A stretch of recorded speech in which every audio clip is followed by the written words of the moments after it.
This morning, we will talk about the challenge beyond Olm. It will be presented by Braid here, and the talk is 50 minutes. You can ask questions at the end of the presentation and also live on our matrix room, Lynn Conway. And please put a little light bulb emoji on the question, and I will review them at the end of the talk. Thank you. Welcome, everyone.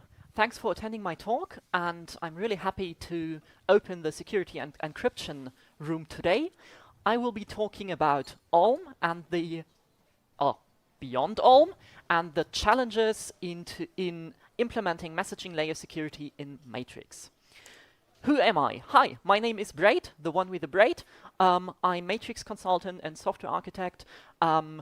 Working in Matrix client development. I did lots of stuff about OIDC, sliding sync, end-to-end encryption, and particularly in this talk, we will be talking about cryptography. Apart from work, you can ask me about Unix, Flutter, ARM, and if you ever encounter to talk to me within the pause, feel free to talk to me about night trains. Yeah, this talk will be like split into basically 3 parts, because I would like to everyone, like this is a basics talks. I will try to present the challenges in implementing MLS to everyone, even if people are not experts in cryptography. So in order to be able to understand the challenges in MLS, let's first have a look at Olm in detail. So the first part will be about how does Olm actually work, what are the relations between the keys, and how are messages in Matrix actually encrypted.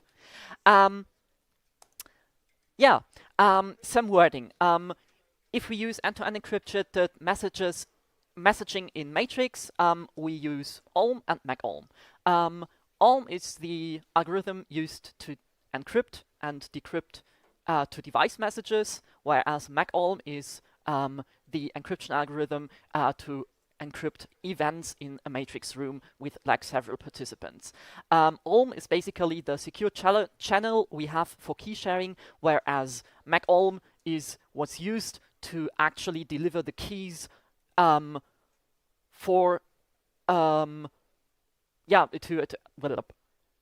is used for key sharing, whereas MacOlm uses the keys shared via Olm in order to actually encrypt and decrypt events in a room. When we're talking about Olm in Matrix, we have a bunch of different key types which have certain jobs they do, and let's have a look at the keys we have and what they do in encryption in Matrix. We have the device fingerprint keys, device identity keys, we have one-time keys, we have fallback keys, we have MacOlm encryption keys, and we have MacOlm signing keys. So that's basically the 6 primitives of keys we have in order to send end-to-end encrypted messages on Matrix using Olm. So first key is the device fingerprint keys. That's basically the fingerprint identifying a device and signs like all the other keys for a device, and it's publicly shared across Matrix. Like if you go to the participants list in a room, you usually have like a fingerprint of devices, and you can see, okay, this user has like 25 devices or 45 if they work at Element for long enough, and they have a certain fingerprint you can check, and that's the device fingerprint keys. Device identity keys are the second part, like identifying devices on device level. They are used to deviate shared secrets, signed using the fingerprint key, and again shared publicly as in the means of some public key infrastructure. They could be rotated in future, like in order to have better secrecy. We have the one-time keys. One-time keys are what's actually used to encrypt and decrypt like messages we receive from to device messages, and like each and every time someone sends you to device message, like the key is rotated. They are one-time. Like you have hundreds and thousands of them. They are being created every time, like you open your Matrix client and you have like 25,000 new messages because you joined Matrix HQ. You have a bunch of them being uploaded again. They are being used a single time, disposed afterwards, and they are used to establish all sessions. In opposite, like if you're offline long enough, we used to have these problems in Matrix for a long while. If the one-time keys were exhausted, then, you can no longer encrypt for someone. So we have fallback keys, which are basically one-time keys, but if they are like used, they remain used until you're online the next time, so that in case you're offline for a long while, people are still able to encrypt messages to your device. We have the MacOlm encryption keys, which is a random secret. They are used to derive AES keys, and after each message being sent, like you have forward secrecy, the hash of this key along with the secret derives the next key, so that like if we lose a key, you can't scroll back in the history. That's the basic idea of like forward secrecy. So yeah, future messages can be decrypted if you like know the key at a certain point, but you can't like grab past keys. Yeah, at the end you still have the MacOlm signing key, which is used to, well, basically sign messages sent via MacOlm. That's not exactly relevant in regards of how encryption works in Olm, but now you have like an overview of what the keys actually do, and maybe you have a rough idea how messages are actually being encrypted using Olm. Let's talk about MLS. That's actually the idea behind this talk. Let's talk about MLS in detail. So what is MLS? MLS is short for Messaging Layer Security, which is an encryption standard used to encrypt messages in a digital way in groups. So yeah, let's have a look at it. MLS uses some very well-defined terminology in order to understand how encryption works in MLS, which is you have groups, you have epochs, you have members, you have key packages, you have group context, you have proposals and commits. So everything is a bit more clearly defined, but we will look at the difference at the end. So what does it mean? A group is a group of clients. A group is defined in MLS as a group of clients holding a common secret. And a group itself, again, consists of a sequence of epochs. So if people join a group and like are added to a group, or if keys are rotated, like you have a common secret, and as long as the common secret is the same amongst a group, like this is your group, and it consists of different epochs. An epoch is a snapshot of a group. You can imagine it like as long as Alice is in the room and she later leaves and is thereby removed from the cryptographic group, we are talking about a new epoch. So an epoch is basically a snapshot of the group where all participants who currently belong to the group have a common secret and can send messages to each other. They depend on their predicea, but in opposite, like, yeah. So they are snapshots of the groups, and they are derived like from the previous epoch.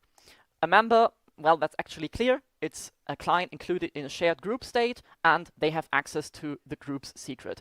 I explicitly say this because in terms of Matrix, a member can be something different. Like if you're a member of a room in Matrix, for example, it does not necessarily mean you actually can decrypt your events. Every one of you likely has ever received an unable to decrypt, and that's why, like in Matrix, you can have members who actually cannot decrypt events. In MLS, membership is defined via the capability of encrypting and decrypting messages for a group. So a member is someone who has the secret of a group. The next term is key package.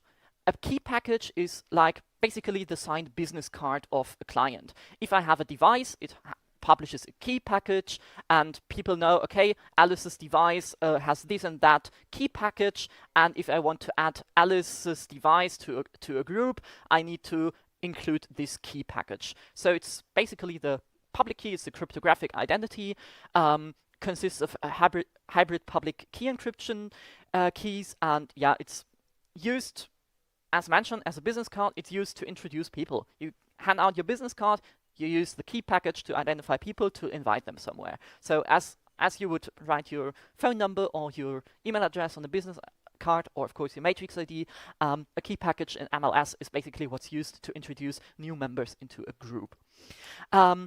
Next term is group context, which is the collected public state of a group. So if we introduce a new member into a group, we share them the group context, which is a bit equivalent to like sharing state of a group. In matrix terms, sharing like the state of the room, gathering information about who's participating, etc. And now we are coming to the differences or the things which are slightly different from Olm compared to MLS. Like in MLS, we have proposals. That's a message sent to a group suggesting to add, update, or remove a member. For example, if I rotate my key package, like if I have a new device, if I want to kick someone from a group, I send a proposal to the group. I would like to propose to remove this key package from the group, or I would like to propose to add this key package to the group. After we have a bunch of proposals, or after someone accepts or rejects a proposal, we commit proposals. A commit is basically a message in MLS which implements a set of proposals. So once I have my 5 proposals, I invited Bob, I invited Alice, I kicked Trudy because she was like an evil hacker, as we all are. Then I accept these proposals to commit the changes, and I commit the changes. And once I commit a change, the group starts a new epoch, because we now have other members, and an epoch is defined by like the snapshot of a group where everyone has a common secret. So if I commit a change in an MLS group, I start a new epoch with the corresponding new members. MLS groups know like 3 different secrets basically, which is the commit secret, which is required to identify, to authorize, and to authorize commits, to say, okay, I'm actually allowed here to do this commit. We have the epoch secret, which is, as mentioned, rotated like once there are changes, if there are commits to the group membership. We have a new epoch secret, and at the end, like to actually send an end-to-end encrypted message to members of a group, we have the encryption secret. From the architecture, MLS basically has 2 components. It's actually simple, as long as we're talking about MLS as standalone and not in the matrix context. MLS actually has 2 services, which is an authentication service and the delivery service. Authentication service is a trusted service we use to authenticate presented credentials. So if I have, like, anyone could say and upload a key package to a server and say, this is the key package of Alice, but who knows if it's actually the key package of Alice. So the authentication service is actually the job to like verify presented credentials, whereas the delivery service, which is the other huge and actually the main component of MLS, is an basically untrusted drag and drop clipboard where you throw in messages and people grab these messages. Messages in MLS are, of course, all signed, so we can relate them cryptographically to identities. And so we basically have a bunch of group channels in a delivery service which are collecting like all the messages for a particular group, delivering them to the people subscribed to a group, so the members of a group. And we have the delivery service part, which does the PKI, where like people throw in their key packages and present their cryptographic identities in order to be able to be added to other groups. Yeah, so how does it look in detail? How does an MLS group, how is an MLS group created without talking about matrix? The creation is basically, the creation process is like Alice publishes a key package in the delivery service. Someone grabs this key package and thinks, oh yeah, Alice, I always wanted to talk to her. So I grab the key package of Alice and propose it in a public message in a group. A public message in MLS terminology is a message which is not encrypted, so it's just, in matrix terms, it's a state event, but be careful with this term because state events are something slightly different when we're talking about MLS and matrix. Yeah, after I proposed Alice, someone commits the key package into the group so that we have another public message. Alice is now a member of the group, and of course we now have a new epoch because someone was committed to a group, and after this commit was sent, we sent a welcome message to the new member of the group as a direct message, introducing the new group, sharing the group contacts, and like giving them everything they need to know in order to follow the group's events or messages. Yeah. So now that you have a rough idea, I hope you have a rough idea of like how the lifetime of MLS works, let's talk about what's blocking Matrix from using MLS. I mean, MLS has been out there. It's a super fancy standard. It's industrial standard. It's IETF standard. But why don't we use MLS in Matrix? Why do we stick to Olm? So let's talk about MLS on Matrix. When we're talking about MLS on Matrix, the delivery service is basically, I didn't expect this slide here, but okay. The delivery service is basically a directory of the key packages as we have it in Matrix right now. Like you upload your keys, and people use these keys later. We have it with the one-time keys. We have it with all the identity keys, and this process can be actually used for key packages again. So people publish their key packages on the home server in a kind of directory, in a PKI, with all the key packages. And the second part is what we call rooms in Matrix, which is basically a group channel of MLS. So a place where all the messages related to a group, the public messages and the private messages, so the unencrypted and the encrypted messages of an MLS group are just being stored in, are being thrown in, and at the end the clients download them and check if everything is all right and do whatever is written in there. But that's already a huge difference. Like in MLS, we do not trust the servers very much. Like, we have lots of messages there, but they are all evaluated by the client. So all the membership changes, they're being processed on the client side. There's not much the server actually does for us. So it's really a very stupid data store of MLS messages. And the authentication service, again, is basically the off-channel way to verify the cryptographic identities of people. If I upload a key package, I later need to be able to prove I'm actually the person, like me, Braid, is actually the one who published the key package. So this is what you would roughly relate to key verification in Matrix, so what you do with the emoji stuff. But yeah, let's look at what's blocking MLS. Like this is easy. That works. So that's only a couple of patches on your favorite home server. Let's look at the MLS specification. An excerpt. A group has a single linear sequence of epochs. Has every one of you ever had a home server downtime? Who of you is at matrix.org? No one? Okay. So you didn't have that many home server outages. But yeah, in Matrix, a home server can be offline for a while, and it can resume. And even more, Matrix supports partition. We have federation and we have partition. If we use MLS, we have the basic problem that if I have 3 home servers talking with each other, that's the first part, that's the federation problem. We expect a linear sequence of epochs, but what if the federation is slow? If Alice's home server invites Bob, whereas Clark's home server already invited someone else, then we have like the order of epochs is unclear. That's a bit contradicting to MLS idea of having a linear sequence where like we have one server, we have one hub in terms of past proposers of MLS and matrix. Like we have one central delivery service delivering and collecting the epochs, collecting the state, collecting the messages belonging to a group.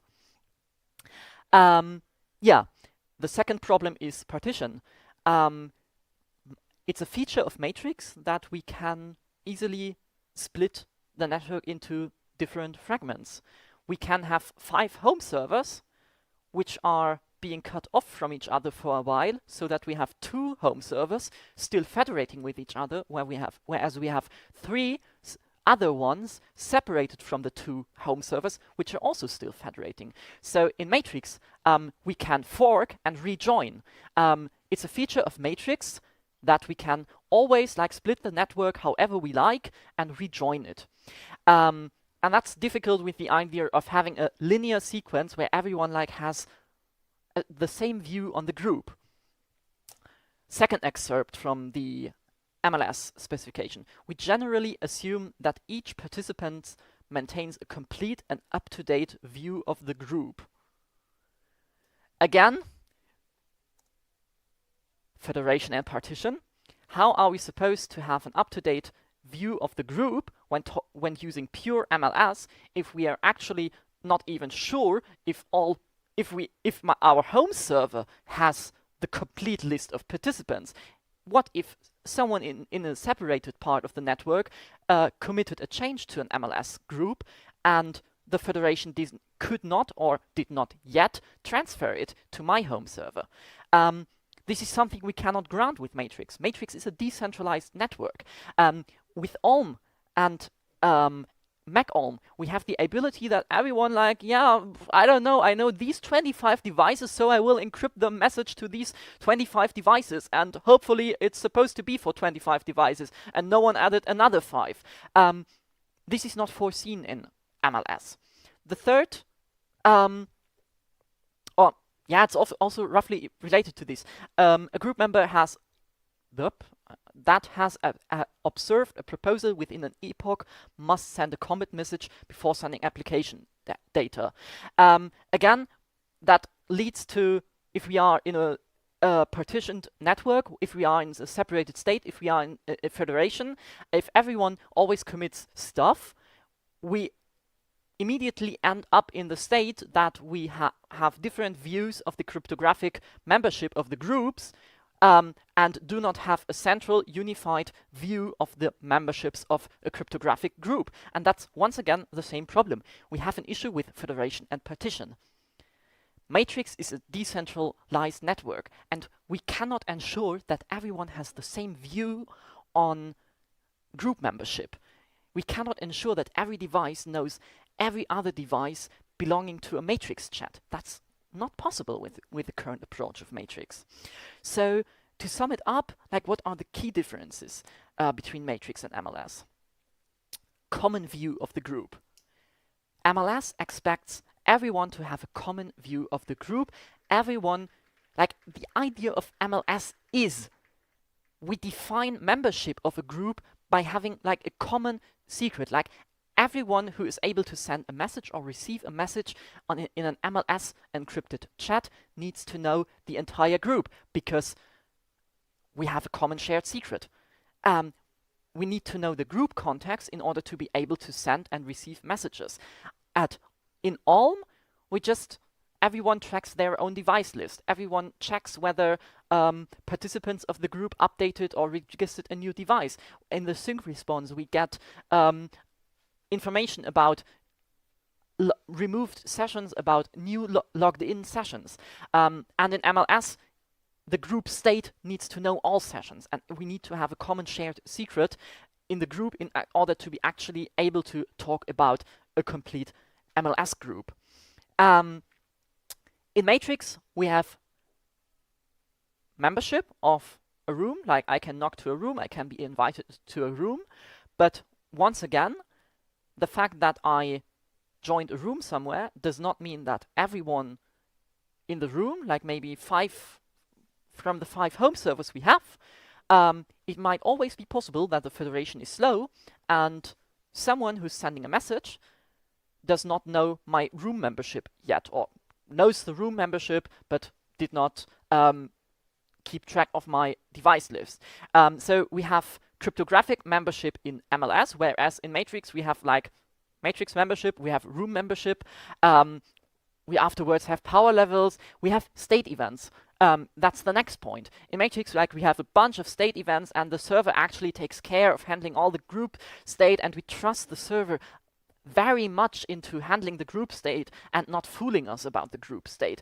Whereas in MLS, we have the group context, we have the group state contained as a cryptographically deviated group state. Everyone can verify, like if you go through the past messages of an MLS group, you can verify that each group state is actually valid, and we don't have something like state events running around, which, yeah, it's a different philosophy. Also, that's not exactly relevant, but also interesting idea. Like in MLS, we have rotated key packages. So as a device, I rotate the key packages of my device, whereas in Matrix, you have the one-time keys used for all messages, for two device messages. Yeah, the other thing is MLS, by the idea of having a linear sequence of epochs. That means we have an append-only approach. It's not possible to have like an epoch, and later we realize, oh, we lost an epoch. Let's place it in there. We lost an epoch, for example, because we have been in a network partition. MLS is an append-only protocol, so it is not expected that the network diverges, has different epochs, and later joins them. From a pure MLS point of view, this is simply not foreseen. So basically, the entire issue is about partition and divergence. It's about branching and reunification. So you likely guessed, are we MLS yet? No, we are not. We are not. But there have been many attempts about MLS. There have been lots of thoughts put into MLS. MLS out there.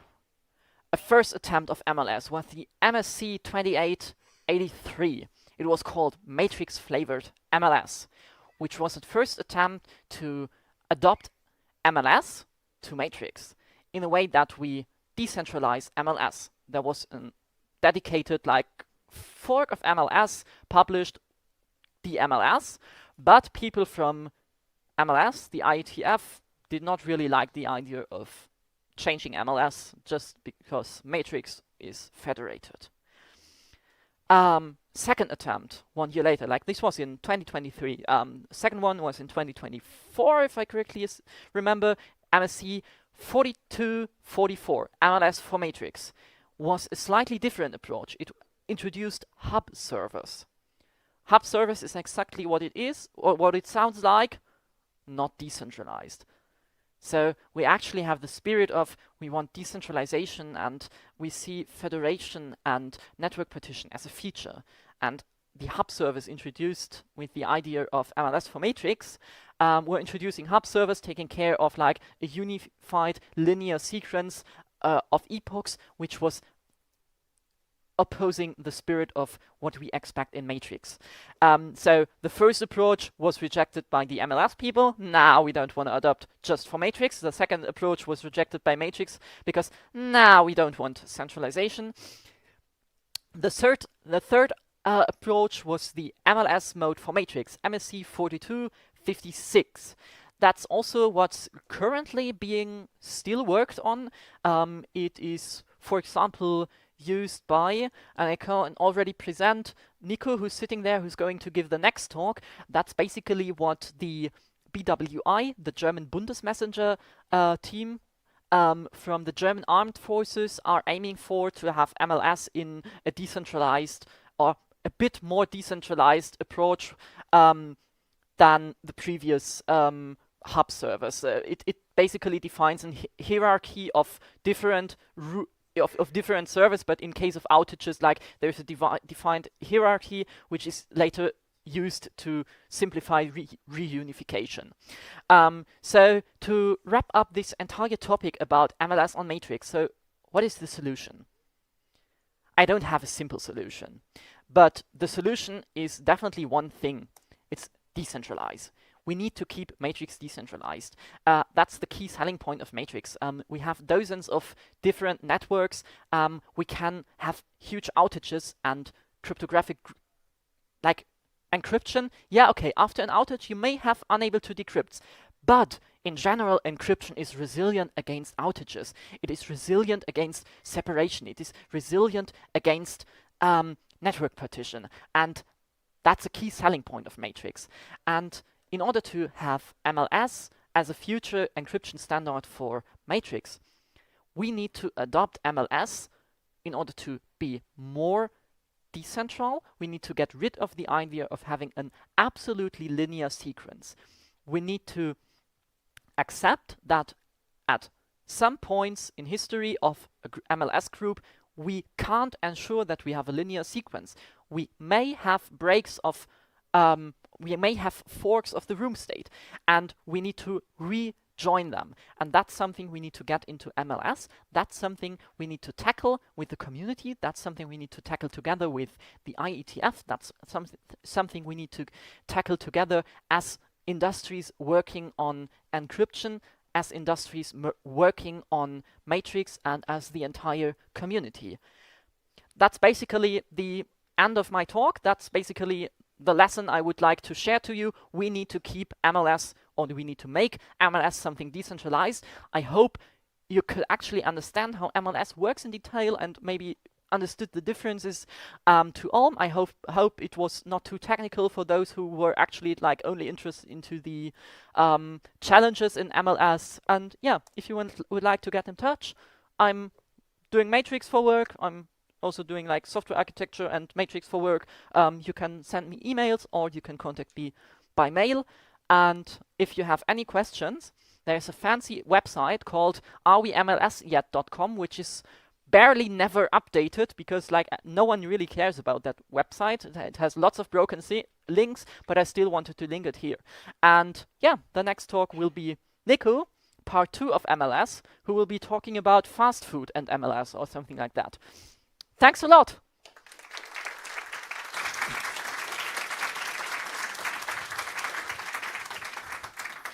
Thank you, Braid. Do we have any question in the room? Yes, please. Yes, but how are we doing this? So, okay, my question is, if your answer is we need a decentralized MLS, then the question is still open. How are we going to do this? So I wonder, how is this MRC 2883 proposing to do it? How do you bring this to paradox requirements together? Well, that's a good question. And I feel like minds are split about these questions. The idea is to, what is currently being worked on is to have like a priority list of home servers and simply accept and say, okay, MLS wants a linear sequence, but we don't care. We accept that we like may have forks and later rejoin them. So the idea is to work on decentralization on MLS level and to simply get rid of the, which was it? The requirement here.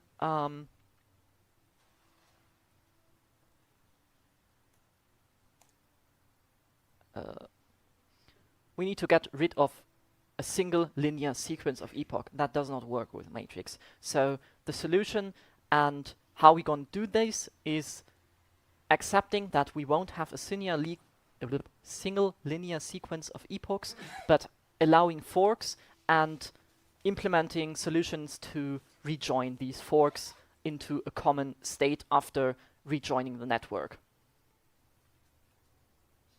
That will require changes in, like, if we want to be compatible with upstream MLS, that means we need changes in the upstream MLS working draft, because that's contradicting the working draft of MLS. But that's going to be a long roadmap, but that's the way to go. Thank you. Sorry, I will pass it to the next one, and then we can come back if we have some time. Sorry. Hello. Good talk, by the way. I was just wondering, is the plan for MLS to replace megohm and ohm, or is it to be like a separate mode for people who want MLS for whatever reason? Like, Well, what's the goal here? I'm just trying to find out. that's a good question. And a good question is characterized by not having an answer. People have different ideas. I'm personally, like, my personal opinion is, in future, I would like to get rid of ohm and megohm, bold statement. Blame me for this, because of the entire issue with tracking group memberships, and MLS is cryptographically more secure and it's more fancy. But what I do not want is that we fork MLS and do something MLS-ish, but at the end are not compliant. So, in my opinion, the way to go is to showcase how we can do MLS in a decentralized scenario. Once we showcase this, evaluated it, and implemented it, go to the IETF, talk with the MLS working group, get the changes we need discussed there, and once MLS is actually fulfilling our requirements, once this is done, then we can say, okay, let's put efforts into actually switching this ecosystem of Matrix to MLS. And up to that point, MLS will be an experimental idea of people into cryptography.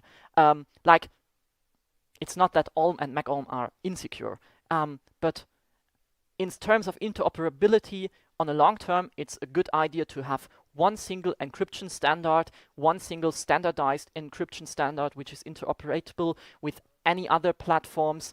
And that's also a policy question. Like, we have the Digital Markets Act here in Europe, where we are required to talk to gatekeepers, or we want to talk to gatekeepers. And that's why on long term, we will be doing MLS as Matrix, I guess. But on short term, it's rather ground research. Thank you. Is there any other question?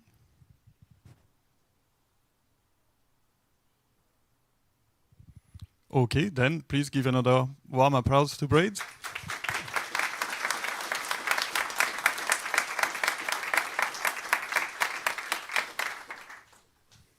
Thank you. So we can see each other in 20 minutes in this same room and continue to talk about MLS with Nico. Thank you.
Hello, thank you for joining us here.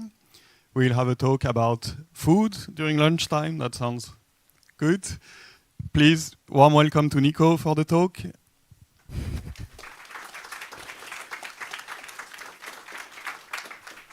Yeah, exactly. I think some of you are, recognize a few faces that you were at the previous talk already about MLS. Some of you maybe weren't, but some of it might sound familiar from you if you listen to this talk.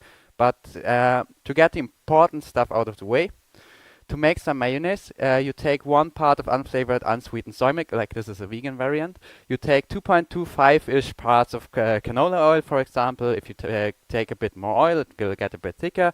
You take 0.1 parts of vinegar and lemon juice, and a bit of salt for taste.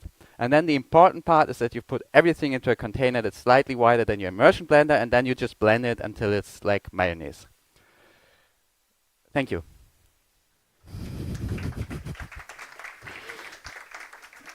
No, but like actually, what's the point of this? So mayonnaise, because I did physics previously, it's like an emulsion where you mix basically water and oil, which sounds like something you couldn't mix, but like that's exactly what we're also trying to do with MLS and Matrix. So I thought, well, this is a perfect analogy, and I'm always hungry, so and I also wanted to share a mayonnaise recipe.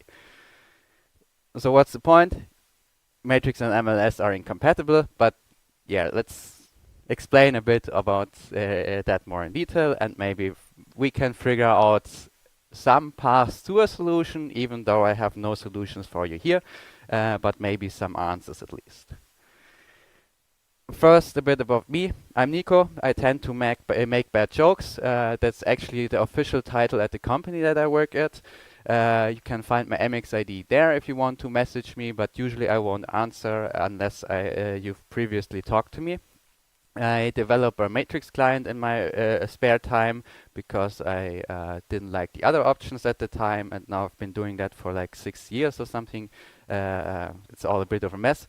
I'm also now part of the Matrix governing board, representing the community there, and trying to push some things forward that you might not see as much about. But if you're interested in that, I will also have a talk about it tomorrow. I currently work for Family.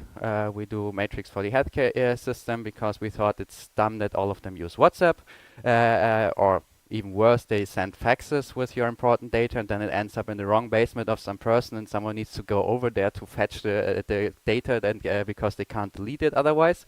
And my biggest achievement so far was that I got rid of reply fallbacks in the Matrix specification. You probably don't care about that, but it took a lot of effort to just delete a few lines of specification, and I'm very proud of that. And now currently at Family we're trying to bring together MLS and Matrix because the BWI has requirements that they need to do that, and someone needs to figure out how to do that. That was a bit long, and it gets longer every year, but whatever. Let's go to actual talk. So what's this Matrix thing actually? Like, we could try to bring MLS and Matrix together just by smashing it together, but we probably want to keep some properties of every system, and so we probably want to figure out what the system is actually at its core. And if you look at Matrix, the first thing most people will probably tell you, well, I have state resets. So the cool part about Matrix is that you have this fancy state resolution that can give you state resets, because that's actually a property that you sometimes want. You want to be able to remove malicious state from a room by an administrator having sent the correct state, because that allows you to have an open federation where basically everybody can participate without you having to allow list your server, and then you can just communicate with each other, and that's really cool. You don't need to rely on a central server that someone hosts or ask them for permission to link up your RSC channel to them.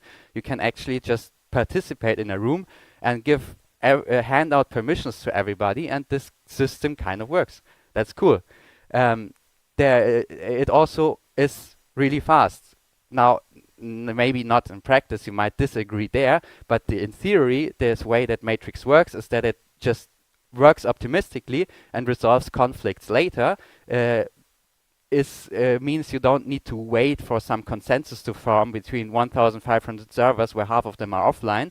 Instead, you can just go forward, and if there's a conflict, you can resolve that maybe 12 months later down the line.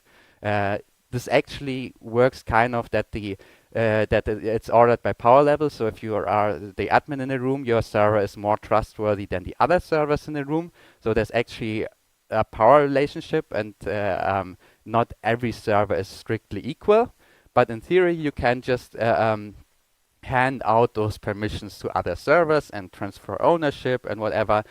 You just kind of need to ignore some other stuff that's currently working on, like room version 12, where now the creator can't give away their power, and policy servers where you have a central server that can just delete events from the room.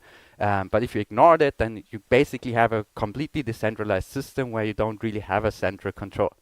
It's also really partition tolerant. Like you have no network connection between servers for ages, and then they can come back, and suddenly all the messages backfill. They might be in the wrong order, and you might be confused about it. But in theory, you can have an arbitrary amount of no network connection between servers, and later the system will recover. It kind of also then causes problems that, like, if you have old membership events like the Matrix HQ, 100,000 users already left that room, but all of their state events are still in the room, because we need to somehow tell people that the user is not in the room anymore. And because of the state resolution, that always needs to be kept around, and you have then, yeah, 300 megabytes to gigabytes of state that you just need to carry around with. But that's kind of the cost of that we need to pay for all of the other stuff. Another cool thing about Matrix is that it has somewhat nice APIs. You can write basically a Matrix client with just curl commands.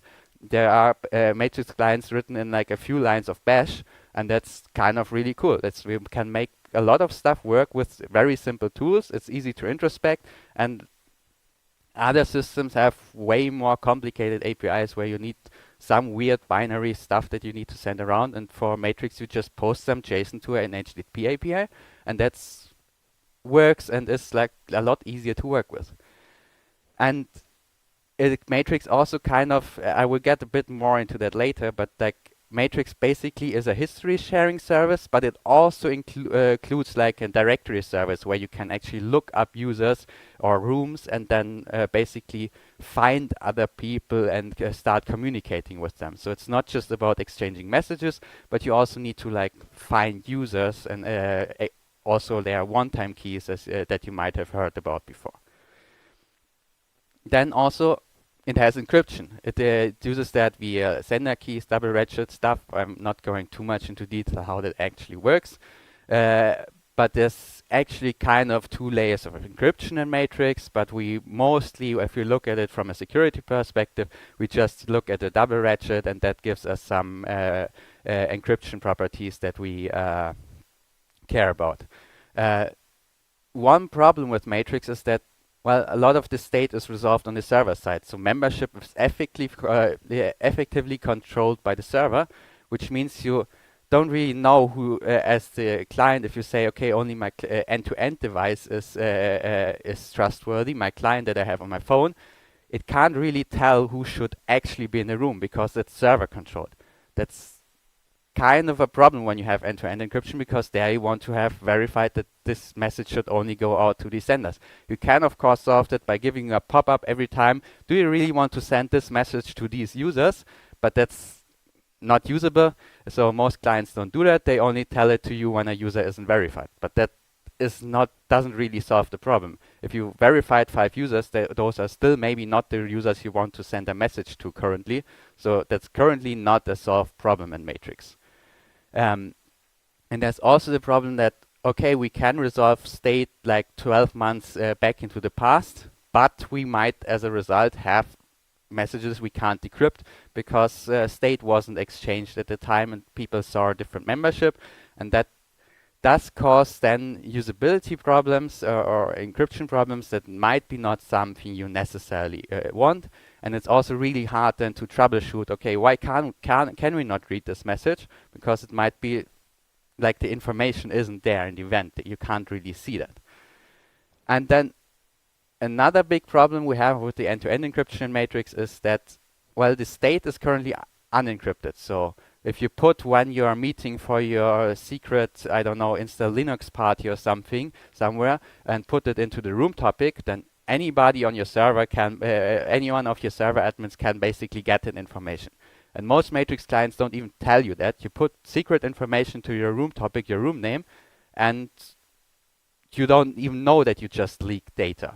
So that's probably something you want to fix, but it's not that easy to fix because messages and state have a different lifetime. If you set the room name, that will still be the room name possibly in a year, but the messages and you invited someone new into the room in the meantime, and they should still be able to decrypt the room name, but they shouldn't be able to decrypt the messages back then. So you have different key schedules to deal with, and that gets kind of messy, and there's no good solution yet for Matrix on how to approach that. And it's not just the state that's unencrypted. There's also a lot of metadata that's passed around there between servers that's not encrypted. Like anybody can see who sent a message in a room or who's the admin of a room. And that's fine if you're just communicating on your server to the server of a friend of yours, but it's something you might want to avoid if you're sharing like public servers or if you don't want to consider your server trusted in any way. And then there's also a technical problem with the end encryption matrix if you have the online key backup, because technically that breaks perfect forward secrecy. Because you only have one key to access all your messages, but that's more of a technicality and you mostly don't care about it because you want to read your messages, but just for completeness sake. Then there's also a complexity thing. If you encrypt a message in Matrix, you basically need to send the key for that message to every device in the room, which means you basically have a linear complexity. If you have 10,000 devices, it might get slow in your client, or I don't know, in my case, in 100,000 devices, that means that it will take a few seconds possibly to send the message sometimes. So that's might not something we want to have. Maybe we want something more efficient. Now, to contrast this, MLS is a completely different way to do encryption. It's an IETF standard, which for some people is really important, for others it's not as important, but in general in Matrix we do kind of like if we can rely on a different standard instead of having to build our own. That's why we have OIDC in Matrix now. We don't want to build our own authentication system if there's already good solutions. We want to have someone else do all the work for that, and we just use it. And maybe there's a benefit to doing that for encryption as well, if the encryption fulfills all of the requirements that we have for it. Problem with the with MLS, it only does encryption. There's no message format or server API, so you need another system to use it. Mimi might be a solution for that, but we are here for Matrix, so obviously we want to do Matrix in some way. There's also, for the customers that I have, it's important that it's BSI approved. That's basically the only way you're allowed to send a certain kind of state secrets or something. And so they need to make it work somehow. Most of the people in this room might not care about it. Then when we last talked about the complexity, in theory, MLS can have logarithmic complexity when encrypting, which means for big groups it should perform faster. That's just not always the case. So there are edge cases where it actually degrades to linear complexity, so it's not necessarily all roses on the other side, but in theory we can make it a lot faster for large groups. Then one of the key things in MLS is that you have two sets of messages basically. You have normal messages that are just I'm sending you a text message about what I'm doing tomorrow, and then you have handshake messages, which are anything that might affect the encryption in the encryption keys. So when you add a new member to a group, when you kick a member of the group, when you're just updating your keys so that they have more entropy or something, those are handshake messages, and those need to be globally ordered. So we can go perfectly centralized as long as we never change the membership in a room. But if we want to change membership, then we need to solve some disordering problems somehow. Another thing that MLS does different is that it has one trusted set of users in the room, which might be something you want. You want everybody in the group to talk to the same people so that you don't have someone accidentally leaking details of a conversation to someone that you're not even aware that they are in the room currently. So, but that's a choice, and I'll go a bit into that later. Another thing that MLS does is that it basically allows you to derive keys from the way it does encryption that you can then use for other purposes. That might be very useful. I'll tell you about some cases where you maybe can do some fancy stuff with it later. And then one thing already mentioned in the previous talk is we have this shared group context. This allows us to put arbitrary data into it, and that means basically we get encrypted state events for free. In Matrix, we've spent a lot of time trying to figure out how to solve it. If we were using MLS, that part is basically for free. And so if we can figure out how to do that, we can then avoid another problem where we would have to think about it.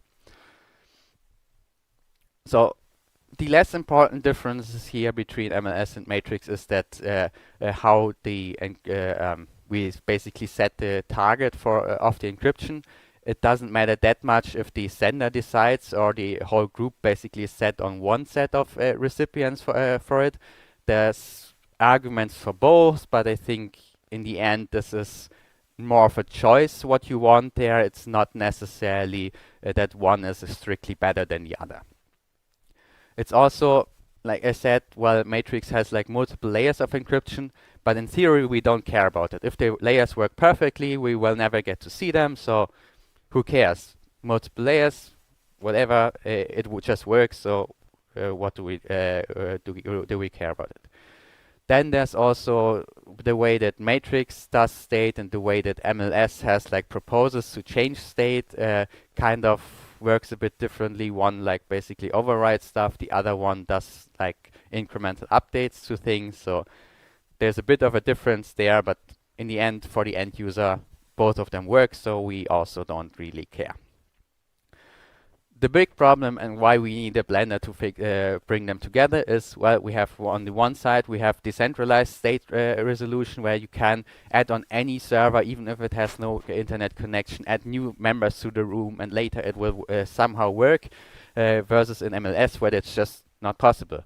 It's strictly speaking illegal according to the specifications, so we somehow need to take a knife to something to make that work, and the blender has a lot of sharp knives, or well, not sharp knives, but it at least has a lot of knives that move very quickly, which can sometimes be very useful for mixing stuff. And this centralization requirement basically is a requirement to do this one shared context for the and the one shared membership, because if you have decentralization and you updated the state on one end, you clearly have a different context than the other people who haven't updated it yet. So this kind of constrains us in what kind of solutions we can build there. And then there's also that state resolution. If you can go arbitrarily back and need to resolve the state that someone there added a member back then, this basically compromises your perfect forward secrecy. If someone could tell you that now that they added a member 2 years ago, that member should be able to read all the messages, then you have no perfect forward secrecy. Currently, that's actually not the case in Matrix because we are not sending those users usually the key. But if we wanted the users who get added there to actually read the messages of when they were supposed to be added, then we wouldn't have perfect forward secrecy. And yeah, MLS basically tells you, well, as soon as you change the set of users, you should throw away all of the old keys so that you basically guarantee these security properties, and you're not allowed to keep them around indefinitely because that yeah, then someone could derive the secrets for any of the points and read all of the messages when they ever compromise your old device. And we don't want it. If you lose your phone, you don't want someone to be able to be able to read all your future messages. You want them to be somewhat removed from the group and not lead that to a compromise, even if you might not be aware of the compromise. This is one of the big things that Signal did back then, that it basically automatically heals based on a compromise, and we kind of want that property. So let's just imagine we could do whatever we want and make it work, like we had infinite funding and possibilities and whatever. What is the stuff that we actually care about in our messaging solution? I think the most important part is that we want to have secure and private messaging where everybody is basically in control of their own data. We don't want our data to go to Facebook or something just because I send someone a message. We don't want to leak have all of our messages be publicly posted on our blog or something. We want this to be private. We want it to be secure, and we want to be the ones who are in control of the data instead of someone we don't trust. We probably also don't want old devices to compromise all future history when they inevitably get broken into. So some kind of forward secrecy we probably want. But the question is, how strong of a guarantee do we want there?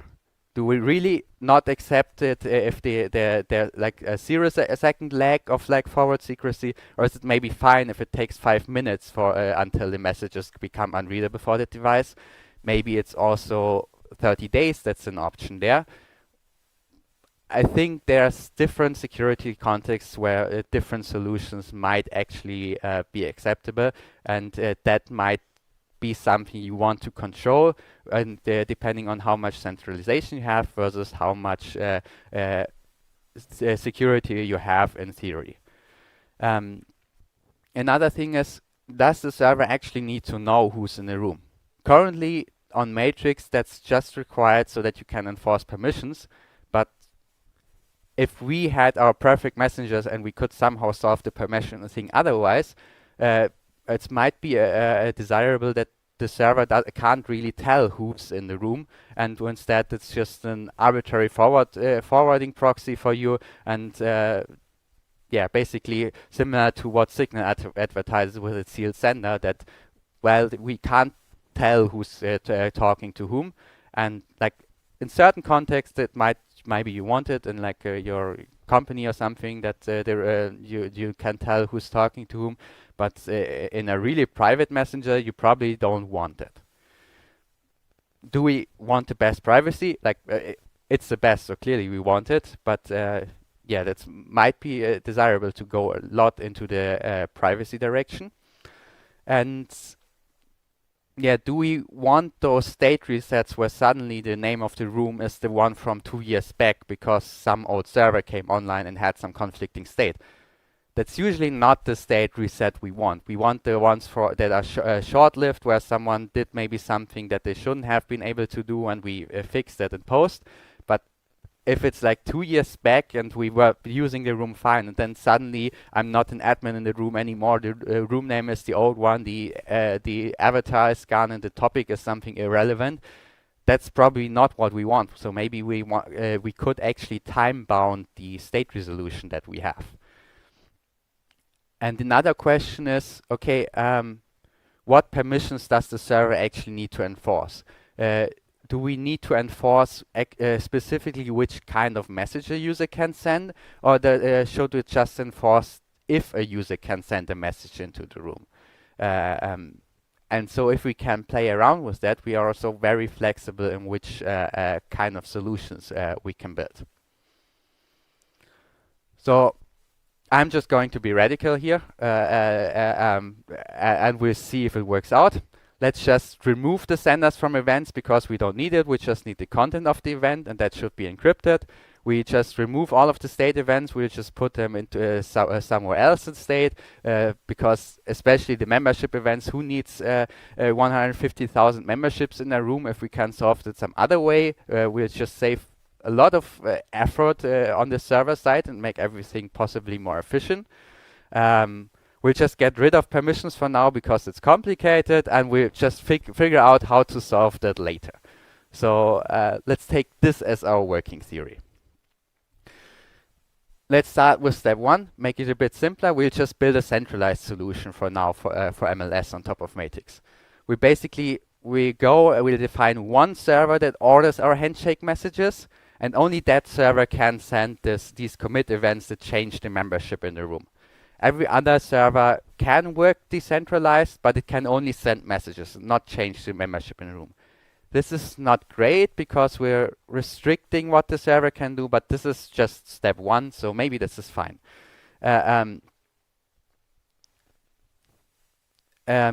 We don't have really do any permission management, so in theory any member can invite people into the group. Again, not great, but this is just step 1, so we'll just ignore it.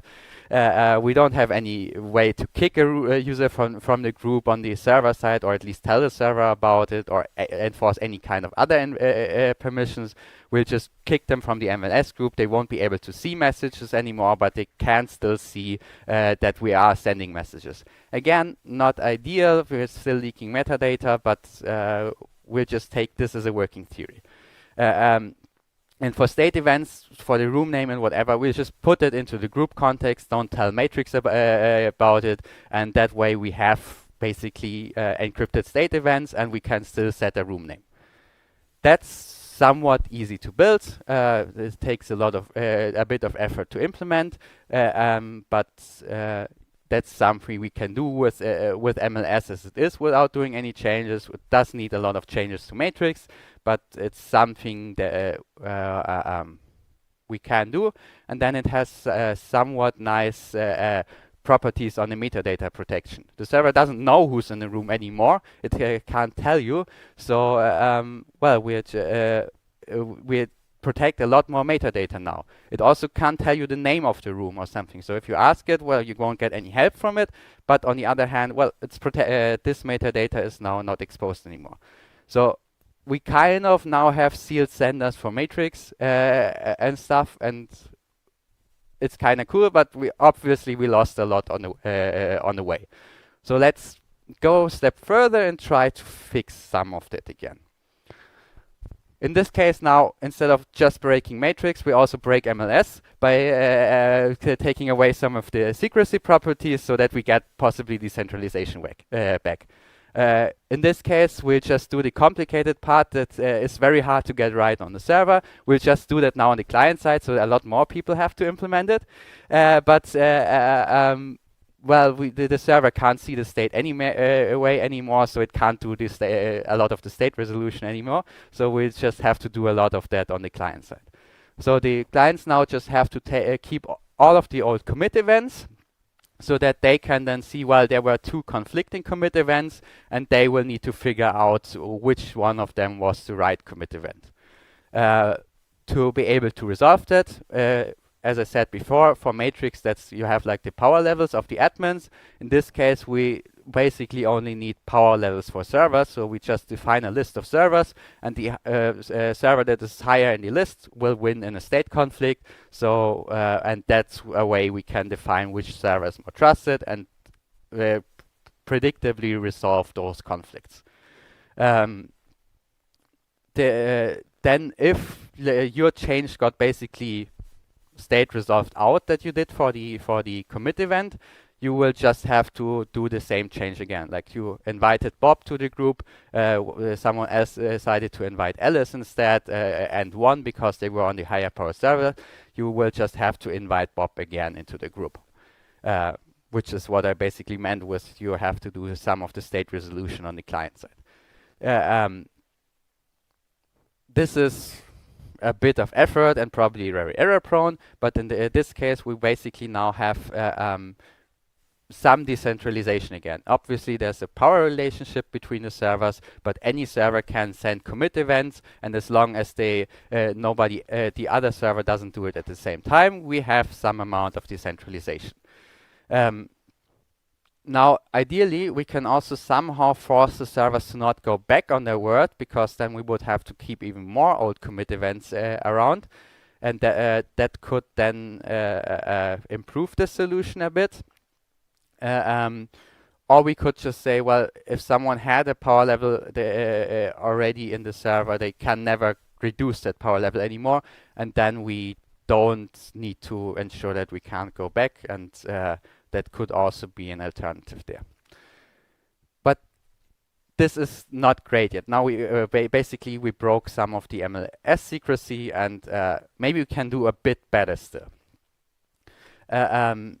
So how do we fix this basically unbounded forward secrecy problem where we need to keep all the old commit events around forever, which is basically one of the things that the original DMLS proposal kind of did, and which is why the IETF really didn't like it, because it said, well, you're giving up all forward secrecy. That's not that's some property we explicitly want from MLS.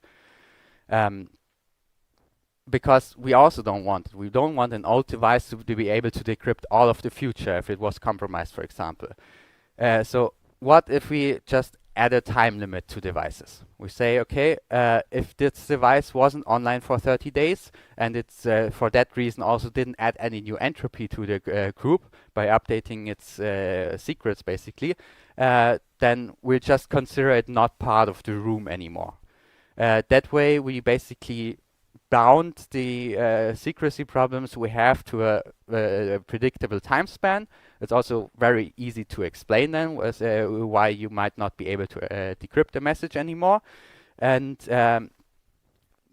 maybe we just then find a cheap way to add those devices back if they actually come online. Like maybe you had your phone forgotten at home and you went on a travel, and then you but you did have your laptop with you, and you just then add the phone back as soon as you get back from your holidays, and it can read all the messages. Maybe the usability of that would actually be fine. We could also then even go a step further and say, okay, we do some slight changes to MLS where we basically have forward progress per server, because as soon as we heard back from a specific server, we can know that it received a certain commit, and we don't need to keep around certain old secrets to be able to resolve state anymore. So and there's actually a proposal about that. It's also called DMLS, so don't get confused with DMLS, DMLS, and DMLS. But one of them basically, does like some puncturable random functions. I don't know much about cryptography, so I can't really tell you specifically how it works or how actually the proper name for that is. But it basically allows you to throw away some keys for a certain set of users that you know are one server, and not throw it away for other sets of users. So it basically moves the forward secrecy partially forward for just on a per server basis, and that's still compromising secrecy a bit, but it's compromising it a bit less. And on the other side, we get some decentralization back for that. So maybe that's the compromise we need to do on Matrix, and maybe that's enough for us. And we just say, well, make sure that your servers regularly sends us a ping back, and that way we can, make it secure to a bounded time value. The problem is we still have no permission control. So maybe how can we solve that without exposing which senders and users are on the in the group? Maybe instead of having a list of users that can do admin actions, we instead define a set of signing keys basically that can do admin actions. And when you do an admin action, you need to expose that you can do that admin action by adding a special signature. That way you don't necessarily tell everybody who can do this admin action, but you just expose it when someone does an admin action, and the server can't even see who sent that message, just that the signature is correct. So we don't need to expose as much information to do certain permission management. Now, this is very early in the state that we're looking at that, but maybe that could be an alternative to basically do state resolution without knowing about the having to expose so much metadata. And in theory, MLS can give us some hand-holding there, because it allows us to also derive secrets for a specific subset of users, and maybe we can reuse that somehow to then define those signing keys that we have. And maybe then, instead of having to do state resolution based on looking at all the events, we just need to look at a certain set of rotating secrets, and maybe that can actually make our state resolution a bit more efficient. But again, this is early state, so I don't really know if that actually works or not. So some open questions. Can we even make that work? There were a lot of theories, and some of the things we already tried out, but obviously that needs a lot more work to actually figure out if stuff is feasible. And also there are some security trade-offs that I touched on, but that doesn't mean that we actually understood all of them. So if we actually propose such a system, we obviously need to look at that in depth and actually clarify what those security trade-offs are. Can we improve state resolution that way? Maybe that is actually something that would benefit Matrix in general. Maybe we would then want to encrypt all the rooms because it's just more efficient to do state resolution that way. No idea yet, but maybe just rethinking some of the approaches there can also make Matrix better by taking some ideas from MLS basically. Then a big one is, okay, what's the usability like if you have basically rooms encrypted that way and then bounded time on how long a device can be offline?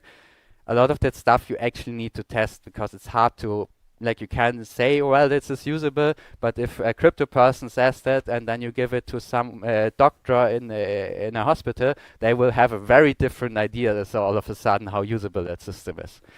And another thing is, maybe we can decouple this directory service that Matrix basically is and the history sharing service that Matrix basically is. And if they don't exchange information, maybe that can provide us more anonymity in the system. Obviously, some people could still combine the data if they can look at both of the services.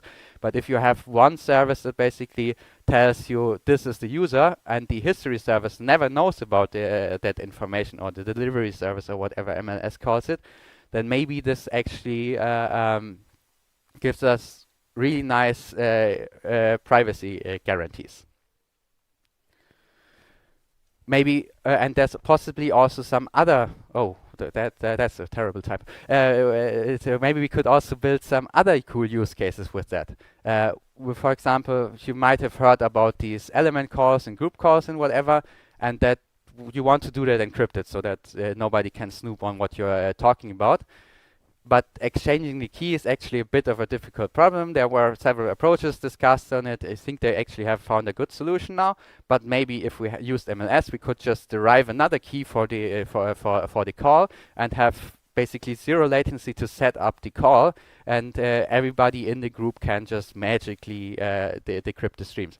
It has some trade-offs. Maybe you don't want to people to be able to decrypt the streams if they don't actually join the call, but it's one possible use case. We could also use it that we basically then have our room membership and can use it to authenticate against a third-party service. Maybe you have a widget that only should work for members of the group, even though it's hosted on some HTTP server. If we can steal some keys from the MLS group and use that for authentication against other services, maybe that would actually be cool. Everybody in your Matrix room can access the shared GitHub repository where you have some additional documentation. Would be a cool use case, so maybe that would be a benefit of using MLS as well. And also, since we got rid of the sender, maybe it's now easier to move accounts between servers, especially if we move out the directory service. Then we just need to update the link on the directory service, but in theory we're not really tied to a server as much anymore. So maybe that can also give us account portability, and all the people who are registered originally on matrix.org can finally move to their own servers that they always wanted to move to but didn't want to go through some migration tool. That was a lot of talk. Again, I didn't provide you any actual solutions, probably more questions than answers as well. But that's basically what I had prepared, and I think I'm all out of time.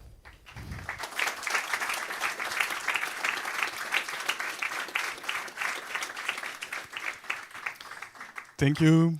We have actually 10 minutes for Q&A. So if you have any question, please raise your hand. And if you watch from home, you can write in the Matrix room from this physical room, and I will review question for you. Yes. Hello. So what the open MSC that there is at the moment, what is that proposing in relation to your kind of multiple steps? As So someone who's the not familiar with the MSC. the BWI proposal that's currently open is basically somewhere between step 1 here and step 2. It basically defines a list of servers that can send the commit messages, and if you only put one server there, then you basically have the step 1 because it's basically centralized. If you put 2 servers there, you move a bit more into this direction, but not completely yet because there's no client-side state resolution in it currently. Thank you. Next question.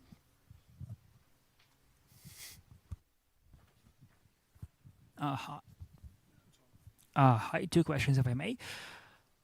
First, you were talking previously about DMLS, and DMLS. I think we heard the MSC numbers for the first 2 DMLSs on the previous talk with Braids.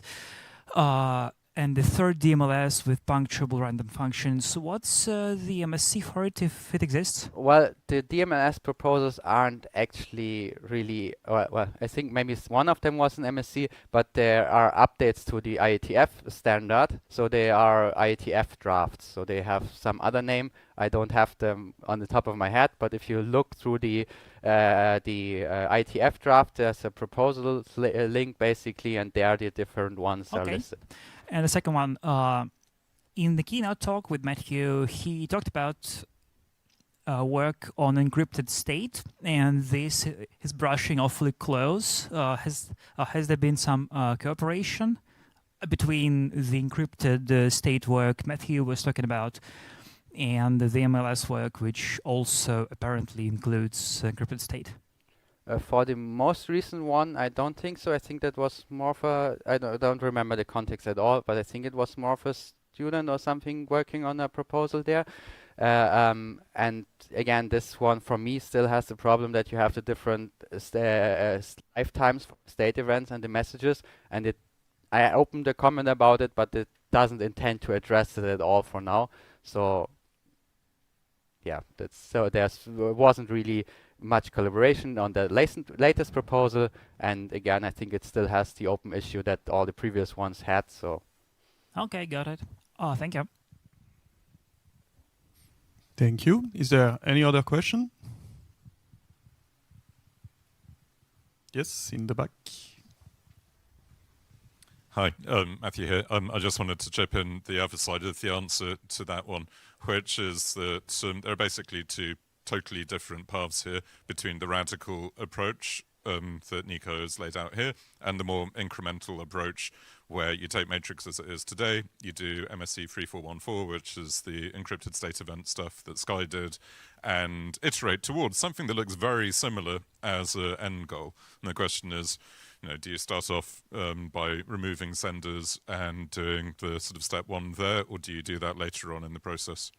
The other comment is on DMLS, if you really, unless somebody caves and renames their protocol, the way you tell them apart is that the one that we did as Element and the Matrix Foundation is decentralized with an S because we're British.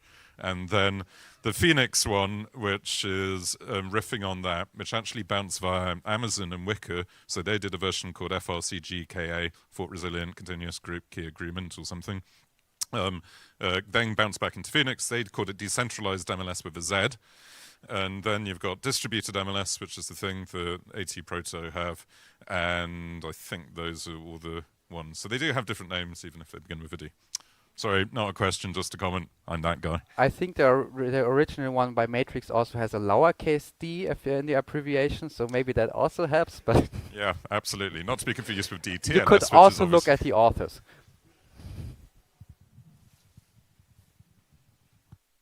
Thank you. Any other question? Yes. Yep. Hi, everyone. Question just about the backward compatibility, because I mean, this is a lot of steps and a lot of changes that will happen back in the servers. But if, like, how will be the backward compatibility handled in the future when releasing this? Because I guess a server that is implementing this whole DMLS stuff will not be compatible or will not be able to share information to old ones. So I'm also thinking about Room, Tombstone, etc. in the future. So in my opinion, this wouldn't be a backward compatible change because you want to have a different encryption anyway. So if you already need to do that, you can possibly do also some other breaking changes. But you should still be able to upgrade a room basically to that version. And also you can kind of keep the federation APIs very similar. So the transactions, you can still wrap them into a HTTP transaction. And you can keep a lot of the client APIs similar, because even if the server doesn't know about the room you're in, in sliding sync, you could just tell it, sync me these rooms in like an extension, and otherwise use basically the same API shape with some restrictions that you have no state anymore. So you could make a lot of the APIs somewhat compatible, that they work across the different versions, but the actual room would not be compatible, and you would then have breaking changes. But we also kind of have a versioning system in the matrix for room versions, and they are not compatible. So maybe sometimes doing a bigger breaking change for the to then get a lot of benefits out of it is then worth it. Thank you. Any other question? Then please give another warm applause.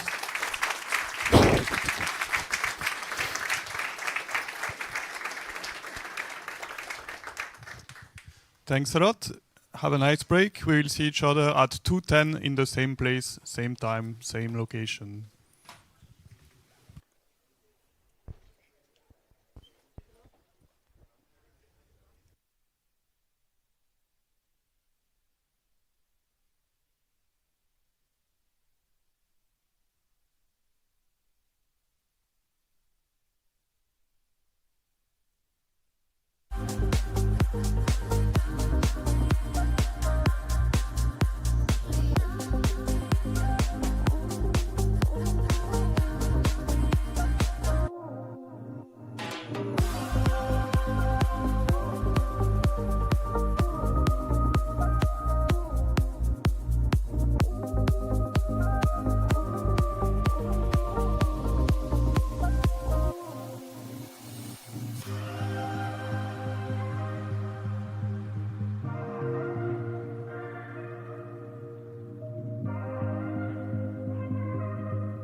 I'm gonna be better, better than you thought.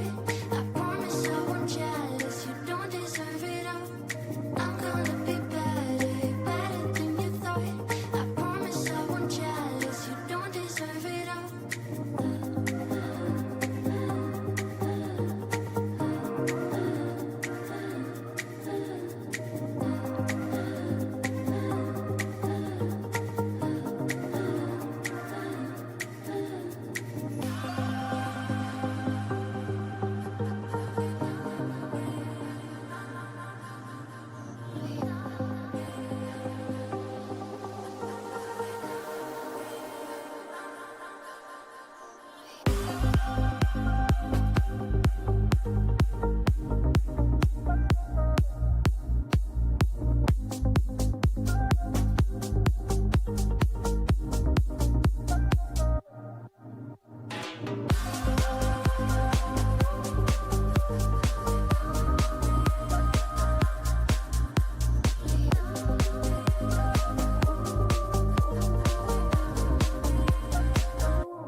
this on? Yes. Welcome, everyone. Thank you for coming here today. I hope you had a very nice lunch break. Welcome to the afternoon section on the first day of the XMPP conference. Ha ha ha, joke, no. Of course, the Matrix conference. Let's start the afternoon with Robert Gerbeau coming to talk about Neoboard. Thank you. Big round of applause. Thank you. Thank you, Milton. Hello, welcome for those who are just arriving now after lunchtime to the Matrix conference. My name is Robert Gerbeau, or Robert Gerbeau. I work for Nordic IT in Hamburg, Germany. At Nordic IT, we are specialized in the designing and conception of matrix-based clients. My role there is to be a product owner for various major matrix products, and one of them is the new board S, which is a matrix client, and I'm a product owner for the new board. So why are we here today? We're here today because we want to share with the matrix community the significant progress we have been making with the new board S over the past year. So as contributors to the matrix community, we have been investing a lot of effort and time in improving and enhancing the new board. And probably I got actually a question about this a few moments ago for those who were here last year. We talked about our new tool suite, which is our productivity suite, embedded element, matrix based. But this year we decided to focus only on the new board to show the progress we have been making. And for those who never heard about the new board, as before, S stands for standalone, which means that it is a dedicated module running as an online service independently from Element. So it is, in fact, a non-chat matrix client, but as any other matrix client, use events to replicate data between different members participating on the board. And in this sense, we also, in a new board context, use then matrix rooms, and in our case, boards or boards rooms, to as data containers, so that participants can collaborate, sharing content through customized message, events, message events. And also we use state events for saving board configuration, and we use timeline events to persist board content once it is built into the board. So it is open source. It's going to be published under GPL. And the first major announcements they want to do this year is to say that the new board S, or standalone, was selected to be the next dedicated module to be part of the OpenDesk. So I'm sure that a lot of you heard about OpenDesk before. OpenDesk, for those who never heard about it, is an open source configurable workspace platform that is there with the goal of enhancing collaboration between teams working in distributed environments in a secure and private way. So if you want to learn more about OpenDesk, just go to our website where you can find about the modules. So again, the new board is going to be the next module now to be implemented here. You can also talk to me after the conference and can provide you a demo account. But you can also go tomorrow, Saturday, at Alexander's presentation at 2 p.m. He's going to talk about OpenDesk. So what have we been doing regarding features? So we have been working in a few features that I'd like to share with you this year. The first of them is our improvements in terms of dashboard and tile views and list views. So I'm jumping back here to the dashboard. So what you're seeing right now is our dashboard displayed in tiles. So what you have here is each board is one tile, and on the top of each tile you see a preview of the board in which you are currently working on. And underneath is the board name and the last time the board was opened or added. And of course, you can rename or delete the board. Another possibility, if tile views is not for you, you can jump to the list view. The list view have pretty much the same functionalities, but also functionality that shows when the board was created. And you can, of course, both in tile and list view, sort the boards by alphabetically or data created, and currently sorted by the board which was last open. Right. Let me just jump back here to the board.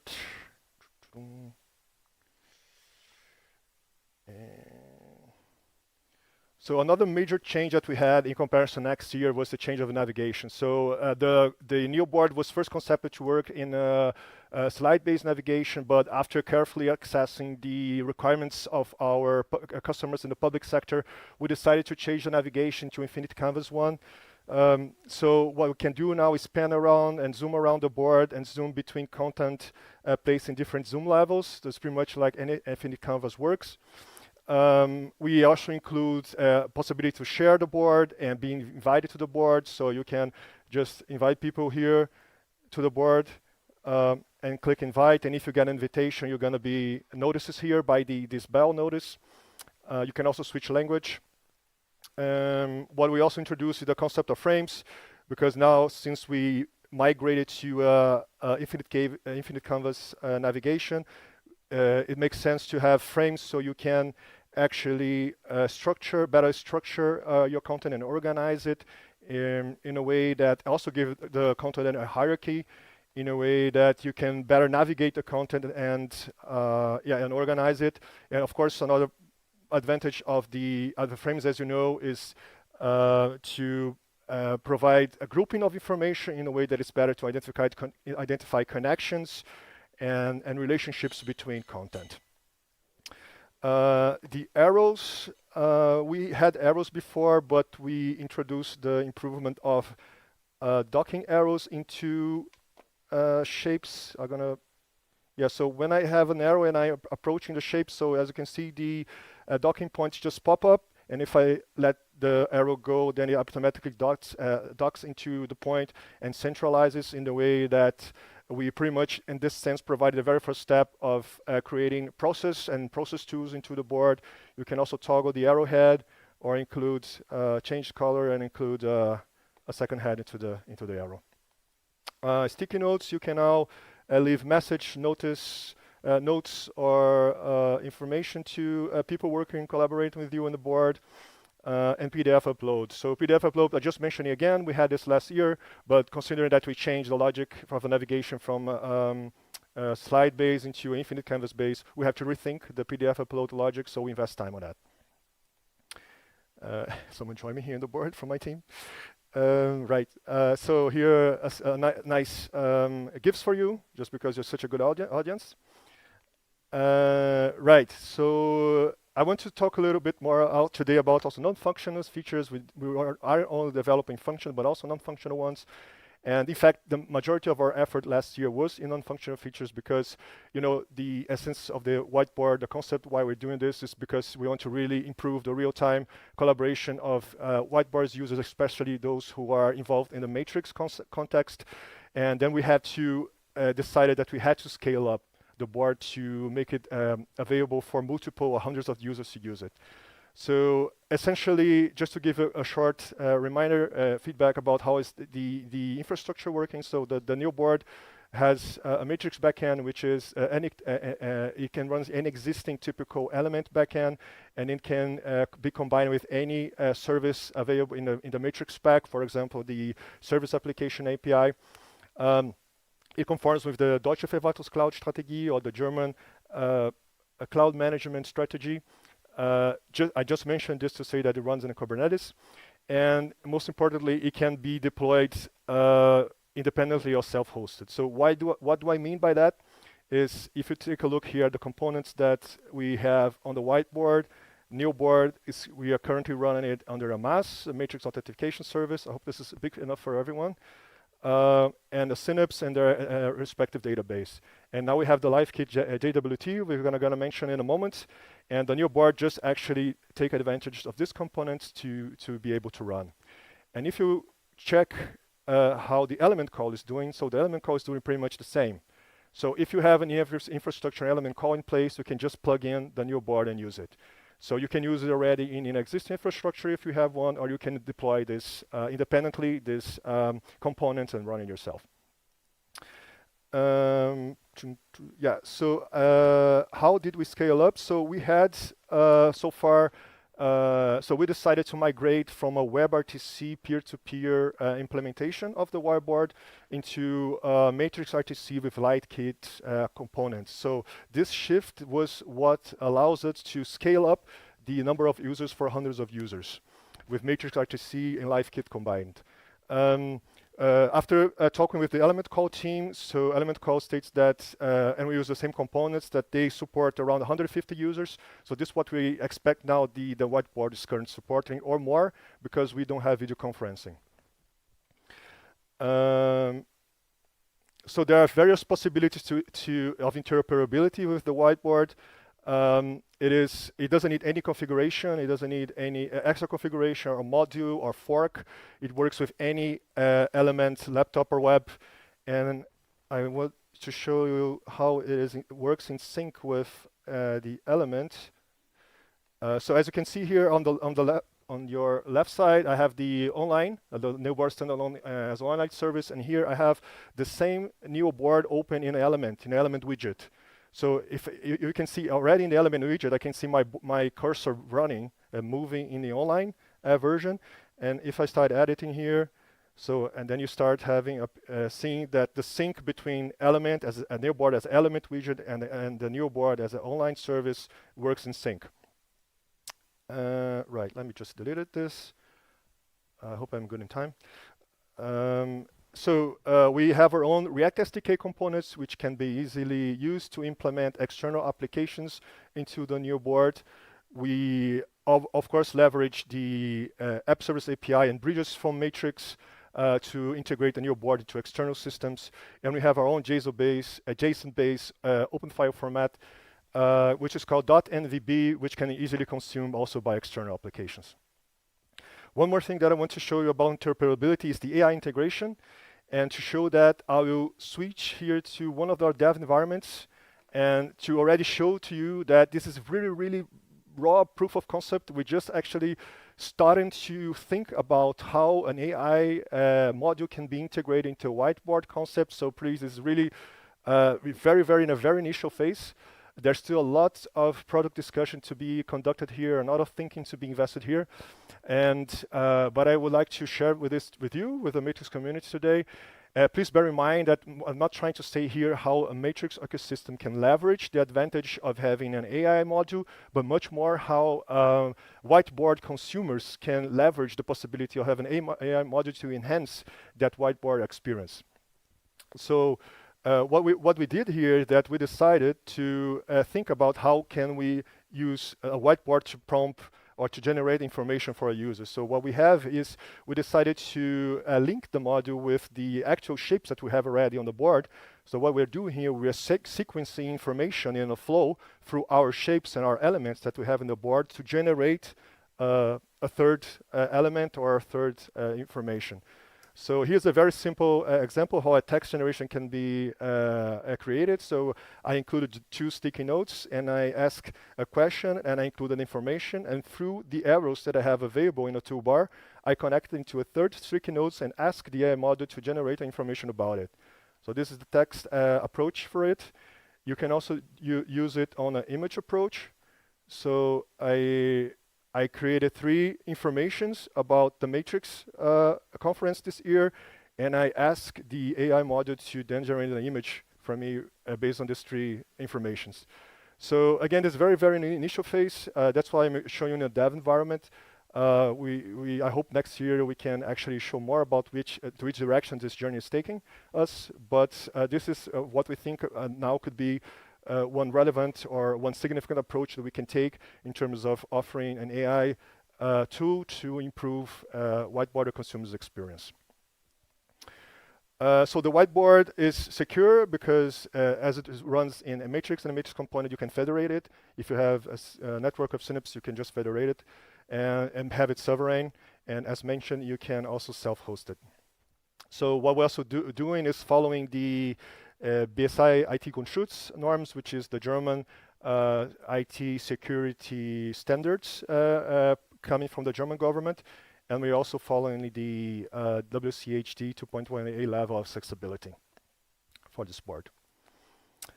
So what's coming next? What's coming next is the presentation mode. So we had, I show you the frames. So what we're going to do now is to take the frames and place it in a way that you can use it for presentations. Object rotation, we already have next in our pipeline to include the object rotation as a feature here. Block arrows and further shapes. More arrow features. So we had, for example, just now the linear arrow docking to the object, but we want to have also curve and square-shaped arrows.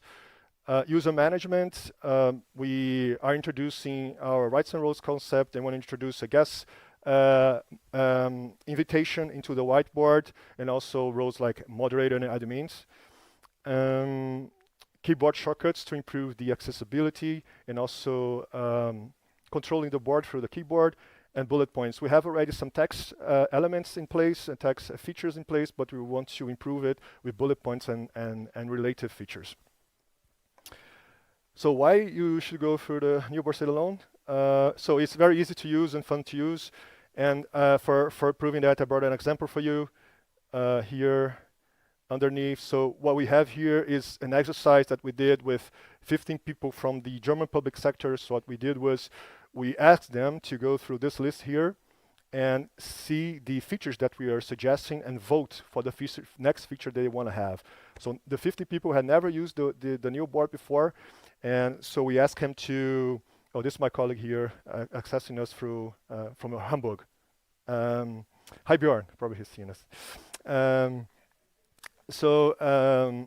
I asked these 15 people to select here one of these rectangles here, insert their names, and each one had 100 points. And I asked them to go through the list again and place the number of points they would like to see on each feature regarding the feature that were more relevant to them. So 1 point or 100 points, whatever, whichever way they wanted. And in the end, we had 2 features that were winners, process tools and objects positioning and dimensioning, which then is part of our roadmap also to be implemented next. And I also gave them the opportunity of putting him in the wishing list other features that they didn't see in this list, but that they also want to have. So we did this from zero with very little explanation. We just pushed them this exercise, and they were able to complete it. So this is why I'm saying that the new board is very easy to use. So collaboration at scale with Matrix ITC, RTC, and LiveKit. You can now keep scaling up if your company needs that. It is secure because it's Matrix and it's self-hosted with all the Matrix elements that a Matrix has to offer. It is a Matrix client. And therefore, you can interoperate with other systems. You can federate. It is AGPL, so it's open source. And it was originally designed to satisfy the German and French public sector's requirements. So this may also be relevant depending on which sectors you're working for. And it's customizable. So it's customizable in a way that we are going to, for example, change the look now for OpenDesk. OpenDesk has certain requirements about the look, and we're going to change it so in a way that it's very easy to customize according to your requirements. Yes, so this is actually pretty much what I wanted to show you about our improvements that we have been doing on the new board this year. I hope you could enjoy it, and contact me if you need any more information, and I'm happy to answer any question if you have any. Yes, thank you.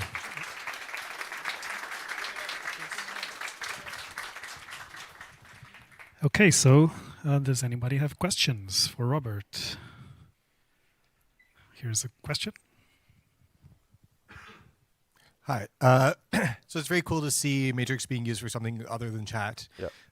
And if I understood your diagram correctly, it's the only backend that you have on the system. So I'm interested if you've run into times when it hasn't quite served you as much as you needed, or you've been feeling like you needed something else beside it. Have you run into that? No, we never. At the moment, never heard to any use case that we had to change the infrastructure for any reason. But we are focusing in the beginning. The design of the new board was focusing on the German and the French now public sector, and we are going to OpenDesk. OpenDesk has already element in place, so we can leverage this infrastructure. But I never run at the moment into a use case of someone who wants a Matrix client but doesn't want the Matrix infrastructure. But but I think it's possible to have another infrastructure because it's Matrix. But do you have a use case like that? I mean, I think more like you wanted to implement a feature, and then you're like, oh, there's the nature of Matrix doesn't necessarily support the requirements that we would have for this feature. Have you run into something like that? Yeah. So I never run to something like that at the moment, but good question. I can think about it. What happens if this use case comes to us? So what we're going to do? So, but at the moment we never had this. No. That's great to hear. Yeah. Okay, thank you. Oh, another question here. Hi, Robert. Thanks for the great talk. Really interesting. I'll echo his comments. Really interesting to see something like this use case for Matrix. I had a question. You mentioned, maybe it's a little bit premature, you mentioned a presentation tool upcoming. Yeah. So how will that work with something like Matrix, where I guess most of your content here is static, like once you add it to the timeline, it's just there, right, as an event. How would something like animations work in a presentation tool? Okay, so now you're asking a product question. I'm a product owner. I still have to elaborate this. Maybe I'll say keep in tune for next year. Yes, but we are definitely want to insert in presentation mode in a way that first it's going to be on stages, of course. Like you have to first have the presentation per se, like the possibility of linking the frames in a sequencing way and start the presentation from the beginning to the end. So this is actually pretty much the very next step of it. And of course, the features of the presentation are going to come like step by step. So if you have a concrete use case also that you need animations, that's also good for me to hear. Nothing specific. I'm just interested as someone who spends far too much time on PowerPoint and the Google Docs alternatives, right? I'm tired of those and would love to support an open source alternative. So. Yeah, so we're going to support GIFs, for example. And okay, Milton. So disclosure, I work for Nordic as well and on the Neo board as an engineer. So this is an SVG which supports animations. We have been thinking of adding some form of scripting. So we could add to our data model JavaScript scripts that would animate or just do stuff with the SVG data. So sure, in the roadmap, we don't know when, but it's possible and we've thought about it.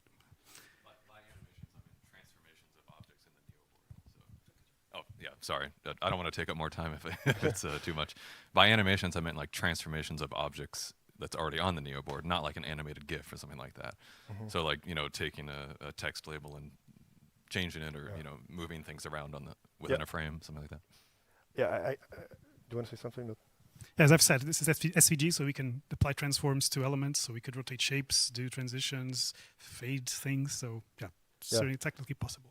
Yeah, so technically possible. And from the product perspective, I don't think I have this in mind right now. I have other priorities at the moment for the roadmap. But it's actually probably we will move there sometime towards this direction. I think we have time for one more question.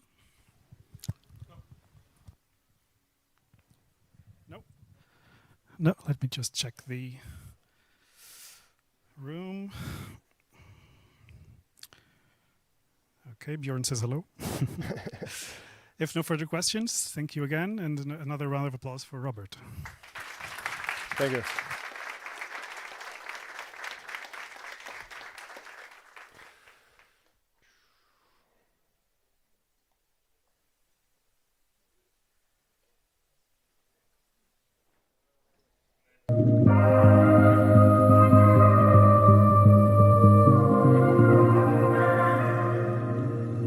I'm gonna be better, better than you thought. I promise I won't jealous. You don't deserve it all.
Okay.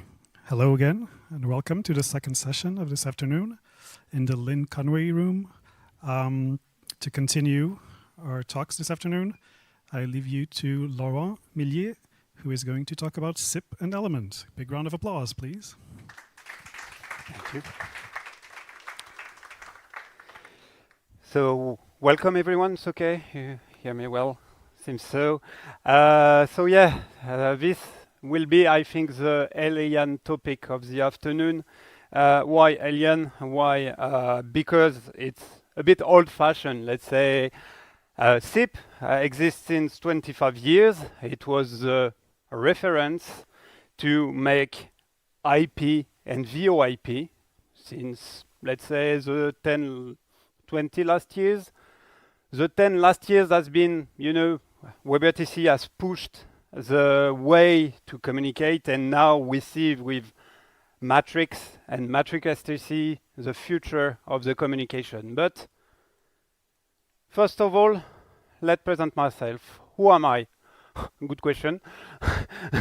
I'm a Scala developer, and I'm proud of it. So functional programming. Why is that? You will understand, because telecommunication and telephony is something which relies on things you cannot predict.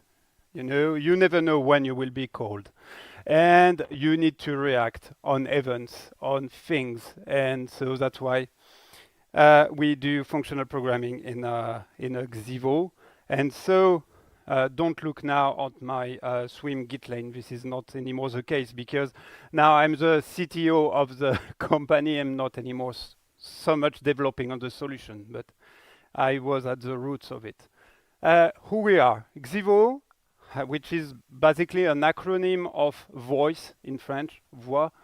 It's a French editor and integrator of open source telephony, what we call an IPBX.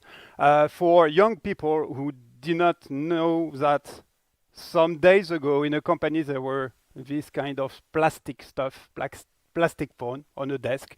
That was how you were communicating in a in a office.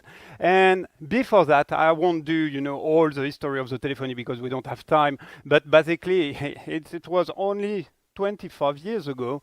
There was analogic lines. That means that if you wanted to be called, you had a DID, a long number, 10 digit, for example, to be reached. And it cost a lot because it was copper lines going to the building of your office, and each time you wanted a new line, you need to ask your telephony provider to add a new people. And that's why VoIP and SIP raised, because we said thanks to the telephonist and became the IT, replacing all that stuff, all that old telephony module by new SIP devices to replace everything. But the idea of, okay, now internet comes to the building, we still have only one phone number, and we want to dispatch all the numbers among the people. Why is this important, this presentation of what we're doing? It's because, as you understood, I come from the telephonist universe and not the computer side, or not the IT. But the reality is that telephony is still present and it's still a way you contact people. So why not, and this is a goal of this talk, why not trying to meet the two words of the telephony and the unified communication in Matrix. Just a key point of Xivo solution, if you never heard about it, Xivo, if you call currently the 18 or the 112 in France, basically it's Xivo platform that takes your call. So I hope I will not make you feel bad and you don't need to call the urgencies. But if you call the urgency, it will be coming inside the Xivo. Just before starting my the explanation of how we did merge telephony and Matrix, just quick look. I did that for another talk about the Teams penetration in offices in France. It's hard to find statistics from Teams because they don't want to propagate so much the numbers of companies using Teams. But I found from Microsoft website that they that 1,000, more than 100,000 companies are using Teams in public and private company. And just a matter of comparison, we are comparing carrots and cabbage here, but it just to give an idea of numbers. There's no more than 150,000 companies, more than 10 people in France. So basically, this is a reality today. Matrix, yeah, for sure, it's a perfect tool. It's a marvelous tool, and I love it. But the reality is that a lot of people is using Teams. And why do they using Teams? It's because Teams had the good idea to have phone license system, and it helps the change management. You know, lot of company and lot of public sector still relies on the phone, on a plastic phone, to take their call, to call their clients, their providers, etc., etc., etc. So for sure, if you say tomorrow you will use Element or whatever client to replace your communication, they won't. They won't. And they say, okay, so let's go to Teams because they have this flexibility to have telephony and communication in it. And that's true. And other people that will move to Matrix, like me, at the beginning, they will just juggle between the chat, the video, and the phone, but they won't have the presence between the phone and the guy will call in Element. Meanwhile, he's on the phone, and vice versa, which is a pain. So our goal, our wish, what we would like to do, and what I will show you today, it's definitely try to make it seamless and to have telephony and a VoIP completely merged into a single Element environment. The Element is in bold, it's important. It's because we focused only for Element Web so far. I'm pretty sure we will have issues with other clients, but that's why I'm here. I'm new to Matrix ecosystem. It's only 1 year. We discovered all this ecosystem and all the richness that Matthew presented this morning. So I'm taking your experience to break it and make it better. So let's go to a demo, because this is, I think, what you're waiting for. Oops, no, this is code. So this is a soft fork because we did not know where to start. So we did a soft fork of Element. I lost my... And so don't read too much because this is my team working. So basically, I will just make a call on my private, on my DID. So DID, my long number, my so it's a 04 blah blah blah. It's the number where you can find in my signature, as for an email or a Matrix alias. So let's try. I hope that will have no demo effect. So I call, and here you see that I receive my phone call. I'm not cheating.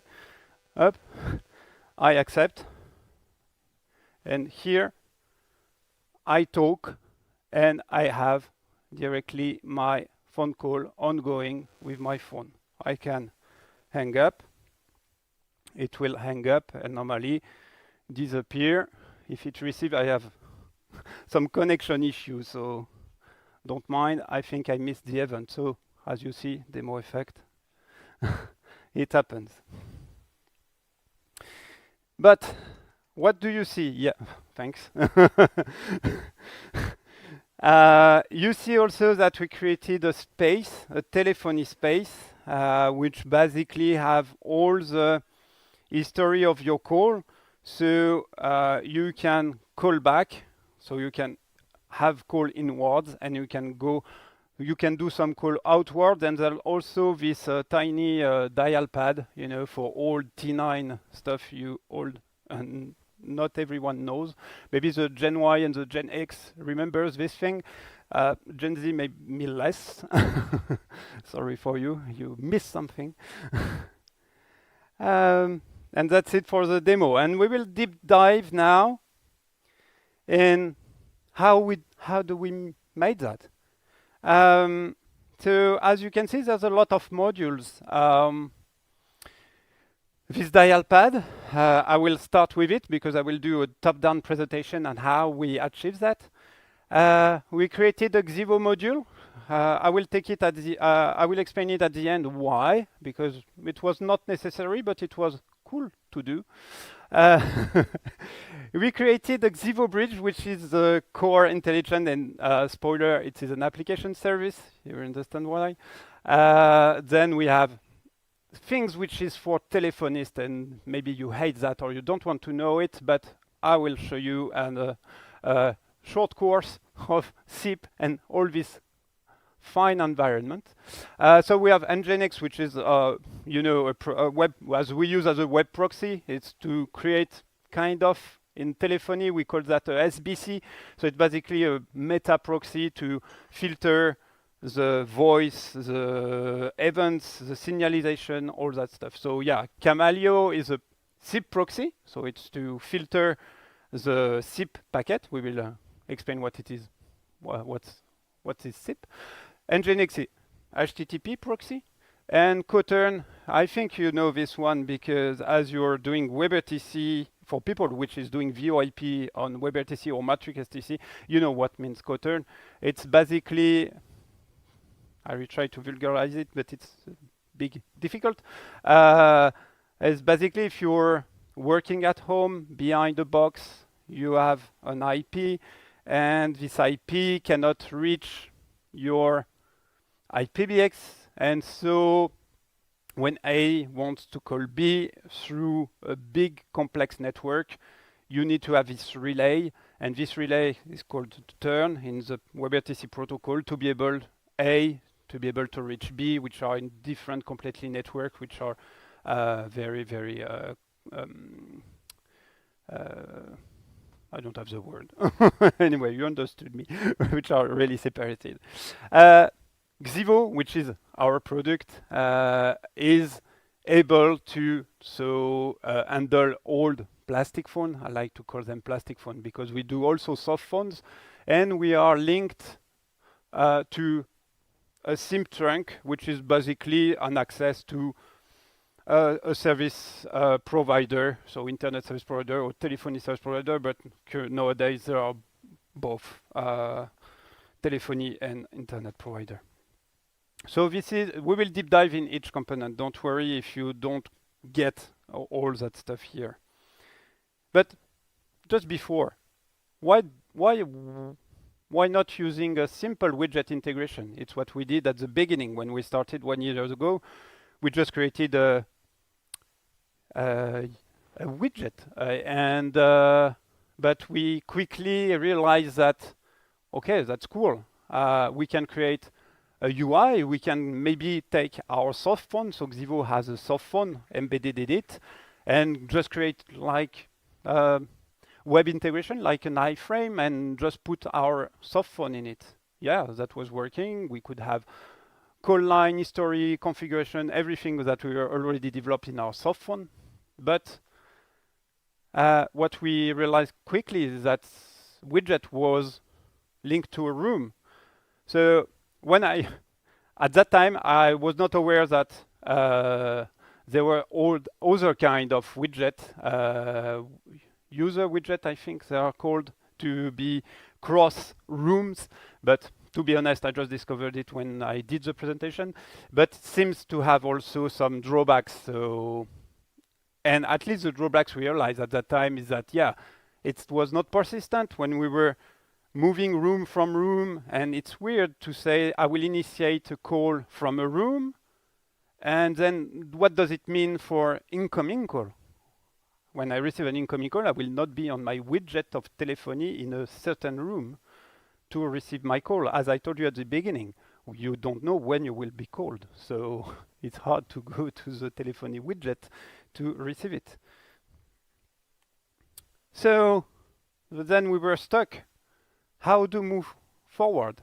And spoiler again, if you type asterisk, which is open source tool that is used on top of Xivo, if you type asterisk and matrix, first thing you have, I think you know this guy. He made the talk 10 years ago already at Astricon, which is a reference for the VoIP guys like me. And he tried at that time, so the video is funny because he's trying to do a demo and it completely failed and nothing worked. So that was funny for me, not for him.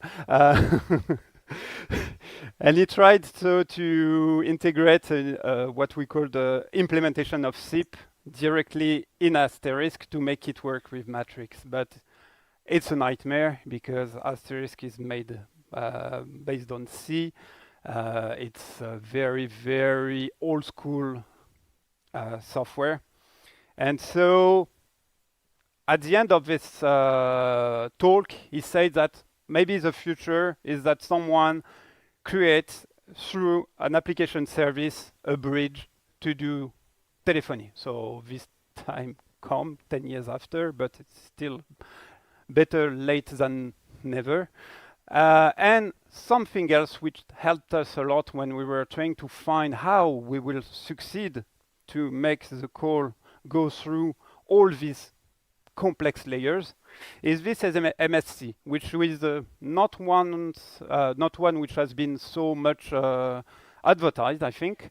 And basically, this is the key of the success of our development. It's basically, it says, this MSC says, okay, we have PSTN. So PSTN is stands for the old telephony system, or UK people call it POTS for plain old telephony system, something like that. I like the word. And this says, okay, let's create a protocol that from a phone number, we can give back a MXID. And this is the key point because we have user here, historically, 25 years, that there are some users using telephony. Basically, in SIP and in Xivo in particular, one termination, one device is one user and is one number, one line. So these three objects that create an entity. And what's define a user in Matrix? I already told you, MXID. So we need to correlate something which is represented by a number on one side and something which is represented by a MXID on the other side. But we need to couple them. And without this protocol, we were stuck, or we would have need to do so much customization that would have been a nightmare, and only our source fork could have worked, and it would not have been able to reproduce it in any element like client. So, as I told you, application service is the key. So, then we're done. We just need to translate Matrix 7 to SIP messages, right? Easy. Easy? Not so. I told you it has been already 1 year that we worked on this thing. So, let's just quick thing. What's the difference? What's SIP? SIP is easy. It just manages the signaling. But SIPs means session initiation protocol. So in session, you hear this word, it creates a session. To be able to use SIP, you need to register, then send some messages, to have some handshakes, etc. SIP has been developed just after HTTP, and a lot of things, as you see here, the written code and all that stuff are being inspired by HTTP. HTTP, which is a protocol, you know, connected protocol, you send something, you receive, blah, blah, blah. nightmare. But it mixes TCP and UDP because at some time, once you send an invite, you're trying, you're ringing, it's okay, you hack, you knack, etc. At what time you can exchange RTP, which is the same that you exchange, is the same protocol in WebRTC or MatrixRTC. I mean, in modern protocol, it's the same. It's maybe secured RTP, but it's still the same protocol. By the way, SDP, which is the descriptor of the media that you will exchange. So you have the signaling, something which doesn't exist at all in WebRTC. Signaling is free to be implemented, by the way. In Matrix, we will see. We have simple signaling through m dot call dot blah blah blah, which is not the same in Matrix STC. But I'm talking here in the what we call the legacy call handling of Matrix. So yeah, here we go. So we need to somehow be able to do all this exchange, which is very HTTP-like, coming from one event. SDP, RTP could be reused because they are the same protocol. SIP doesn't exist. So, just general vision. SIP used by Xivo for interoperability because, as you remember, we could have done directly WebRTC between Asterisk and Matrix, but we did not that because if we do that, we remove the compatibility with old phones, with conference phones, you know, the Snom, the Yealink, the Cisco, blah, blah, blah, you use for conference, which are using SIP. And if you want all this interoperability, you need to keep SIP on one hand. Signaling that I told you, it's based on kind of HTTP. The media transport is RTP. You don't have this NAT traversal in SIP. This is something that came with mobility and WebRTC and web stuff. Security was who cared for telephonist and etc. etc. And yeah, in WebRTC it has been the legacy call handler you found in Matrix, so the old way, not the element call and not the Matrix etc. was designed for one-one communication in browser, basically. And the signaling was replaced by, as I told you, this mcall offer, mcall answer, etc., etc. SDP was the same. The media is SRTP, encrypted. I'm not sure if it is encrypted by ORM. Not sure about this. I did not dive so much. And I'm interested to talk about if you're VoIP expert on this side. I'm really interested to talk with you. And yeah, I will not go. It's just to show you that there are some similarities and some key differences in signaling. So what? So what did we do in our bridge, in our application service? So we have Xivo. I told you that we need to register. So this is SIP-ish things that we need to open a WebSocket. So WS always stands for WebSocket in our diagram, never, not a web service.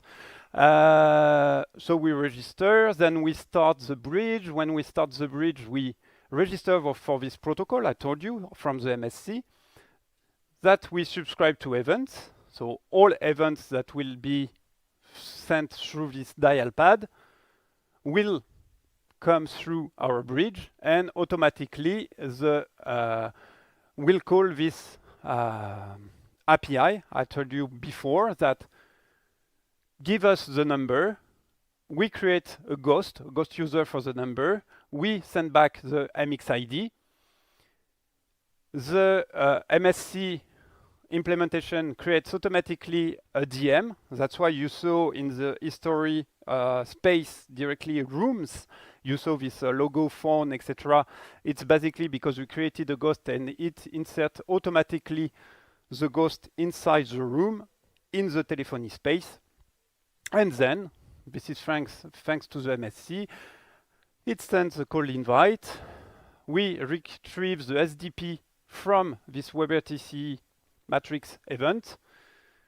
We copy completely it in our bridge. So this is all the intelligence, it's done. We take the SDP, we create invite SIP, we do all the stuff we know from telephonist, and then we forward, and it reverts from the SIP answer. We create a mcall answer with the SDP coming from Zivo. To ease our pain to create WebSocket, to do the mapping, there are 3 libs open source on the market which exist. So you have SIPML, which has been deprecated since a while. You have SIPGS and GSSIP, which is a fork of one of the other. I never remember which one is the fork of the of the other. That's the problem of the good naming. But yeah, we used SIPGS to do this connection, keep alive, and all that stuff. So cool. We manage outgoing call, in fact. From the dial, we transform the invite to SIP call, then it comes back. Perfect. But how do we make in call? I mean, a call coming from my mobile, as in the demo, to make ring this stuff. Because in this side, I just receive a phone number. I don't know how to retrieve the MXID because I have no mapping. I need to do a mapping of all my users if with matrix users. And easy. Let's create a module. That's why you remember I told you at the end we created a module, and indeed we said, okay, let's create a Synapse module. And this Synapse module will, each time someone from Matrix will connect to the platform, we will take the authent, we will retrieve preferred username, so the username is used while login. And thanks to a callback, we retrieve the name, we send the username to Xivo, we created an API for that, and Xivo will say, okay, this guy, this username, I found it, and he has this phone number, or he has no phone number.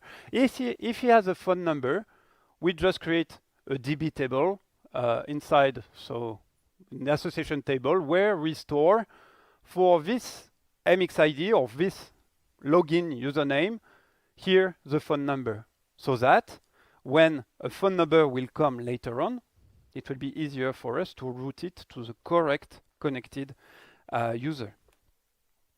But as we created a module, let's do more because, you know, we had time. So that's why you saw during the demo, and maybe I can show you back. We created an history with the different numbers I can click, and the DM, which corresponds directly to the history for this user, if I called him, etc., etc., etc.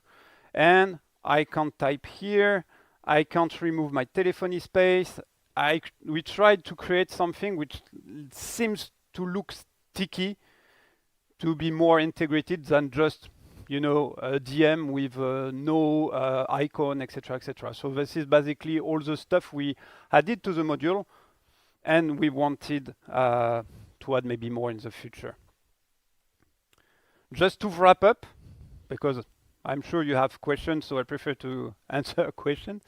So for outgoing call, what we succeed to do, so it's right to left this time. So when I dial from my element web, now I have, thanks to the module, I have mapping automatically. So I will ask if my matrix user is associated to a phone number in Xivo.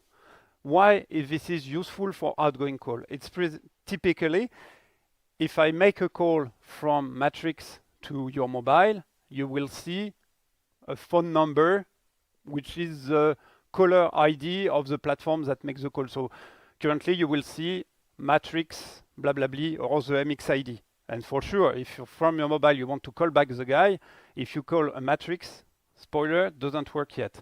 So it's preferable to show the real phone number to be able to call back. So that's why we request this Xevo module, just to present the correct name to the mobile or to the phone to be able to be called back. So that's it for outgoing call. And if we do the same as a wrap up for the incoming call, so incoming call, so I call with a mobile someone on his DID to make it ring on Matrix. So it's the same. So Alice is dialing a number. Here I used internal number in the PBX, but you can imagine it's a long number. It looks if, so Xevo Connect is the name of our South Fork, but is the bridge activated? No worries. I fall back to Xevo for the telephony people, blah, blah, blah. If it is activated, I reuse my module.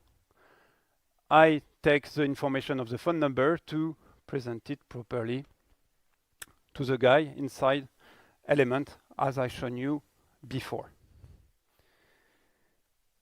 And what about future? Do we have idea? Because here it's simple telephony. I can make outward calls, in call. I have history. Okay, that's it. I can hold, but I can't do transfer. If you're interested, I can explain why. We think about to create a widget on top of what has been done with the bridge and the module to be able to configure what we have already in every soft phone. So to configure the do not disturb, the forwards, etc., to see your telephony presence or the telephony presence of others. Also, we have an initiative with CHAP to decouple the module with the application service, because typically the module is installed inside your Matrix web server. The application service is installed elsewhere, and this communication could be sometimes in public and for security reason can be filtered. And so it would be cool if we could replace this event listening by bot instead of a module that communicate with the application service. We still don't know how we will handle attended and blind transfer. You know, attended transfers, you are in call with someone, you call someone else, you say, hey, Charlie, I have Bob that wants to talk with you. Okay, I transfer it to you. This is attended transfer. Blind transfer is you take your phone number, you take your call, and you just transfer it to someone else. This is complex because this is things which are not implemented in WebRTC so much, and it's not implemented also that I found no MSCs about transfers at all, which leads to how do we do with the future of the communication with Matrix RTC, which is think more for not one-to-one communication, but global communication, and which is completely incompatible with SIP telephony, legacy one. And definitely we never tried to heavily load, and I don't know what are the limits of our connector currently. Xevo can handle multiple hundreds, thousands calls, but we are talking with Matrix instances where you can have tens or hundreds of thousands of people, and how does it react? And if you have any ideas or any question, this is time. Okay, thank you. Thank you.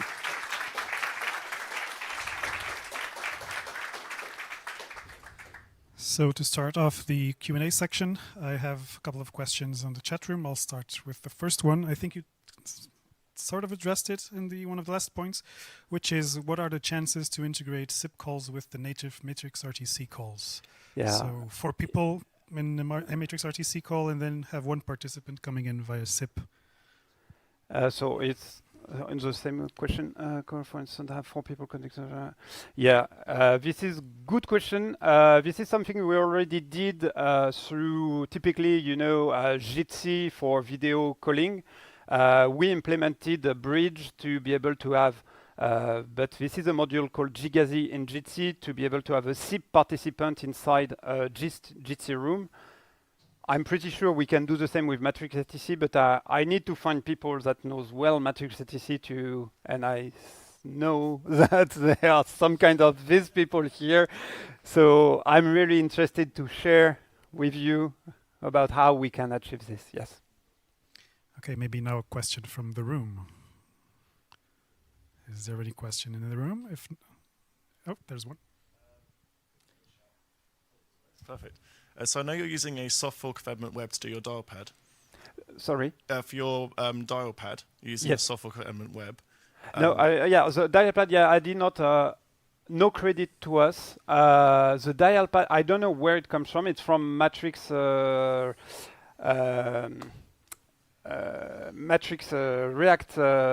JS library. Yeah, I think Element. I think we built it ages ago for a different project. So Yeah.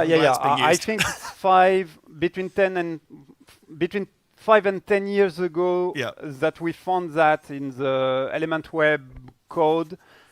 We don't know for who. It was hard to get blame to understand, but it was linked to this MSC somehow. Yeah, it was used originally for a SIP project. So actually, it's nice. It's still being used for a SIP project.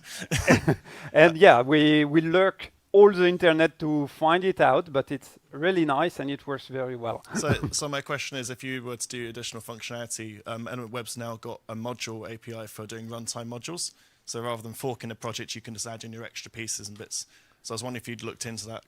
Instead of doing a hard fork, you could just add extensions. That might be a thing to look at doing. Okay, interesting. Yeah, as I told you, we are rather new on this whole ecosystem, so we're still learning, and I'm here to learn also. I would just wanted to share about what we found and what we succeeded on our own. But now, it's open source. Everything's open source. Zivo is open source. Our connector is open source. We hesitated to create a asterisk directly bridge instead of Xivo, but we preferred to do Xivo because Xivo has this approach that we how do we call that?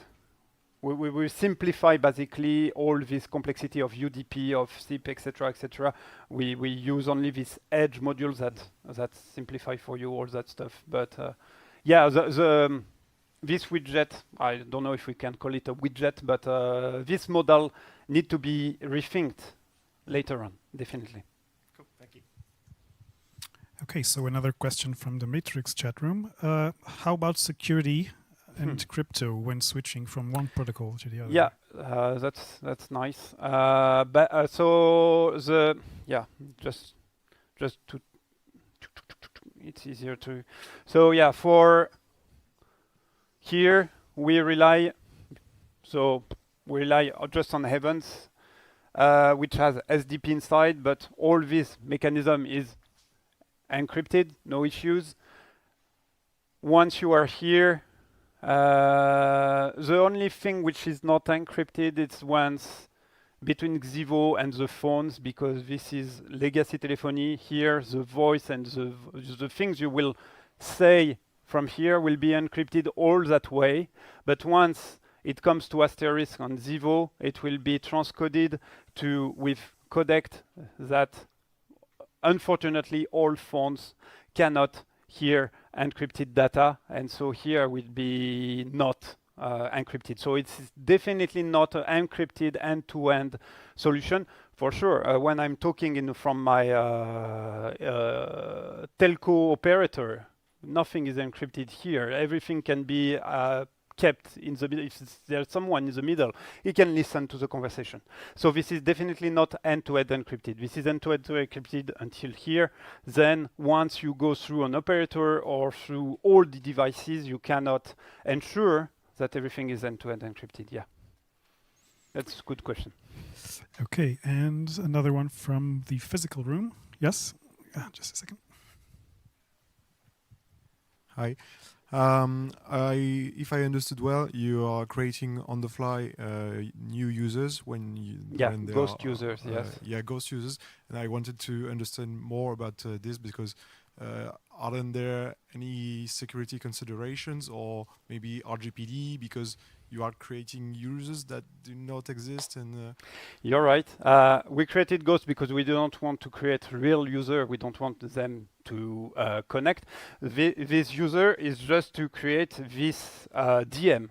So it's just to have the phone number here, which are for sure like private data. You store the phone number of someone in a user, a Ghost user. It's still something that we store to be able, in fact, to have this DM, to be able to call back, etc., to have an history. But yes, we did not find any other way.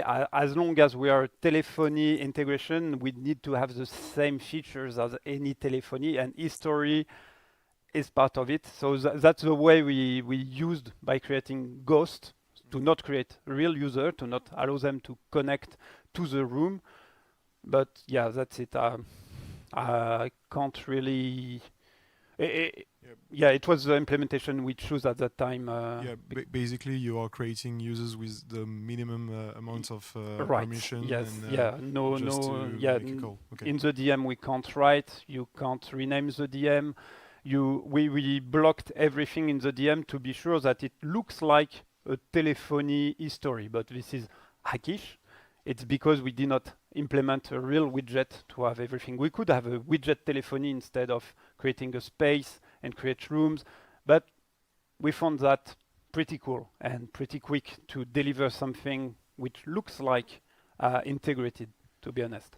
Because I'm asking because I was wondering if we could apply this kind of logic to have a kind of hook to metrics, such as creating a ghost user, or some apps have this, creating an account for an application is a huge barrier, and when such a feature where you could start the conversation with a kind of ghost user and then register, but I don't know. Yeah, every idea is good for me because we are trying to find the good ideas to make it evolve. Yeah. Okay, you still have a few minutes. Another question? Go ahead. Yeah, I have a question.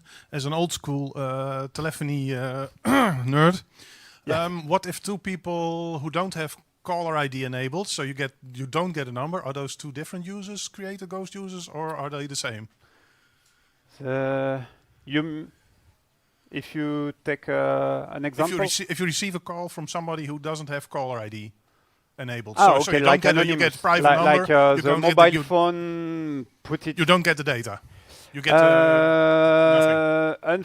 So for Anonymous, we have a specific ghost, and we reuse the same ghost. But unfortunately, if currently equals with plus 33 his number, and then he lose 06 directly with the local area network, then we will create two ghosts. We don't have the intelligence. We did not go so far. No, and this should be normally take care by the IPBX. So in Zivo, you should do the normalization of the number before you send it to the bridge. Yep. Okay, no more questions in the chat. What about here? If not, let's give another big applause to Laurent. Thank you. Thanks a lot.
once again to the Lynn Conway room.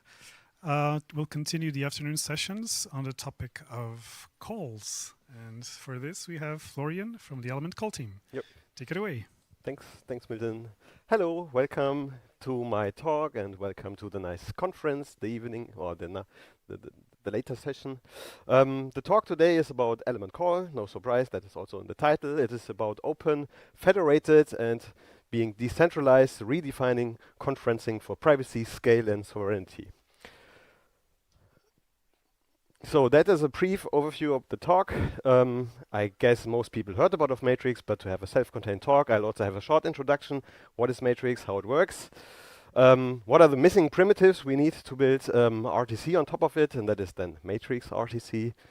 Once we have the foundation, I give an overview what Element Call is, what we are using it for, and then we have an outlook what we can do with the ecosystem to adapt calling as soon and as much as possible. So recap, what is Matrix? As written here, Matrix is an open network for secure, decentralized, real-time communication.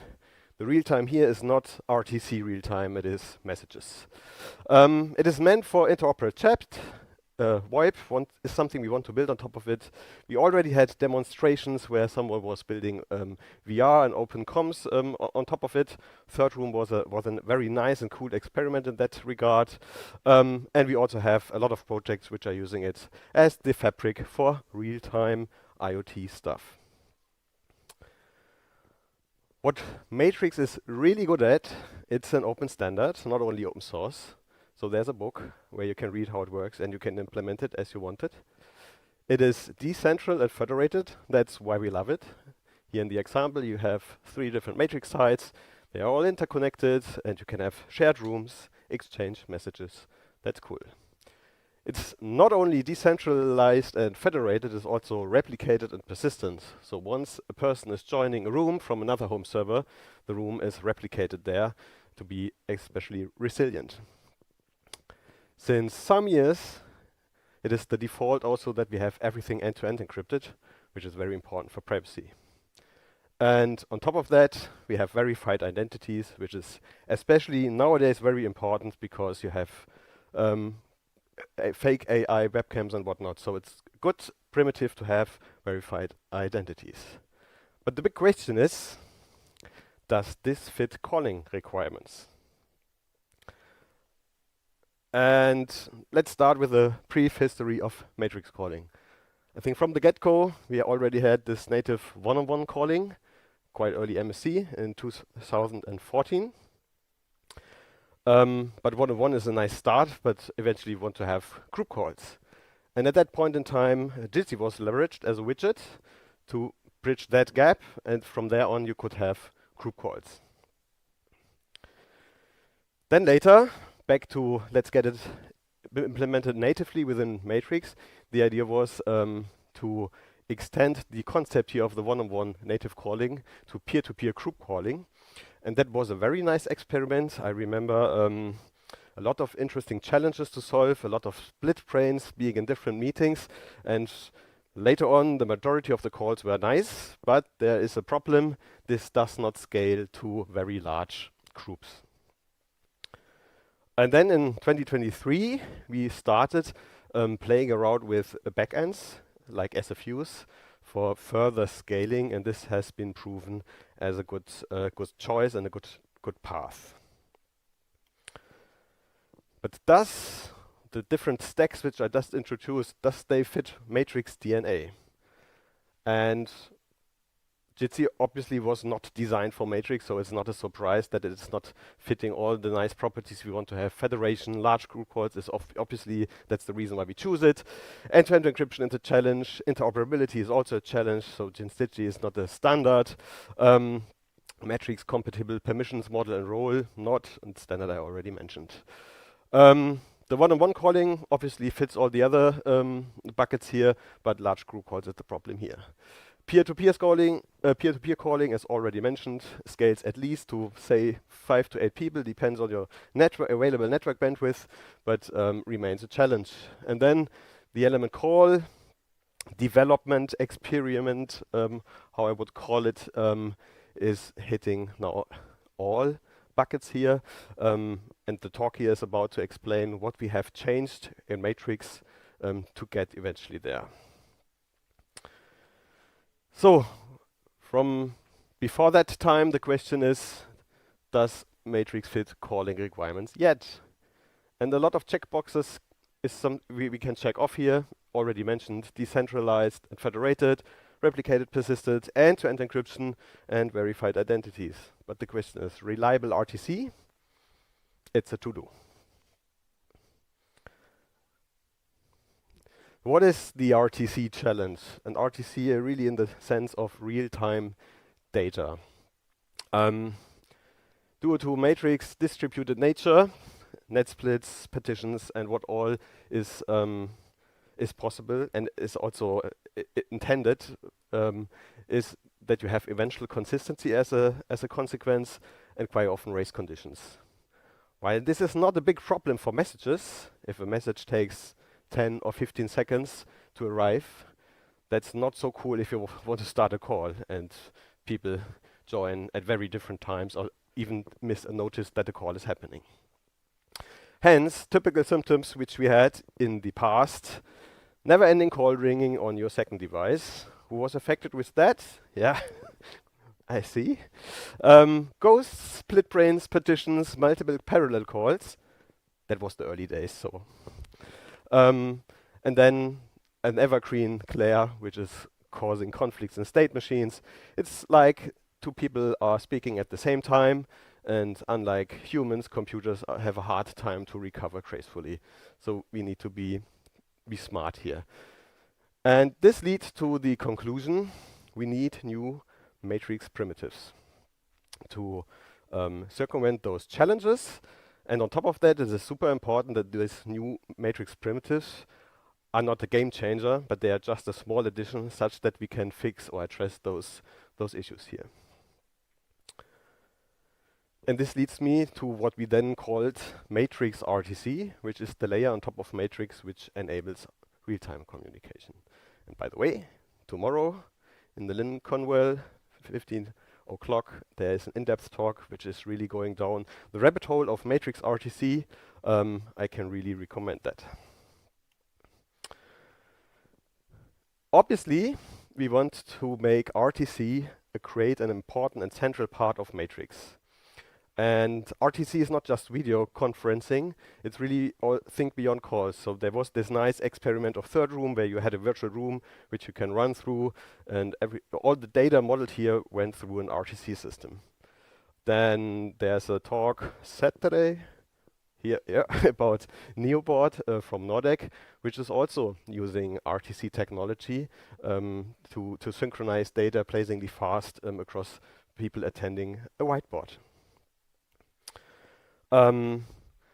Since we know that the internet and the world is moving fast, we want to have the backend, which is hosting the actual RTC data, pluggable. While WebRTC is a nice technology we can use nowadays, it might be that we want to use web transport or web codings going forward. Hence, it's really important that this is pluggable. Today, we are using LiveKit, which is basically doing a nice glue layer around WebRTC, such that it is having a nice developer-friendly API surface around it. Yeah, and the main motivation obviously was we have large matrix rooms already, so we also want to have large interoperable secure group calls on top of it, such that everybody can join. And that is, given a matrix, we want to support it in as many clients as we can have, which fits the idea of being interoperable. So, matrix RTC at a glance is intended as a structured RTC framework. And the first layer is defined by so-called RTC applications. The RTC applications, they define the activity type and the application logic, and they're giving meaning to the data. So if you have a whiteboard, for instance, the data could be a mouse cursor location on the screen. If you have a call, okay, then it's video and audio, obviously. But you can also think of a game, and then the position of the ball or whatever might be the meaning of the data which is transmitted. What we learned very hard in the last half a year is that due to race conditions and eventual consistency, you need to define something like a good place. We call it a slot, where people can meet with the same intent, an application, to gather around there and have a call, have a game, whatever. On top of that, slots are basically managing the application. And in order to manage a slot, you need a slightly higher power level, being a moderator, such that you can open or create, open and close slots. And you can have as many slots as you wanted in a room, each for a different purpose, obviously. And that's nice if you have a slot and application, but without membership, there's no RTC application running. So the membership, the RTC membership, is representing a device or a participant who is taking place in an application. And it's also, on top of that, providing the information how that participant wants to be reached via which RTC technology. So this is what we call an RTC transport, and every participant is announcing, hey, I'm available via WebRTC. Another participant might be available via WebRTC and Web Transport, and so on and so forth. That's the idea, being very flexible here, and that also the users are in control where they want to publish and subscribe media.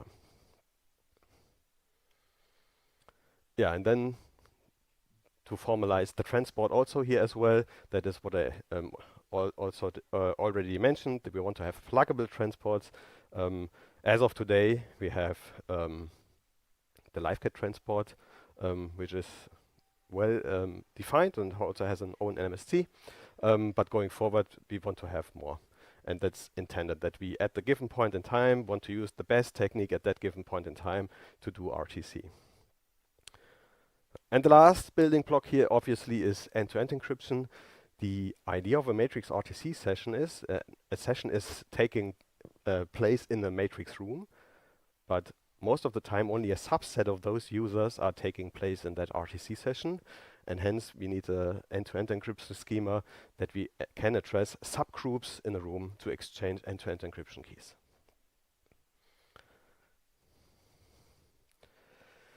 The two things, I'm starting with the first one here, which we learned the hard way last year, is that, and we already heard it in this room by a lot of talks today, we heard this problem here about floating room state.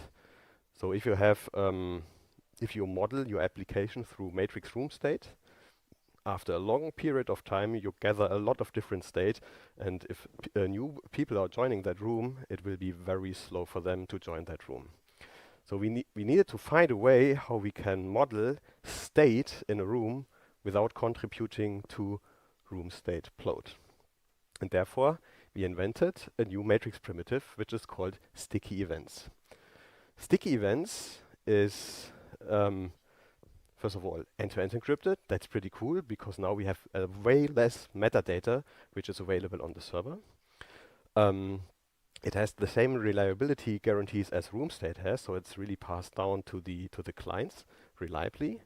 And on top of that, since we are not using room state, it's more efficient because we don't have state resolution to carry out. So sticky events reduce the metadata and increase efficiency. That's the essence of that new primitive. So what we did the last half year or year, we concluded our research and development efforts on the topic of matrix RTC. Therefore, that was already done last year. We invented the delayed events. They do contribute to a precise tracking of the lifetime of a matrix RTC member. We invented the slots system here, which is the management for RTC apps, and the last one, which I already presented here, the sticky events, which are reliable and lightweight way of modeling application state.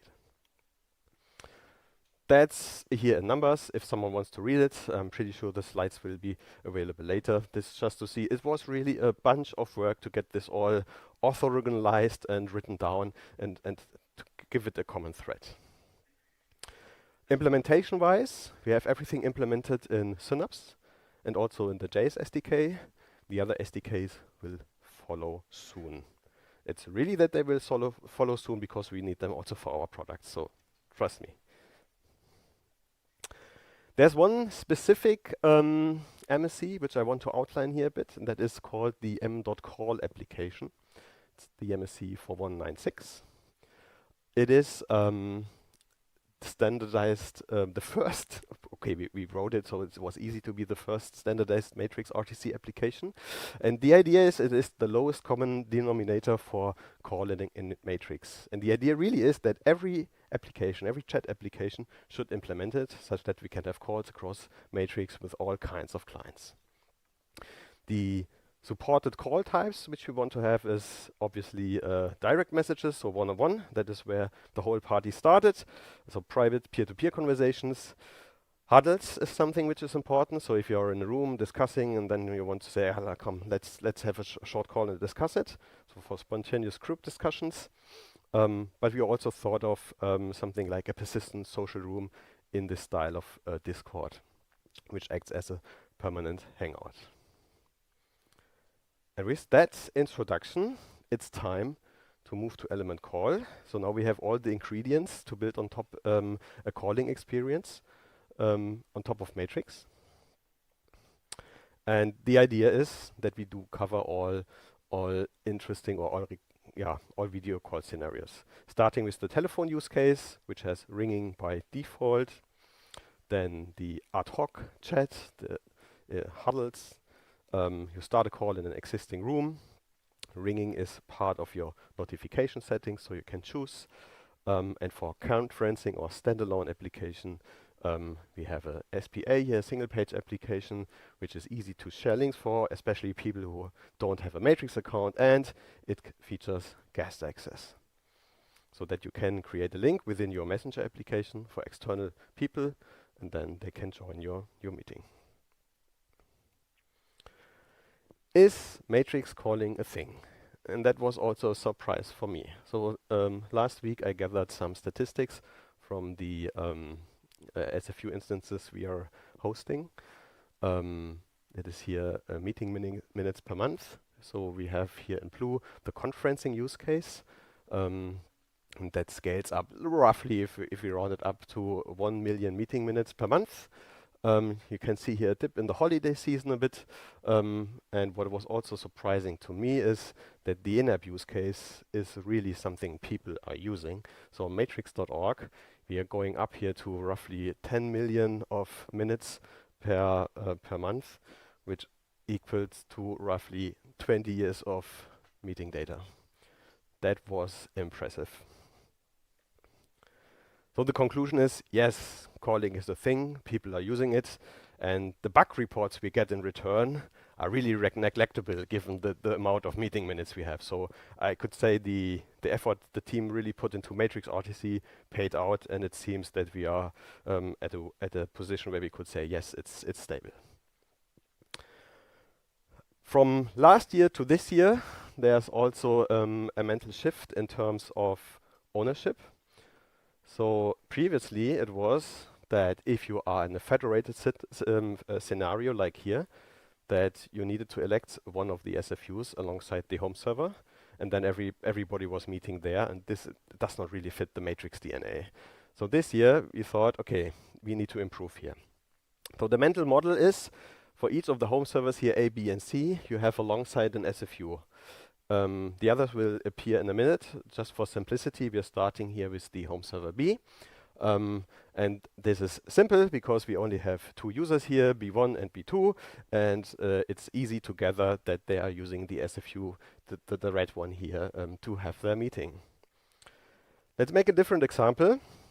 We have the SFU over here at home server A, starting with the same example. So currently in the meeting room 4, 5, 6, we only have user A1 and A2, and now a user from home server C is attending.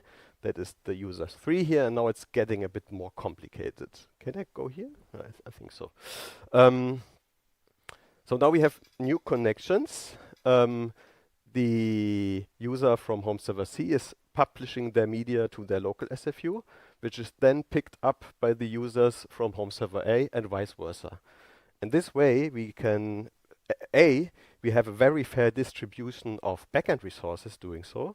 And the other thing is, in every time the user has the ownership, they can decide if they want to consume the media from the remote ones or not, and they do upload media only to their trusted SFU.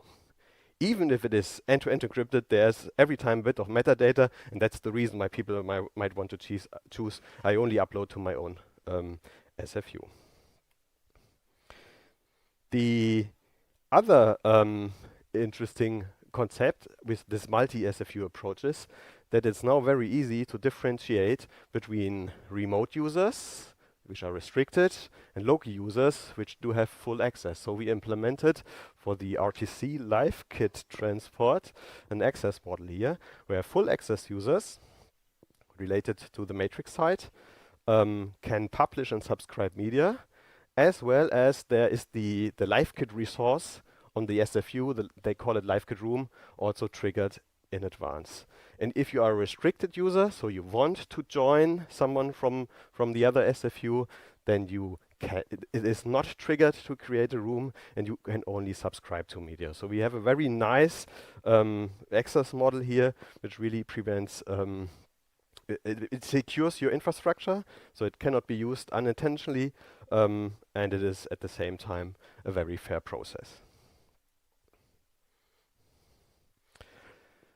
There's another thing which I wanted to mention. So in discussions with customer, quite often there's a discussion about network bandwidth. And for whatever reason, there's a meaning that if you're using an SFU infrastructure, you have to use, or that more network bandwidth is consumed compared to a MCU system.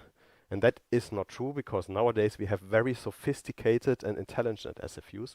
And here's a simple example how that works. Here's the publisher, that's the webcam.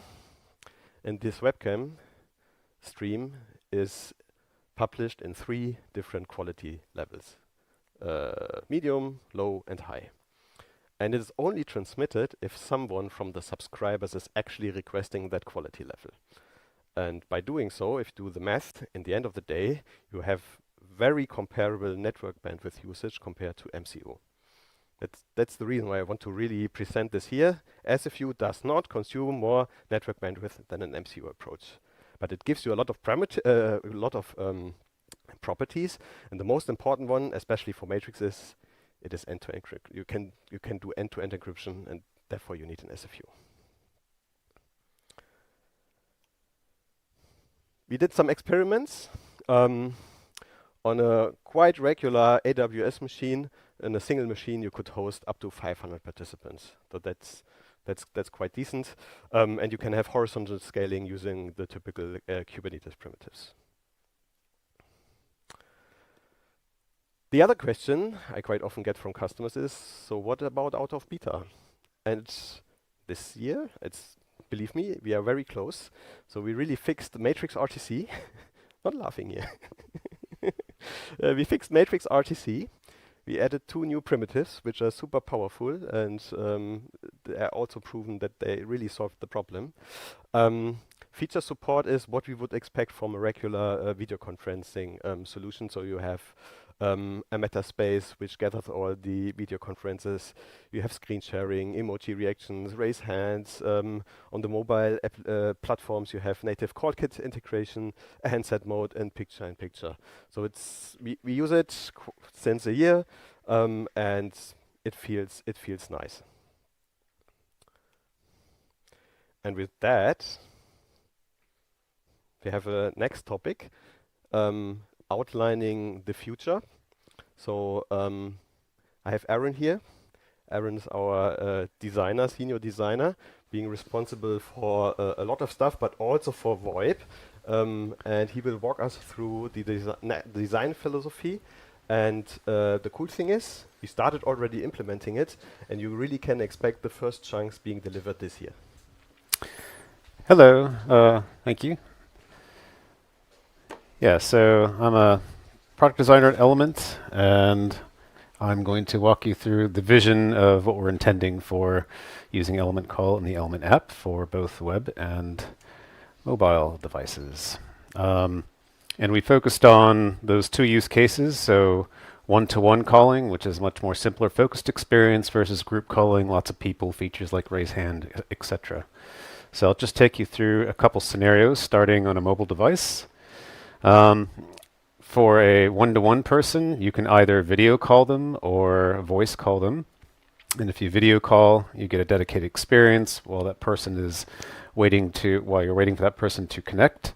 You've got your basic controls to turn off and on and off your video. You can change your camera orientation if you want to. But then they connect, and now it's just you and that person, large and in your face. And support for landscape if you'd like. And if you're on the call and you really need to do something else, we made it possible to minimize the screen, and it gives you this nice little clean banner at the top. Opted not to go for picture-in-picture in this case for two reasons. One is if you're participating in a call, you really should be participating in the call, not doing multiple things. But if you really do need to, then that picture-in-picture is always in your way. It's at the bottom of the screen when you're in a timeline, or it's at the top of the screen when you're in the chat menu, chat list.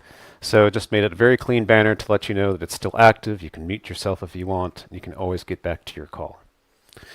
And then at the end of each call, you can give a little rating and give us feedback, like a lot of other modern apps do, just to always give us some sort of feedback as to what is working or not working. And then the other is if you just want to call someone with a voice, automatically by pressing that button, your camera is off and waiting for that person to connect.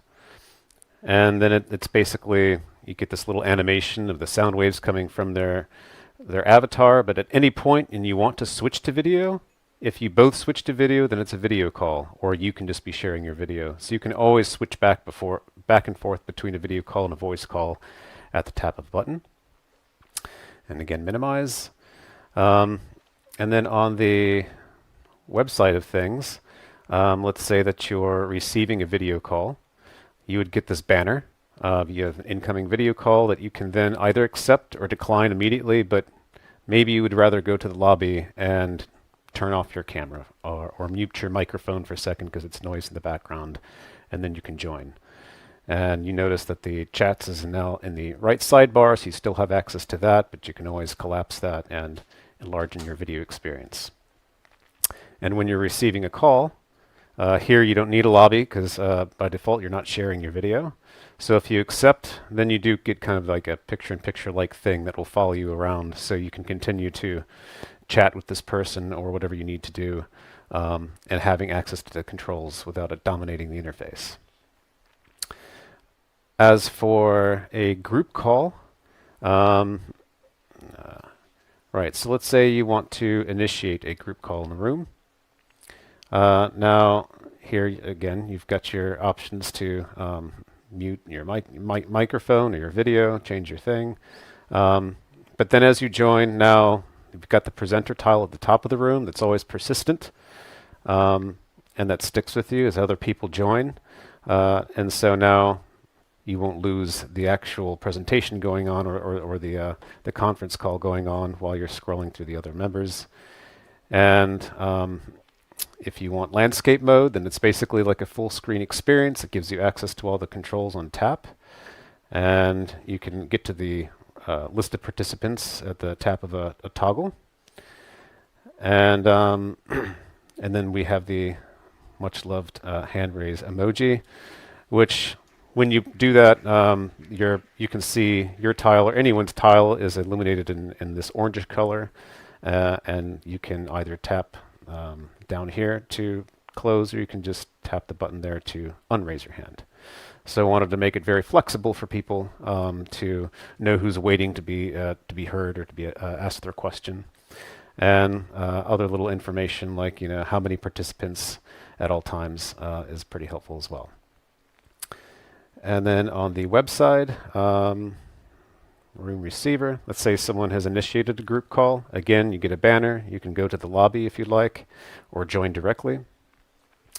And this is probably familiar to most people. You can see all tiles, and the speaker is always at the top, or you can focus the experience and just focus on whomever is speaking if you'd like. And then you can always expand or even do full screen if you'd like. And then in the timeline for a group call, if it's still going on and you have left the meeting, you can always rejoin the call easily from the room header.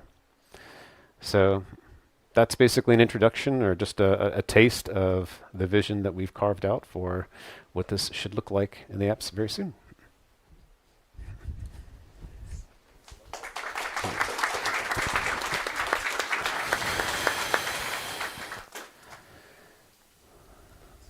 So then,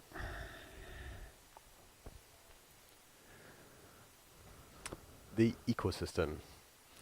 So now we saw that the path, how element call will adopt all the m.call features.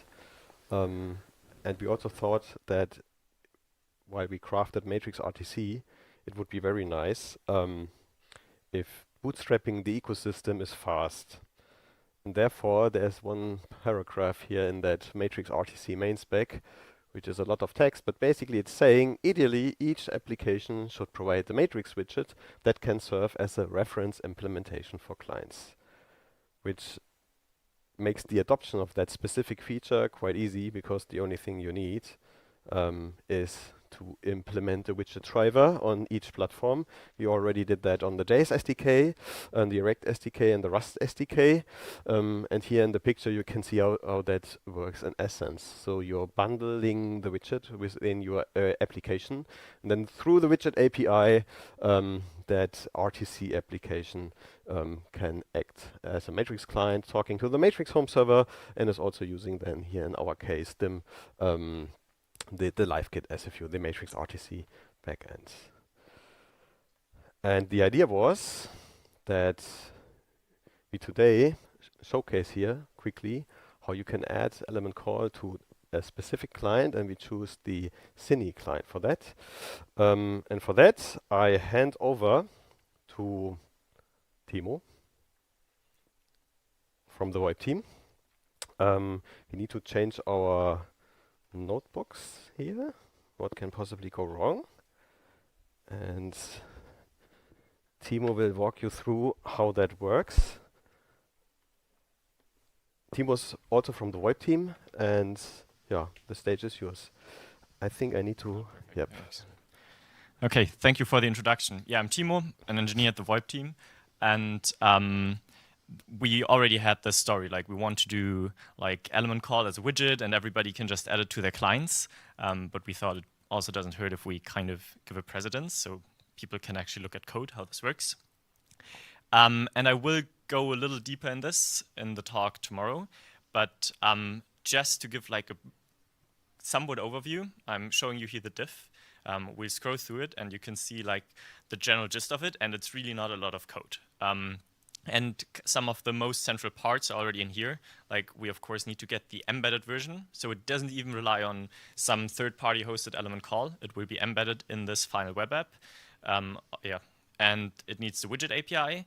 Then there's a couple of stuff we need to copy over from Element Web. As I said, I will do more details. And then it's basically just one file for a call view. That's just a React view with an iframe. And then modifying the room header and modifying, that was like actually adding the view to the thing, modifying the room header. And at the end, we need some helper functions. And that's already it. So it's really like a okay piece of work. Biggest part is actually copying stuff over from Element Web. And now if we start this, we can go ahead and wait until this is reloaded. See how quick the internet is, and we should already be logged into my test account. And we should have a room header in a room with a custom button that allows us to start an element call. So here I'm currently in a DM with Florin. It totally would also work in a group chat. I'm I can press the start call button, and it will load the widget, which is already embedded, and yeah, do all the necessary things to. It even rang on Florian's phones, so even sending the notification event is part of the widget code. And Florian, I totally should mute myself, and Florian can join the call. And this is like a full Matrix RTC based video call solution in Cine, which is kind of nice. So I'll hang up here, and yeah, that's it for our element call demo.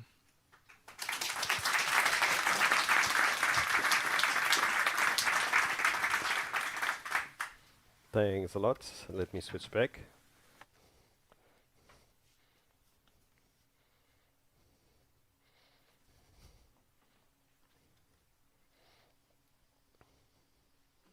Whoop.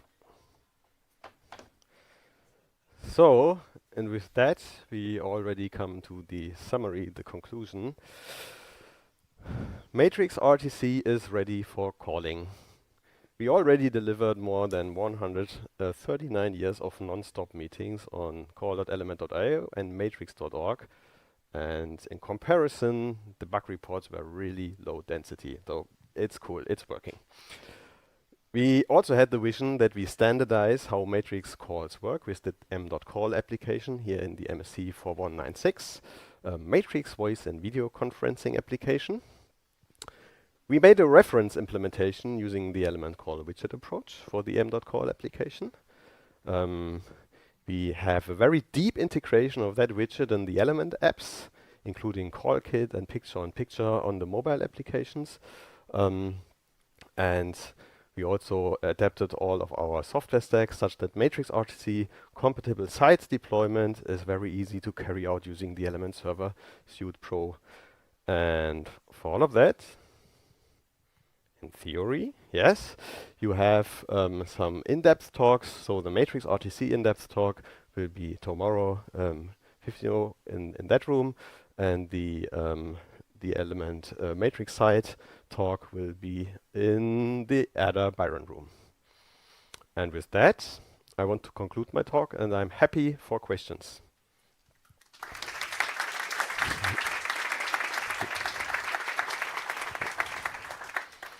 So I guess we can start. We have some questions in the chat room, but we can start here in the physical room. Oh, yes. Okay, so first, thank you for the presentation. I think it's good to see a lot of development in the element core. I just have an extra question about the desktop implementation. Because currently all this is in the widgets, and we are talking about the web version, but there's the use case when we use the app on desktop. For example, many like app like Team, they have or Slack, they have like a very well-rounded desktop version, which the call would happen in an extra window. So in Electron, it would behave differently. And how are you handling that case? So like the Element Web is also, or we also have an Electron app, Element Desktop. It's Yes. also an Electron application. Yes. And there you can also embed that widget. That's not a problem. But you are asking, you want to pop out that Exactly. window? Yeah, okay, I see. Yeah, that is something you can absolutely do. So that is not a problem. Yeah, but I was wondering if you are actively developing similar thing or this. It is on our agenda, but Yeah. it's not the first thing. So I first we want to implement the nice layouts we have seen, I and see, after that, yeah. this is something we can discuss. Yeah. Yeah. But you're not the first person asking this. So Yeah, because I mean it's quite popular that they use desktop for that, and it would be nice if everything is also work in the new window and the PIP view also work there. So Yeah. Okay, thank you. Okay, now one question from the chat room. Can restricted access users also send their audio video? No, and so for that specific RTC transport live kit, the live kit transport, the idea is that it is a multi-SFU approach, and you will ever upload your media or publish your media on your home SFU while subscribing media from the others. So no, you would not be able as a foreign user to publish media on that SFU. Yeah. Okay, another question from the physical room. If not, I think I have a couple more here. Are there any intentions for forwarding system audio during a screen share session? That is an evergreen, yeah. Getting audio over a screen sharing session is very hard to do. So first of all, so the simple solution for that is you're using a Chrome web browser where they have the feature that you can share audio for a screen share if you share a Chrome browser tab. That works. If you want to share screen from your desktop or from your mobile with audio, that is nearly impossible because if you're using the WebRTC primitives, they are quite limited. And you also are running into another very hard problem. So let me try if I can explain it easily. If I'm capturing the system audio from my desktop, it also includes the play out from the video conference. If I'm playing that back, the other person from the other end will hear an echo. So you need an echo cancellation system which acts between the video conferencing solution and the system audio. Nowadays, the operating systems have more privacy, so they don't give you access to the playout signal, the system out signal. So that is really tricky to do. You could do it quite easily on Linux. If you're using something like Pipewire, then you can just reroute the audio of that specific application into the video conference application. That would work. But a general solution which fits easily all use cases is very hard to carry out. So long story short, it's hard. Okay. Anyone else in the room? I have a bunch of questions in the chat room, so I guess I'll go through them. Okay. If someone wants, just raise your hand. So I think you sort of answered this, but can we have audio-only calls and audio-only rooms? Yes, the answer is yes. Okay, so that's something we have on the agenda, and it's also easy that you can up and downgrade basically between a voice call and a video call. Yeah. Another one. If Matrix RTC SFUs don't decrypt media, how do they handle features like active speaker switching or simulcast quality control without breaking that? Yeah, that is a good question. So the client is being responsible for asking for the right resolution. And this is easy to do. You can have a look how big is my tile, which I'm rendering on the screen. And if it's the small one, I'm just asking for the small video stream. And if it's the big one, full screen, then I ask for the high quality stream. That is easy. The question about the audio indication, so the speaking indication, that is something the client is sending as metadata to the SFU, and that is how it works. And from there, it's then distributed. Okay. In the room? No? Another one from the chat room. So I'm not sure if this is specific to Matrix RTC, but how does it work for end-to-end encrypted chats in a room? Does it use a single key, or does each user have their own key that is rotated with the room or server? So it's a very good question, and I answer it for both, for how it works with messages and also for calls. So for messages, it's a MAC-OM session, so it's individual sender keys. And we are doing the same also for VoIP. Here we can't really use MAC-OM because the way how the encryption works in WebRTC is slightly different. But we do have individual sender keys, and they are also rotated every time the membership of the call changes to have the properties of forward secrecy and post-compromise security. For very large calls, also the what we currently have for the full screen experience, we are using a single shared password. And that is being part of the slot. And we remember the slot is the thing which manages the application. And there you can decide if you have a single shared password for all participants or if you go for the individual sender keys. And obviously we would most of the time prefer the individual sender keys. Okay. If there's not any further questions in the room, I'd say let's give it another applause for Florian and the Element Call team. Thank you.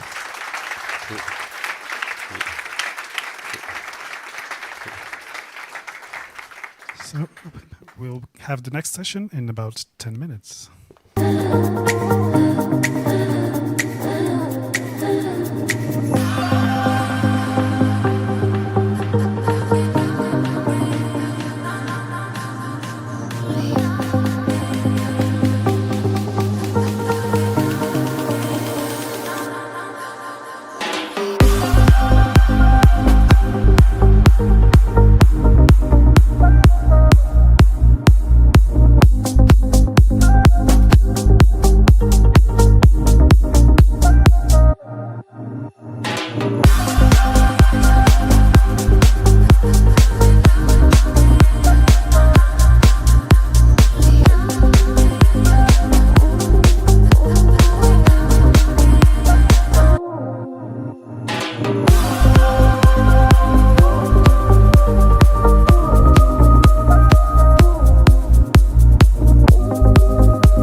I'm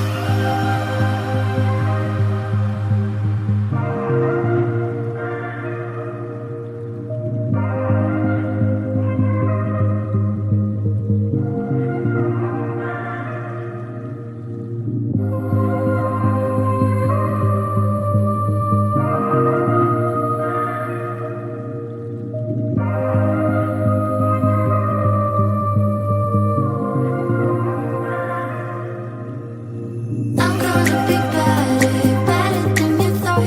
I promise I won't jealous. You don't deserve it all. I'm gonna be better, better than you thought.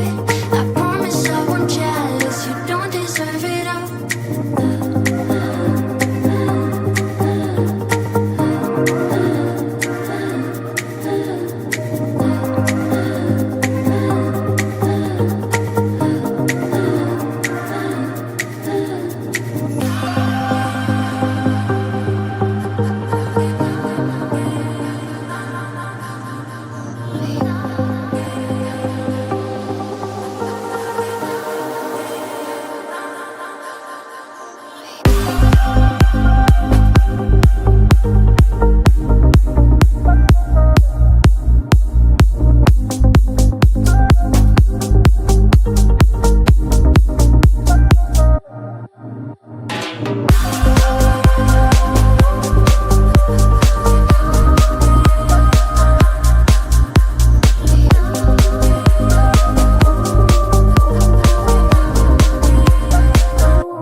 Okay, we live. Hello, hello, hello, hello. How are you all doing? Woo! Good. So, in our next talk, we're going to talk about how to make money with Matrix. Please, for the live viewer, you can ask your question in the chat, or even if you're in the room and you're a little bit timid, don't hesitate. Anyway, I leave the place to Ronnie, Johannes, and Hannah.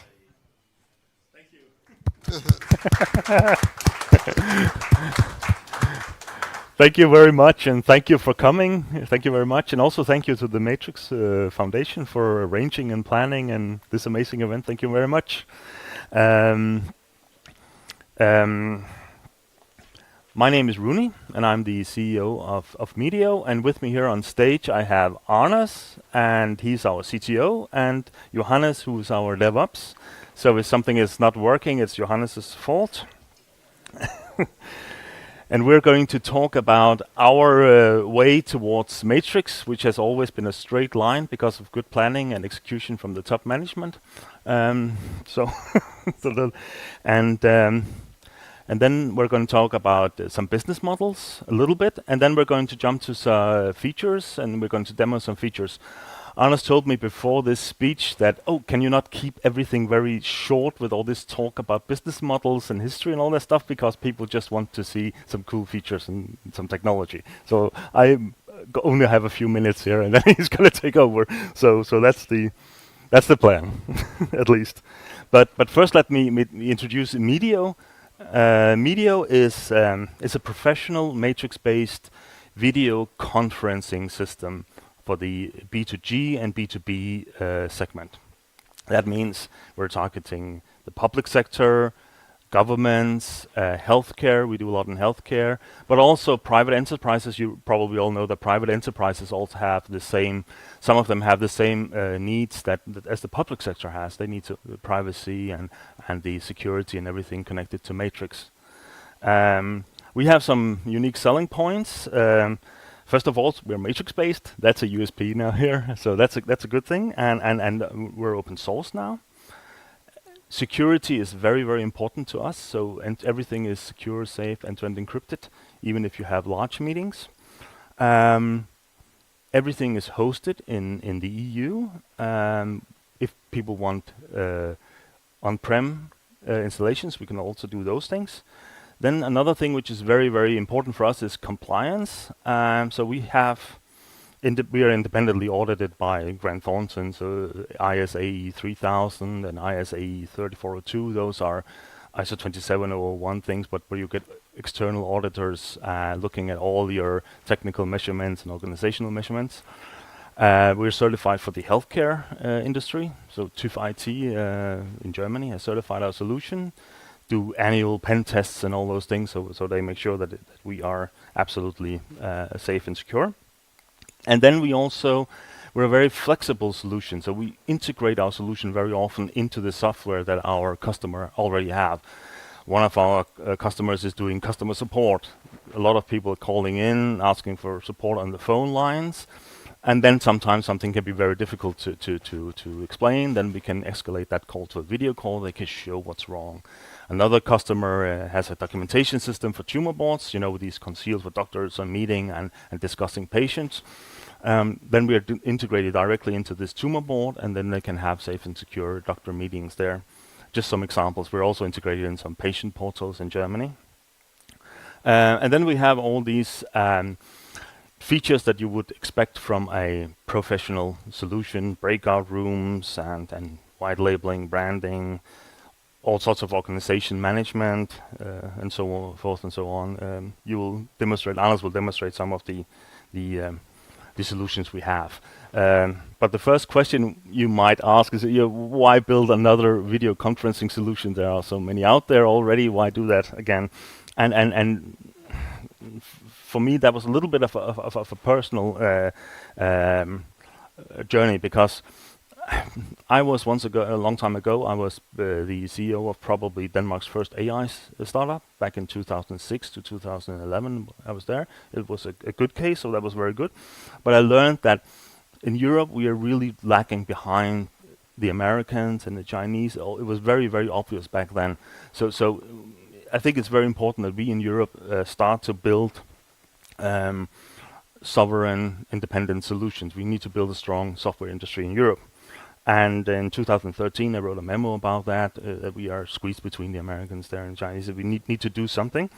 And the message was very, very simple back then, that we need to regain our digital autonomy. Nobody talked about that back then. Now it's called sovereignty. Everybody talks about it today. But back then it was not much of a topic. But that was the reason why, huh?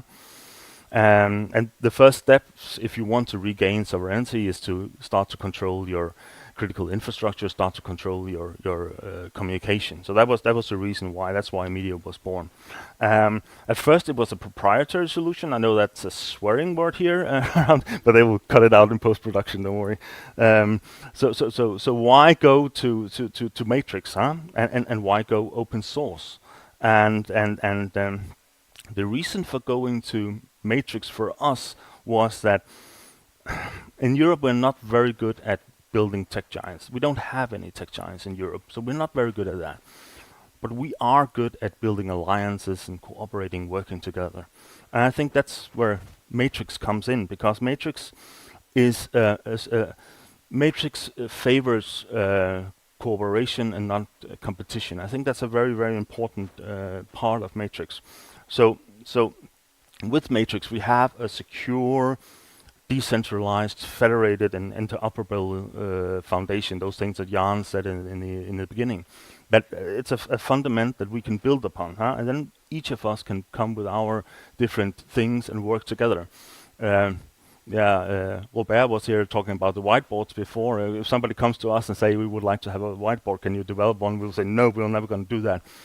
But then, well, they could use theirs and we could build it into the solution, then they have an interoperable whiteboard. So using Matrix gives us some opportunities that we normally don't have.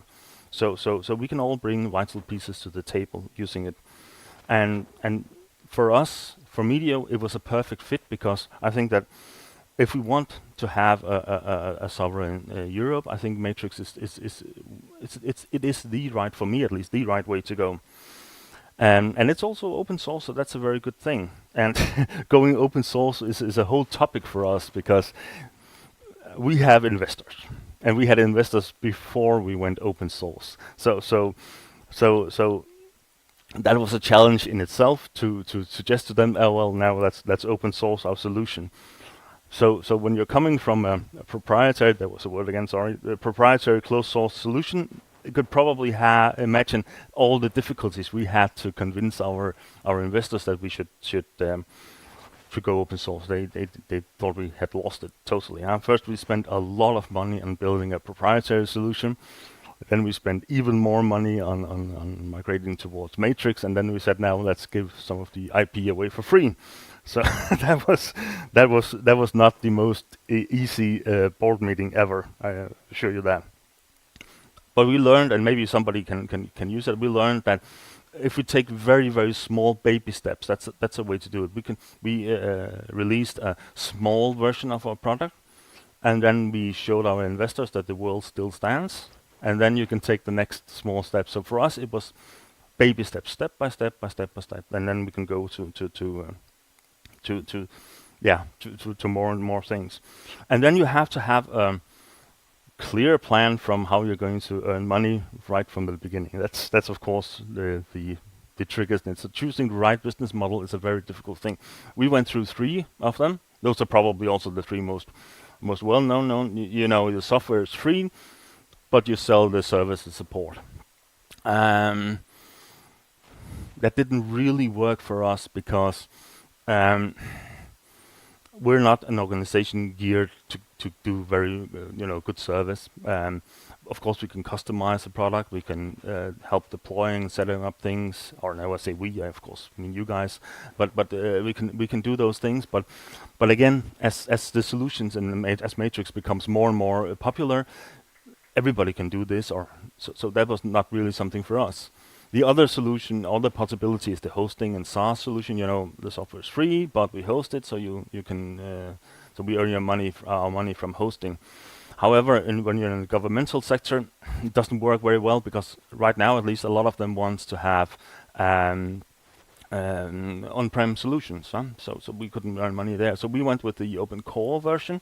That's the the core product is open source, and then you can add premium features. And the critic says, that's not really open source, and those in favor say that's the best of two worlds. But for us, in our situation, also we have investors and all that. We have to baby steps and all that. This worked for us. So that was the way we went. I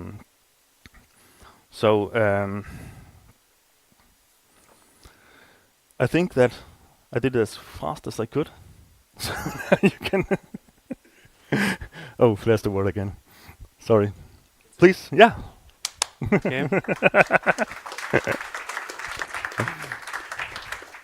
Okay, Arna's here. Enough those business talks. Yeah. Let's go tech. So, as Rooney said, from proprietary to matrix to full open source. So this is our journey. This is how it looked like. And when we started 2020, well, matrix was not on our roadmap at all. And like many teams, we began with Twilio. Well, just because it worked. And then we realized that with Twilio, we cannot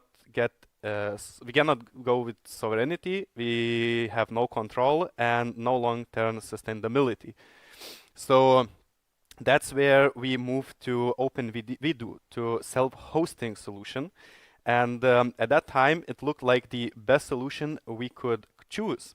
And we chose between different products. So it was Curento, OpenVidoo, Janus, Antmedia, Jitsi, EasyRTC, and others. And it solved the cost and control, but created the scaling headache. And then we experimented with, at 2022, we experimented with pure peer-to-peer WebRTC solution. That's where our proprietary solution scaled up. And yeah, it was elegant and lightweight, but dead after 8 participants. And even enough was 4. We wanted a way for at least 8 at that time for our use case. So October 2022, this is where basically it was our turning point.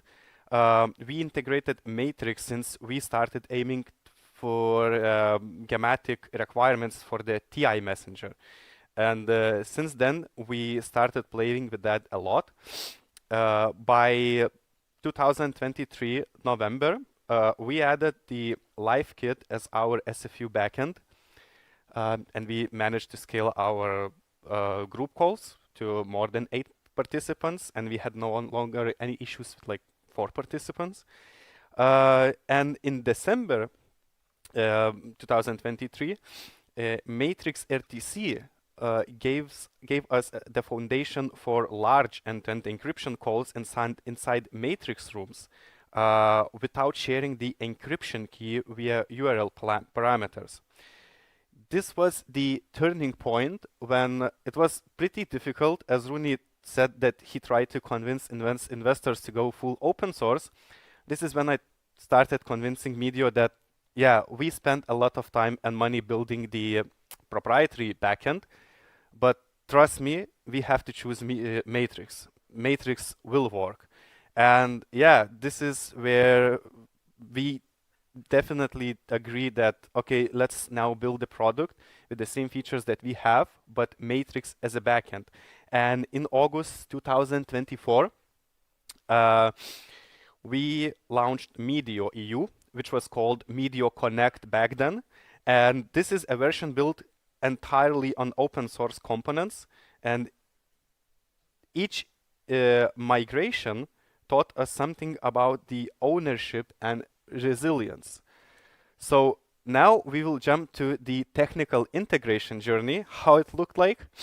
And basically, this is what we have now. We have 2 different products. It's the same product, but 2 different Medio solutions. And one of them is production software as a service and enterprise deployment. So both of them has the same idea of using LiveKit and widgets, but the difference is that the production software as a service solution uses Synapse Pro, and enterprise deployment uses, well, it's a mistake. It's not EES Pro, but ESS Pro.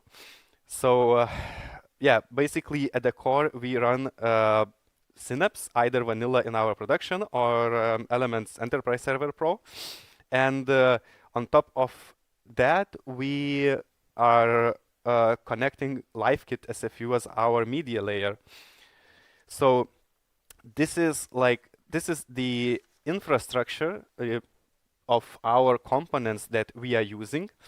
And it's made, like, the whole media product is made out of LiveKit SFU, widget API that I'm going to speak a bit more later. Then Matrix as RTC, Matrix Authentication Service, Synapse Pro, Token Broker, and Scheduling Service.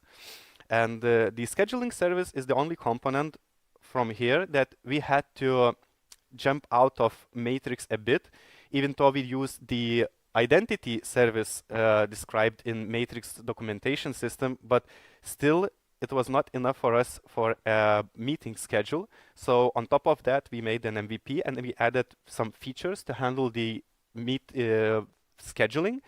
And now we are just testing it to see how it works, and the aim is to feed it back. So it's like, because we are using many different MECs, I will talk about that soon, but the thing is that these extensions that we are using, those aren't forks, and those all MSCs, they are aligned, these are like aligned capabilities we intend to feed back into the spec as they mature.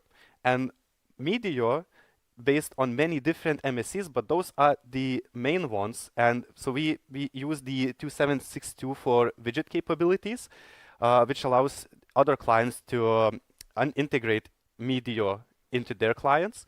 Then we use 19660 for OpenID Connect, so also which is required for widget communication to ensure that, yeah, this is the same user who are trying to act on the host client, and also for the GVT token broker. Then we use the 4140 for delayed events. Even it was experimental, we decided to go with that because we thought that the issue that we can see is not on the SDK side or client side, it's rather on the Synapse side, and it can be fixed. So we use that for our breakout rooms and room to handle room alignments and assignments. And then we used 1772 for matrix spaces, and therefore we managed to build the breakout rooms, workspaces, chats, and rooms management with that. Well, workspaces is still in progress, but it's there. Then we used 4143 and 41595 matrix RTC for real-time signaling and voice and video inside matrix rooms. Then 2403 for waiting rooms and scheduled rooms, and 4246 for device messages. We use that for private direct messages while in the meeting and encryption key exchange. Yeah. So now, what happens when you mix some experimental features, experimental MSCs, and basically we get some bugs and we have no idea where they are, and it takes some time to do that, to find them and to fix them. And Johannes will talk about that later, how we dealt with the delayed events issues. But now let's jump into the KBV certified consultations. This is something we are really proud about. So basically, this is our roadmap, how this is at the timeline, how it went. So at 2021, we started with Signal for our custom peer-to-peer solution, and it was based on AES CBC. But like at that time, we thought, okay, this is enough. 2IT also said this is enough, so we just went with that. And yeah,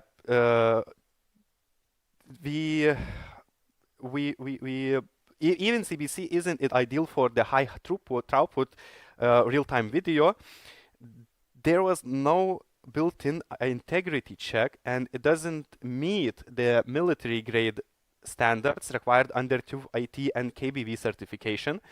And to meet those standards, we implemented a new encryption layer this year using AES GCM 256 bits and encryption layer. And GCM adds authenticated encryption, giving us both confidentiality and integrity in a single pass. It's faster, it's safer against padding attacks, and fully aligned with, this is a keyword, NIST SP830D recommendations. You can find those in shared TÜV IT documents. Yeah, so this design provided deterministic performance for our live media and passed our certification audits thanks to its verifiable cryptographic primitives and reproducible key handling. And now we are preparing for something bigger. We introducing Matrix native end-to-end encryption protocol into our consultations, and by adopting Megolm through the modern WOSMAC Rust implementation, we will be able to run large-scale and fully federated and highly secure consultations inside Matrix rooms. And it's a challenging path, especially on the Synapse side, because the right, but basically it's a right one, because real compliance isn't about stacking the encryption layers. It's about the documentation and reproducibility and providing every step on the system trust chain. And we went through that with our auditors. And as we like to say, auditors cannot be cracked. They have to be educated layer by layer. So that's what we hope to do with Matrix. So yeah, this is our certificates that we have more now, and of course we need more. Like, we are looking for more because the industry needs more. So now I will give the stage for Johannes for scaling and federation and predictability topic.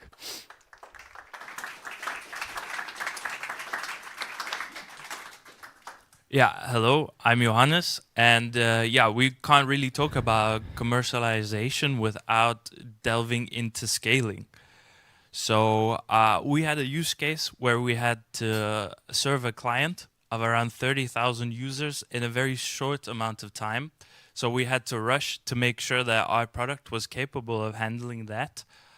So yeah, well, we created load tests that we're focused on simulating users that we don't actually have in the office, like real workaholics that do constant meetings 24 hours a day. And so these were concurrent users, so that we could be absolutely sure that we could provide for the amount of users that the client would specify for.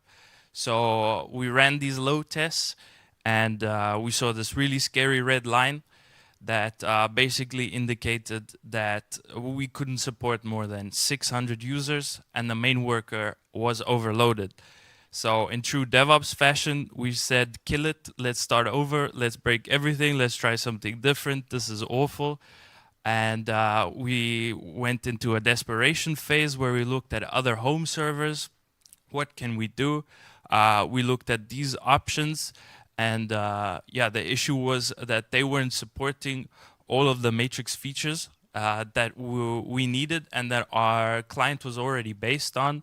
And the support was also not there for some of these home servers. So we tucked our tail in between the legs and got back to Synapse and tried again. And we basically followed this timeline. So with the vanilla solution, we were stuck at the 600 user amount, but then we reconfigured some things. We added different workers. We tried to offload to workers, and then we got to 1.2K users. And yeah, then we started chasing some red herrings. We tried to enable highly available data sources. We optimized the workers even more with some custom things with HA proxy to try and load balance it even better. And then we only got to the 1.2K users.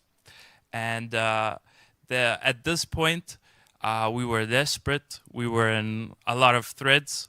Maybe some of you guys saw those messages. trying to figure out what was the issue, and it ended up being delayed events. So as the users scaled and more people were in the meetings, a delayed event every 2 seconds meant that there was a massive exponential load increase as we had more users.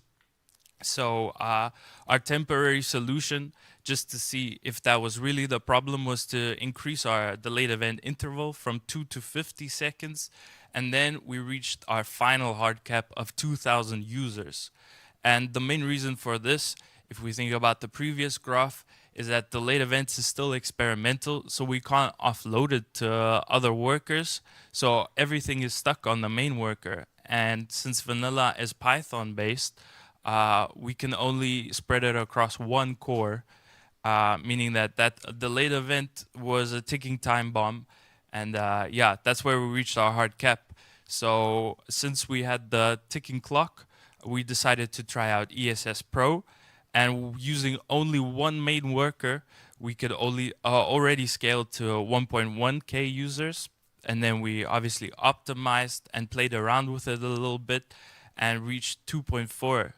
And yeah, with some other adjustments in our cloud infrastructure unrelated to Synapse, we're pretty confident that this can scale to any amount of users. So yeah, the thing we basically learned from this whole load testing experience is just the differences between vanilla and ESS Pro, and the limitations you have to consider when you base your whole solution in vanilla.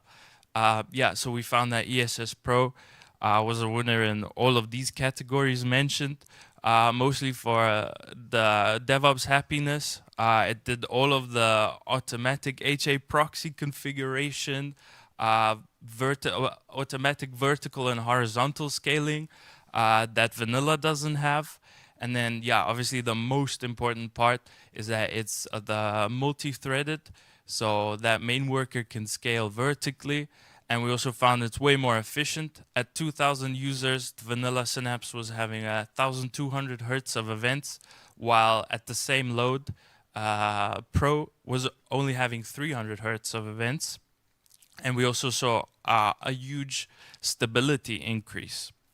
And yeah, now this is our go-to backend for any enterprise client. And then I'll give it back to Annas to show a little demo of the application. Thank you.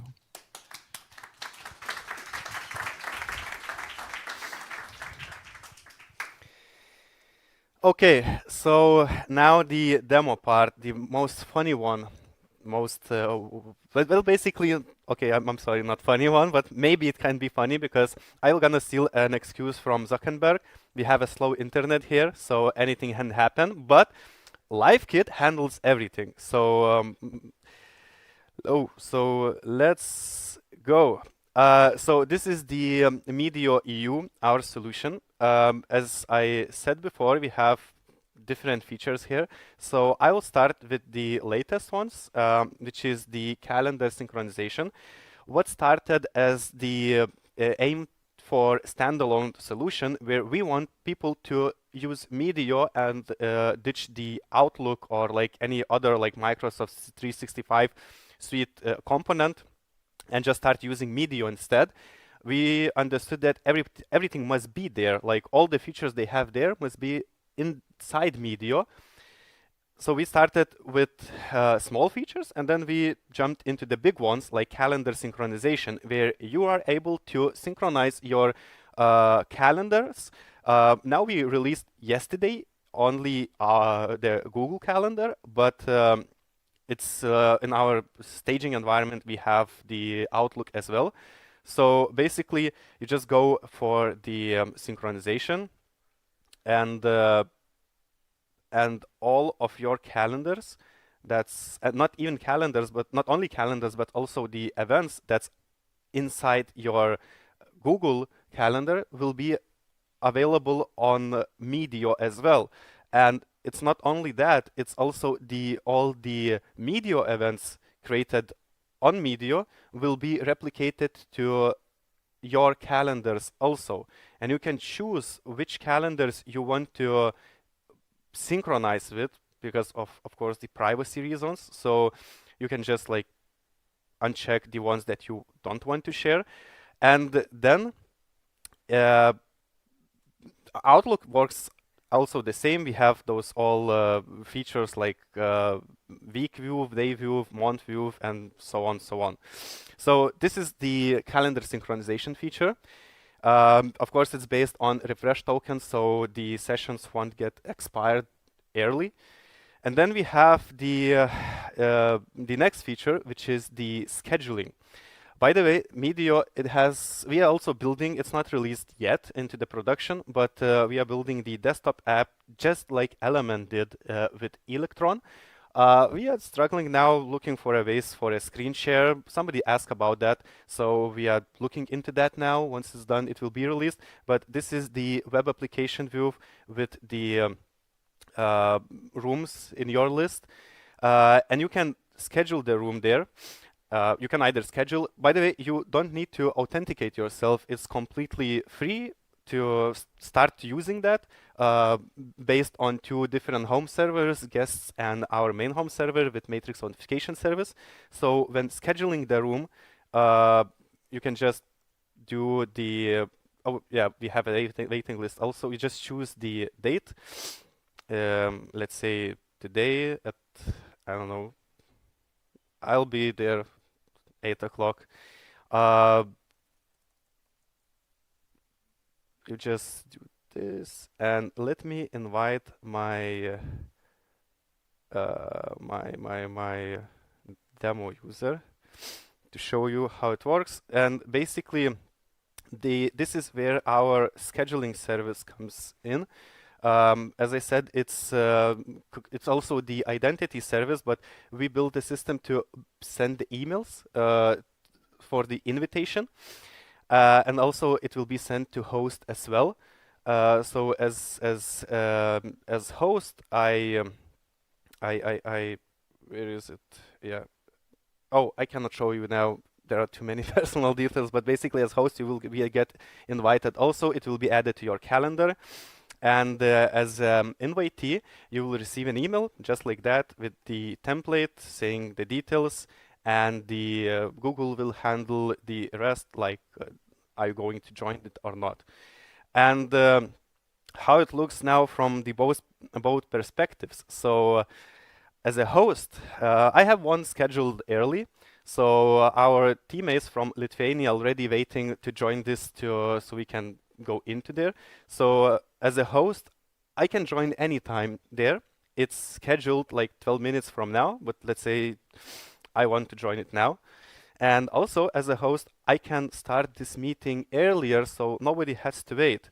And as an invitee, this is the guest user that's been invited. It never authenticated on Medio or any other Matrix client. It can also join do the early join. And once the host starts the meeting, there is a ping of 10 seconds for long polling, but basically the invitees will be added into the meeting. Yeah, so say hi to our team there in Lithuania. That's a small team, but it's enough. And while in the meetings, which is scheduled now, and it's of course end-to-end encrypted, we have different features now. So I won't go through all of those features right now, but one of the best the one I like the most is the direct messaging. So if I go to say hello to everybody, but then I want to gossip a little bit with, let's say, Ignas, I can just say, what did you hear? And this is completely based on to-device messaging, so it will be sent to Ignas, but no one else. And there we have another feature, which is also built on Matrix. I went through that earlier. It's a breakout rooms. This is also a feature we released like a month ago. It has several functionalities, but we won't go through all of them. But when you are creating the breakout rooms, it just works as the any other client. We went through the UI experimental experiments. We always wanted to be it UI first, then matrix first, and then like everything first. So let's just do the one-click solution. Like people won't need training to use the Medio, so don't need training to use the Medio. So I'll just create 3 rooms. I will set a limit of 10 minutes, and I will allow participants to get back into the main room whenever they want. So I'll then I can rename the rooms once they are created for the users. Let's see what they have to say. Something about the presentation. Okay. So rooms are created. Nobody assigned yet because I chose to manually do that. So I'll just do it like sales, then marketing, and let's say matrix. Why not? And I will assign the people to different rooms. And this is my guest user. Matrix and yeah, matrix. And once the breakout room started, everybody will be redirected automatically with the ability to go back. And me as a host, yeah, hi Dumanus. This is a picture-in-picture with the most loved one. And as a host, I can join any breakout room. We have more features coming on that one, like streaming into the breakout rooms, or video, screen sharing, and so on, so on. So I can also move people across different breakout rooms, which I am just going to do now. I'll just move myself to the marketing, I guess. I was in sales, so bye Dumanus. So here I am with other guys. Hi guys. And also, as I said, anybody can leave the breakout room and get back to the main room. But also, as a host, I can like add more people or close the rooms and just meet everybody there early. We don't need to wait until the breakout rooms are finished. So yeah, this is the breakout rooms. It was a scheduling. We had the calendar synchronization. We had oh. Okay, so thank you guys. I'm going also now. So I will just go to the main room. We have the feedback form. Oh, this is the also open source. One of our friends, Ovidius, kudos to him, made the feedback API that, and we are consuming all the feedbacks. We're just removing all the metadata and depersonalizing it, and then using Grafana to review it. But basically, we have the filtering, and of course, we have the we are using Matrix authentication service with single sign-on options to authenticate, and just like any other Matrix-based client, we allow users to use their own home servers or different home servers instead of Medio. And also, this is highly compatible with other clients. We tested that with Element Web and Element Call. I really think it will be compliant if tested with any other like Fluffy Chat or Cine or anything else.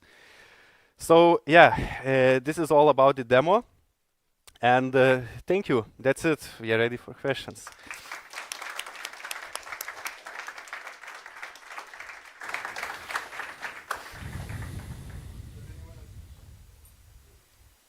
Does anyone ask questions?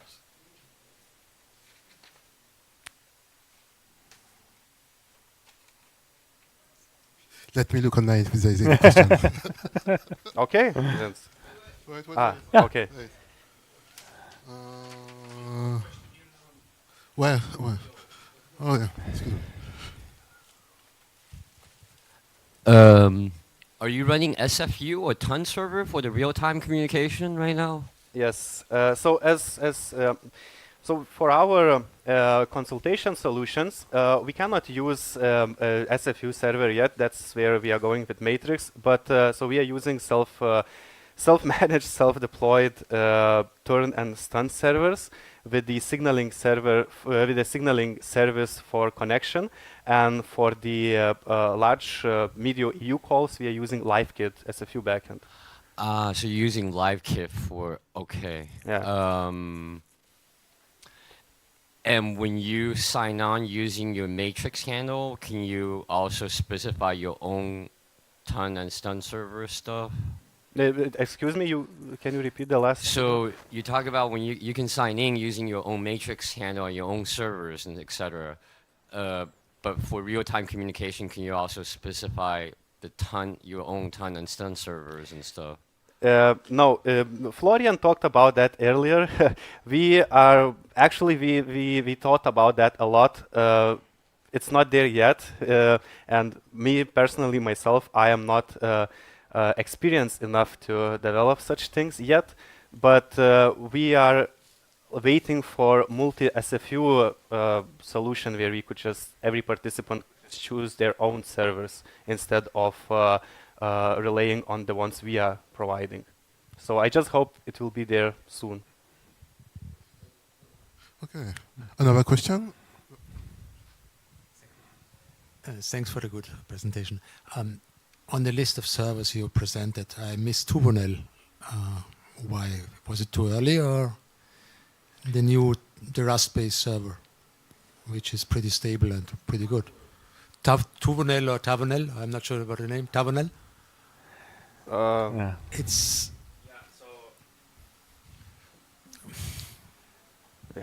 So during our investigation, our main thing was what it supported. So we might have overlooked if it supported the late events in this case. I don't know if you have that information. It's left over from Conduit and from Conduit, but it is split off, and it's in my impression, I think it's quite stable right now and getting more stable to have big support. Yeah. So our main issue was feature parity, since the client we built already used a lot of the experimental features from Matrix and was deeply embedded in using Synapse. That switch would have caused a lot of refactoring, and given the timeline, we couldn't afford that. Thank you. Anybody else? Hello guys, thank you for the presentation. You say like you had you started with 3 main offerings, which was like support and then SaaS, and then you stay with the core, right? Open core, yeah. So I'm wondering, like, maybe the challenges that you're having. How do you sort the challenges of defining that core product and the enterprise product, and how are you doing? Yeah, for us, thank you for the question. From our side, it was a trial and error, huh? So we had to put out something which would not overwhelm our board and our investors. So we came up with a core product which had the main features, and then we thought these features we could probably upsell to these features, but we are still evaluating that. So the plan is, as time goes, more and more things will be part of the core product as we get more and more features that we can have upsell. But it's really, really difficult to find balance. It's really difficult. It's very difficult to go backwards. So I think you have to take small steps forward, and then you find this is the right point. But I think you'll never find the right thing, huh? But I think that for our sake at least, it takes small steps, step by step, and then you find a good balance, and if you overstep, then you have issues, right? So it's always a balance. There's no answer for that from our side, but we try to find a balance, and then we will probably open source more features as time goes. All right, thank you. Thank you. Any more questions? Well, thanks for a really nice talker. Anas, Johannes, and Rumi, thank you very much. It was a really interesting talk. Thank you. Thank you all. Thank you for coming. And And we have a next talk in 10 minutes. Okay, have a break.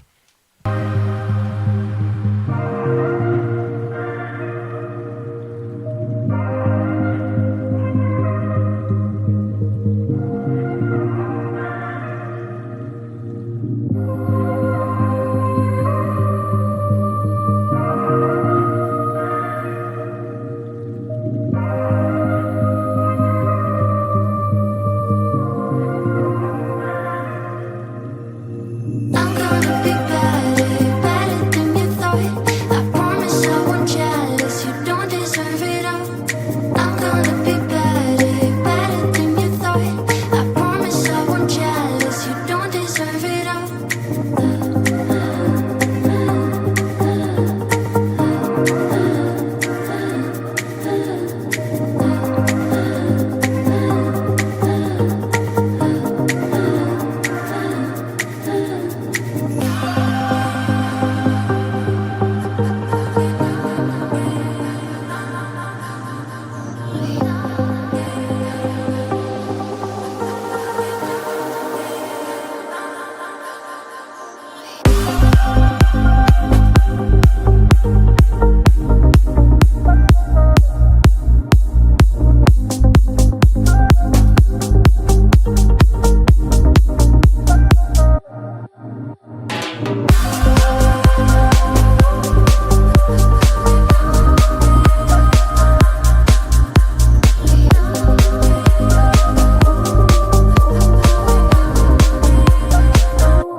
Welcome everyone, we are live. For the last talk of the day, we're going to talk about the high price of building a business around Matrix.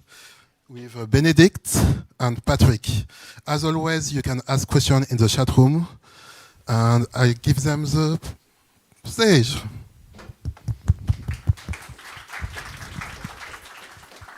Thank you very much for the warm introduction. So yes, I'm Patrick. I'm Chief Product Officer at Element and a Managing Director.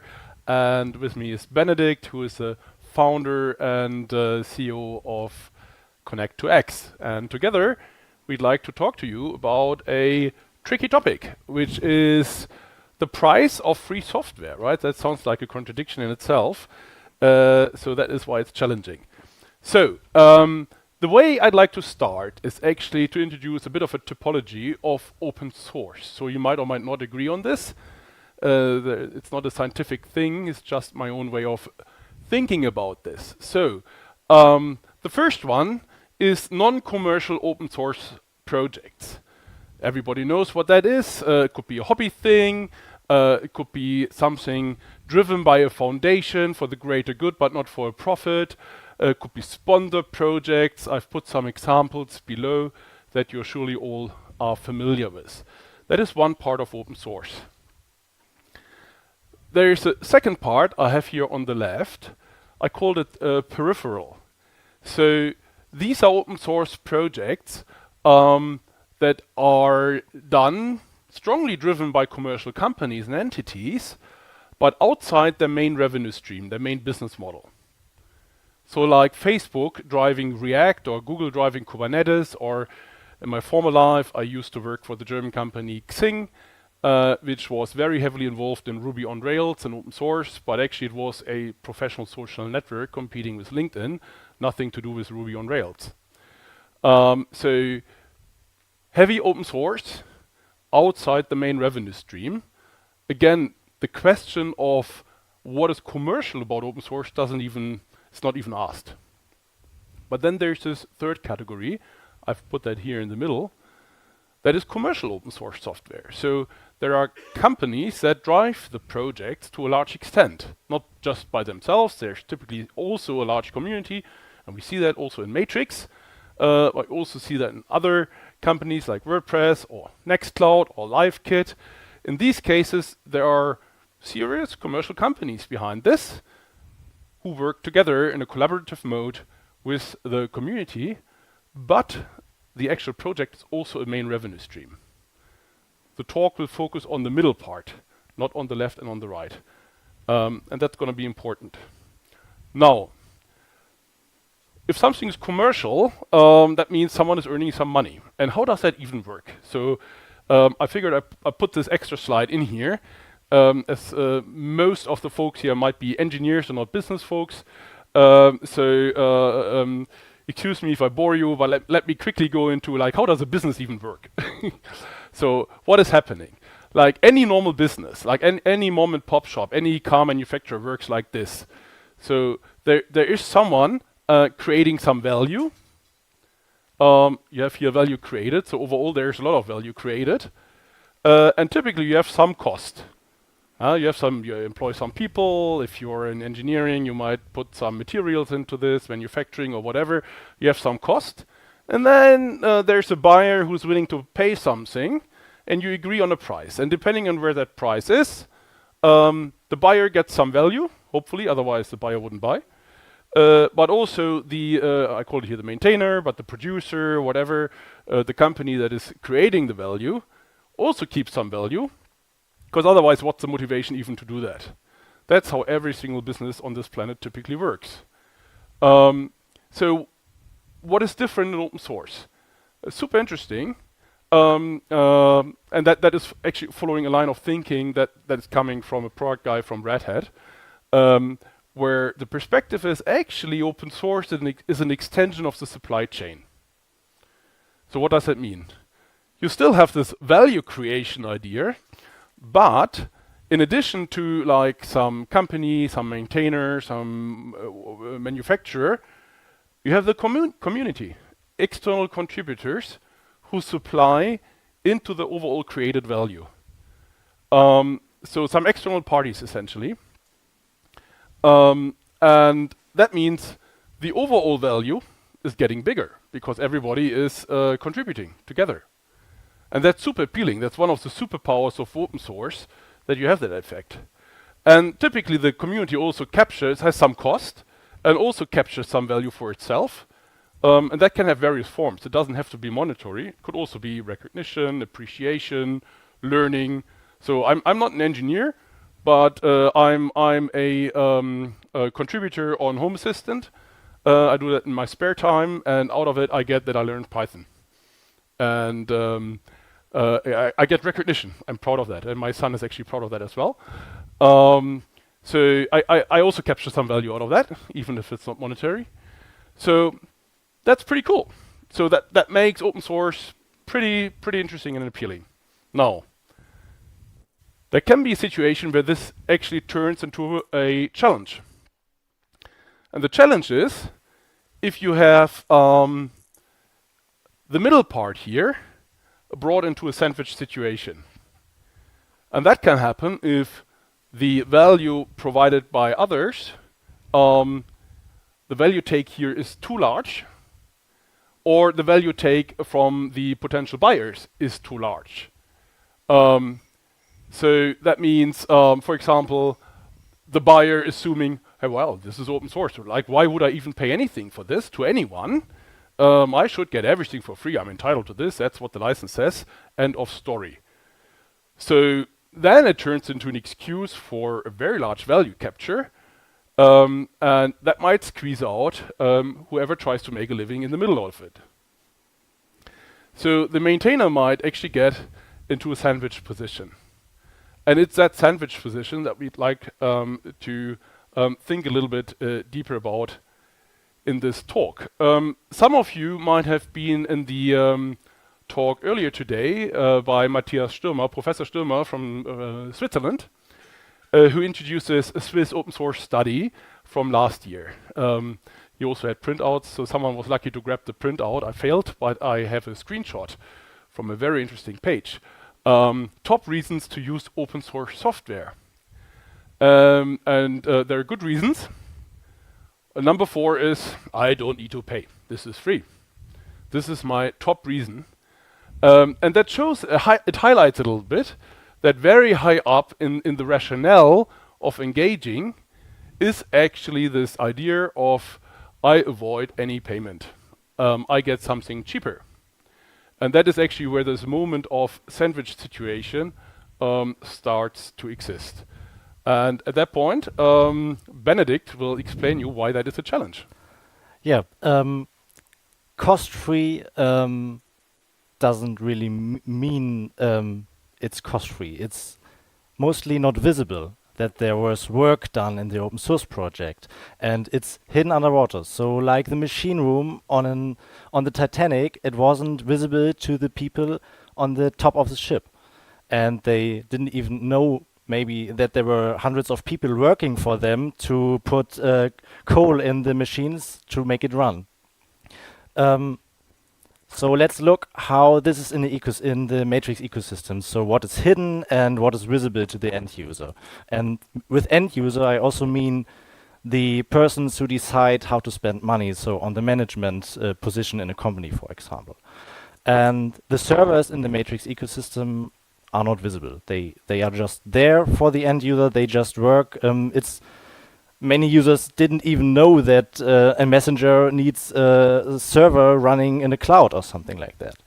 And this applies to many components in the Matrix ecosystem. For example, bridges. At the end, as an end user, you only see, okay, there are messages, but you don't know that there is a service that is running and connecting to you to another messaging system or something like that. Also SDKs, they are running deep down in your client, and as a user you don't see them. You may interact with them. That's why I put the palm on it, because there are also SDKs that handle a bit of the user interaction. So if you press a button, something runs in the background and you see another page. So you may feel it as a user, but you don't know that it's there. And so you may think, okay, clients, a user sees the client, the UI, but he must, at the end, he doesn't know maybe it's open source or is it really from the company that I'm buying it from. So now the question is, who is building the component and why is it not visible? So we have the core for all these open source projects. So maintenance, fixing security issues. You have compliance. You need to think about the architecture or features that are changing the architecture. You have to done research and development, and at the end, you also need to manage the community and all that stuff. It's hidden from the end user, from the open source software that is hidden in your messenger. And what you can see is if you open the repository, you may see, okay, there are merge requests, there are bug reports, some users make translations in the community. This may be the visible part, but at the end, there's a lot of work done that is not visible to the users that are using the open source components. So let's look who relies on Matrix. And this is a really large mind map that Patrick has created, and it's not even covering up all companies and all markets in the Matrix ecosystem. And you see there's government, healthcare, education, but the most important part, and this is the sandwich position that Patrick talked about, is the core. So there are core components in the Matrix ecosystem that everyone uses. That mostly are the SDKs, the home servers, and there are companies that are running on it. And most of these companies are open source companies and struggle with the problem being in that sandwich position. So let's go to an example, the TI Messenger. We as Connect2X are in 84% of all TI usable by 84% of all publicly insured people in Germany. I didn't know how I started the sentence. We are usable by 84% of the people. So, but we are only paid for 40.3%. So there is a large part of the that is just using Trixity and doesn't give anything back. And on the Synapse side, it isn't any better. Only a few companies are just giving something back to Synapse, to the open source project Synapse. Yeah, now that's your part again. And it's really interesting if you have that in mind. And going back to this open source study from Professor Stürmer, he also asked in the study, so why would you not use open source? And the number one answer is, we are insecure about the future of these components. They might not have a clear business model. So that keeps me from using it. So there's a bit of an irony in this. Like, I mean, I don't want to pay. I love it that it's free. But then I don't use it because the future is unclear. So basically, it re-emphasizes this tension in the system that we should all be aware of. And overall, if that is like coming out in a study like this in Switzerland as a number one reason of not using open source software, it actually does the whole open source idea a disservice. And that's why I find this important. Actually, it even increased from 3 years ago, like 21, where he did the study in the past, to 24. That thing even went up. So the trend is also not really helpful. And that is why our call to action here from Benedict and myself is, well, shouldn't everybody think about how to navigate that iceberg? You wanna go on that awareness thing a little bit? Sorry, gave the talk too early to you. Yeah, there are things we can do as an open source company, and here again, many things we can do are hidden from the outside, from the public. So it's like dual licensing. The community usually don't have a problem with it because it's still free, it's still usable as long as you keep your own software open source. But on the company side, you need a commercial license, and that's where we as a company can profit because they need to pay us a license fee, for example.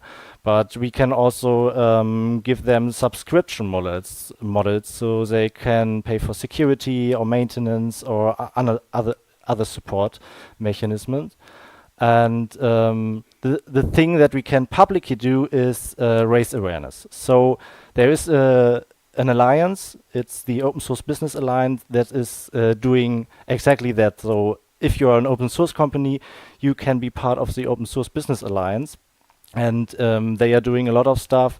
For example, for public tenders, they are writing document. They are helping the public, the government side, if they are making tenders to pay attention to open source software. So the principle public money, public code.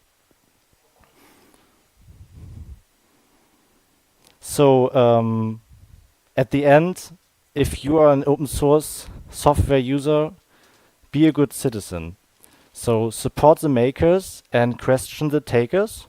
Not every taker must be bad or something like that, but raise the question for yourself. Can I give something back? And can I support the makers? Yeah, and there are some actions that recommend. So as a community member, you can test, you can review, you can document, you can translate, you can report issues, at best clearly, but you can also support newcomers. So there are a lot of action that you can take that don't take much time from you, but it helps the whole ecosystem, the whole Matrix ecosystem. And as a business, you can plan budget at the beginning of a project for maintenance of open source projects. You can also upstream your changes. If you are fixing bugs, don't fork the project, just upstream the fixes. And respect licenses and boundaries, and maybe also measure the contribution. So if your developers contribute back, this could be a good number that you can put on slides and make everyone happy. Okay, we have a rising number in the project. Yeah, and on the government side, fund the commons you rely on, and try to use open source standards, so public money, public code, and yeah, that's from me what I want to give you at the last talk of this day. Let's keep Matrix open and alive. Thank you very much.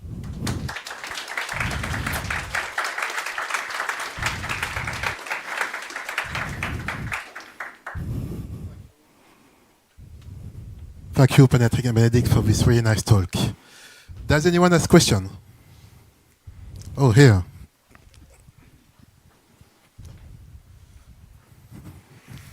So, as people, you run companies which do this commercial open source projects for a couple of years now. Would you do it again? And if you would do it again in the same way, or would you change things from the beginning? That's hard to say. Open source is our DNA, so it's hard to change our DNA and say we wouldn't do it the same. Maybe we wouldn't be too open, so having for some parts of our software a more restricted license, but I don't think we would change this DNA to be an open source company. Yeah, I mean, I'm working for Element, and the founders of Element, like Matthew and Ahmadine, I mean, they invented the whole thing, right? If they hadn't had this open source spirit from the start, I mean, nobody would be here. None of you. Like, all the stuff you do as a business or as a hobby or as whatever or as a government, you wouldn't be doing it, right? So, like, would I recommend to Matthew? Well, what a stupid idea to open source all that stuff. No, of course not, right? But at the same time, of course, I think it is important to have a transparent discussion about the tension in the system, and that is important. And I had this really interesting conversation the other day with someone working for an environmental agency, actually also using Matrix. And in the discussion, we discovered it's a little bit like with nature. Like everybody appreciates nature. Would you close down nature? No, of course not. But if everybody just exploits the nature, that doesn't work. The planet will die. So that is something that by now fairly few people challenge. Well, depends on the region of where you live on the planet. But generally, that's accepted, right? You got to care for your nature. So you got to care for your ecosystem here as well, and for your technology, and for Matrix. And I think that is super important.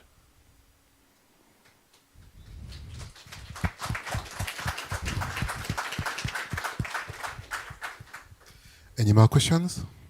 And actually, before that question, I mean, just going back, everybody knows that campaign about public money, public code. And I don't know if someone spotted that I took the liberty here on that slide to change it a little bit. There's also public maintenance, right? Because in many places, people have that idea, well, I spent money, I get something, I bought it, it's all done now. Well, it's not. Especially with software. I mean, the moment you stop working on it, I guess everybody here who's a developer here? Oh, okay. So you guys probably understand that the moment you stop working on something, well, it decays, it's no longer secure the next day. I mean, you got to keep it up, right? There is maintenance that needs to happen. Otherwise, what are you doing? So I think public money, public code is cool, but it falls short of public maintenance. Sorry. Thank you. Do you think all of this is applicable to B2C businesses? I mean, because we all love open source here, I think, but maybe a lot of end users maybe don't know what is open source and all the costs that you explained that are implied. Isn't there a kind of glass ceiling for those kind of businesses that would want to build on Matrix for those kind of end users? Well, I mean, if you build a consumer business, and I've done that the past 10 years of my life with Xing, where we had like 20 million users on the system and 1 million paying. I mean, that was a constant debate on how do you actually set it up in a way that some people see enough value to pay for it. And Xing, being Xing by the time, always had this like, no, we don't want to do this American way of making the user the product and doing micro-targeting and exploiting all the data and all that. Because that is where you end up when you try to do everything for free, because it's not free. It is not free, right? So in a consumer world, you've got to find your business model. And if you have a sustainable business model that does the right thing, you should be able to finance on the back of it the tools you're using. Because otherwise these tools will disappear, and then what do you do then, right? So I don't think there's any contradiction with the consumer world, but yeah, in a world of surveillance capitalism, you got to ask yourself, what is my business model on the consumer side, right? Thanks. Can you give an example on the upstream your changes from your context perspective? As in some example where what you done on upstreaming your changes, basically. I'm not sure I understood the question. Just on upstream your changes. Yeah. So can you give some examples there? What have you done in that space here? I can do that. Upstream your changes. What we mean with that is, if you, as a company, you don't have to be an open source company for that. If you find bugs and you fix them, you should make them put them up to the main repository, for example. So technically, you would open a merge request instead of forking it and maintain your own version of the open source project that contains maybe this fix. So everyone has this change, and not only you as a company.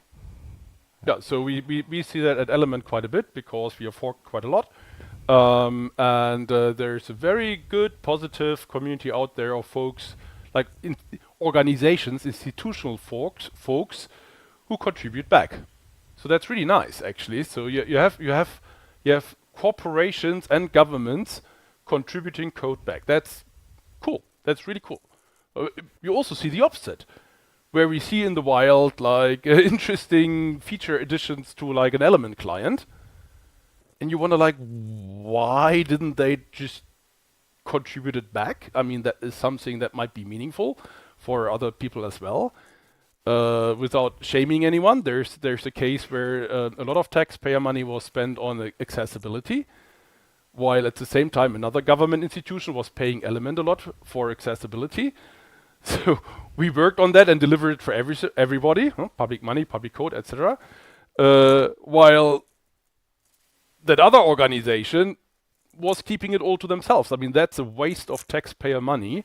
That's the opposite of what we're trying to do in a collaborative ecosystem when we do open source. And that happens. And that happens quite a few times. And that is not helpful. So please, I mean, if you are working on your software and do your cool stuff, I mean, share back. Why not? You're benefiting. Let everybody benefit. That's why we're here, right?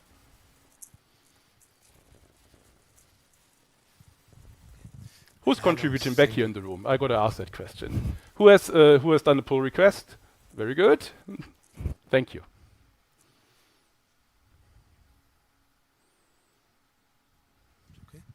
Okay, thanks. There's another question. Yeah, and I think it's related to the previous question. I was wondering about on the right side, on one of the sheets, you said community costs and community benefits. So what is the meaning? And then you had the maintainer costs are going down or the maintainer benefits. So what is the interpretation of the community costs in that slide? At the second or third slide. you have participants of the community that was in the beginning with the sandwich situation. On the right side. Yeah. Community profit. Yeah, community. So you could have a case, maybe the next slide where it's even clearer.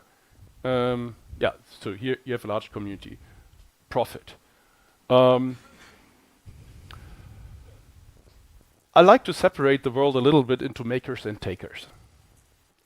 And there are folks out there that are just purely takers, that act as a community participant but are not, because they're not giving back, they take. So what starts happening is they take something, they put a nice margin on this, so they make a nice business model without having the cost because they didn't create it. And then they go into competition with the actual makers. That initiates, for the economists among you, a race to the bottom on pricing. And that will then squeeze the margin that is left for the actual makers. So the actual maker doesn't have any money anymore to make anything or maintain anything or do the whole iceberg work, like do the machine room of the Titanic. That machine room will stop at some point. But for like a short moment, a taker can benefit actually quite nicely and make a good business. And there are cases where like this is really extraordinary, because you find takers that actually have no clue about Matrix. They just realize there is money to be made. So they do a project, and if you have on the other side a client, like a government agency that unfortunately is also not entirely clear about what it's doing, they commission a project to someone who doesn't have a clue, and the result is maybe not really that good, or maybe even a security risk. You can read about that if you go back in the Heise CT magazine a few months back. It's a nice article about that on the example of Matrix. You can Google that.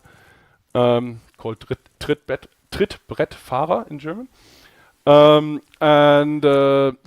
What happens is that in the end you might think, open source is crap. It doesn't work. It's not secure. It's not what we expected. It's really unfortunate that we picked this. But yeah, I mean, this is predictable. You were buying it from someone who doesn't have a clue and who just took it and made some money with you. So that is really important. That was actually one driver behind the study that Benedict has shown from the Open Source Business Alliance, where they said, we got to educate the procurement of this planet. What do you even need to look out for when you buy open source software? Because it is not obvious to a government office of what it actually means and who's on the taking side and who's on the making side and who's really knowing what they talk about and who's maybe not necessarily knowing that.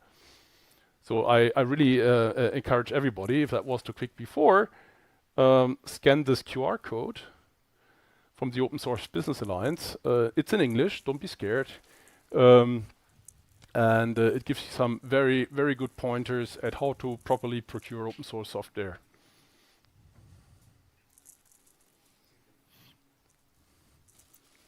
Yeah, so I have another question, or maybe could you go back to the last slide, the one, be a good citizen?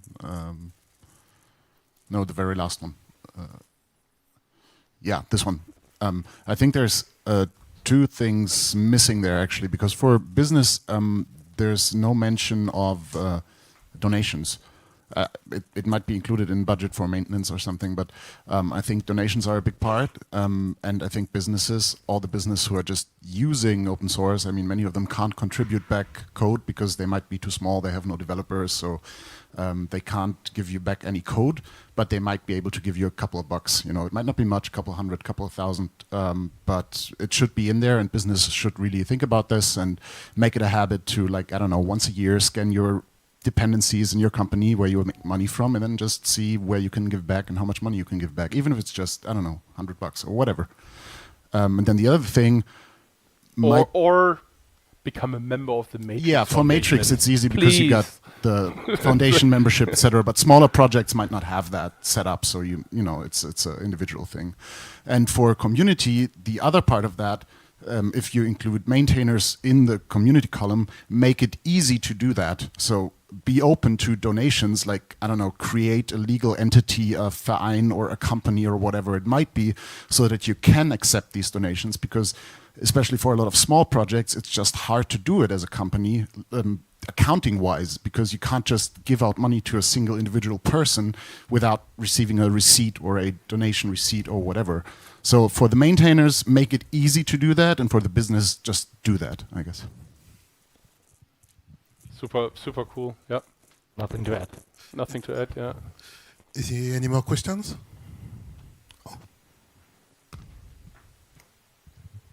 Do you have any further suggestions how to interact with bad actors that are littering the ecosystem and build a copper mine or something like that? You said educating the tender writers, but have you any further suggestions how to interact with those bad actors? Yeah, it's hard because you can't blame one for doing it. Yeah, it's open source, so they can use it. So doing the blame game, we wanted to prevent that on our slides. It's hard because we are also a company who wants to make money, and they are a company who wants to make money. So it's really hard to stand here and say we want to blame these companies. What you can do, and that's the awareness thing, to go to these companies, make them aware that they are using open source software, and making them aware that you as an open source company may need money to keep that level high of quality in your open source project, so they benefit from it. And yeah, I think that's really important. Talk to them and don't try to blame them. Yeah. I mean, maybe to add to that, there are probably two types. There's a type that is consciously doing that, and I think I'm fully aligned with Benedict here. That's what you should do.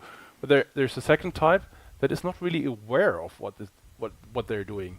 They don't know this. They don't know about this complexity. They think, oh yeah, it's a bunch of hackers, you know, having a pizza, writing a synapse server, whatever, you know, it's like a hobby thing.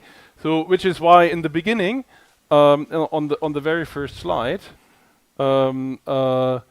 I had this, and I think this is a bit of a confusion in the open source community, and I tried to find some literature about it, but I couldn't.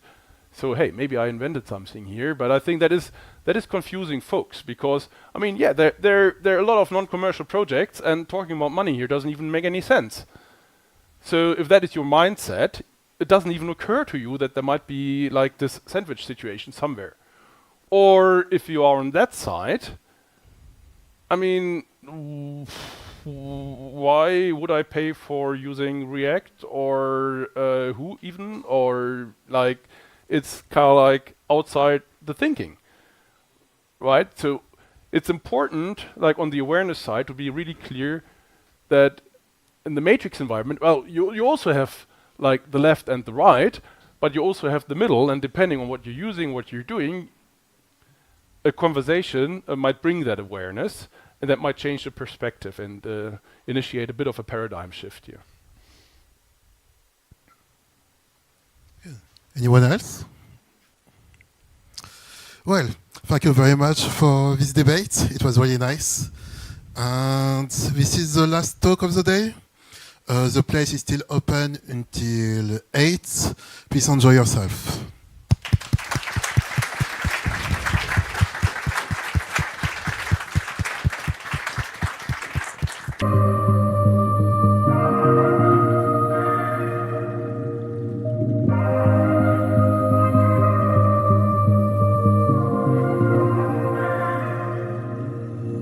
I'm gonna be better, better than you thought. I promise I won't jealous. You don't deserve it all. I'm gonna be better.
I'm gonna be better, better than you thought. I promise I won't jealous, you don't deserve it all. I'm gonna be better, better than you thought. I promise I won't jealous, you don't deserve it all.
We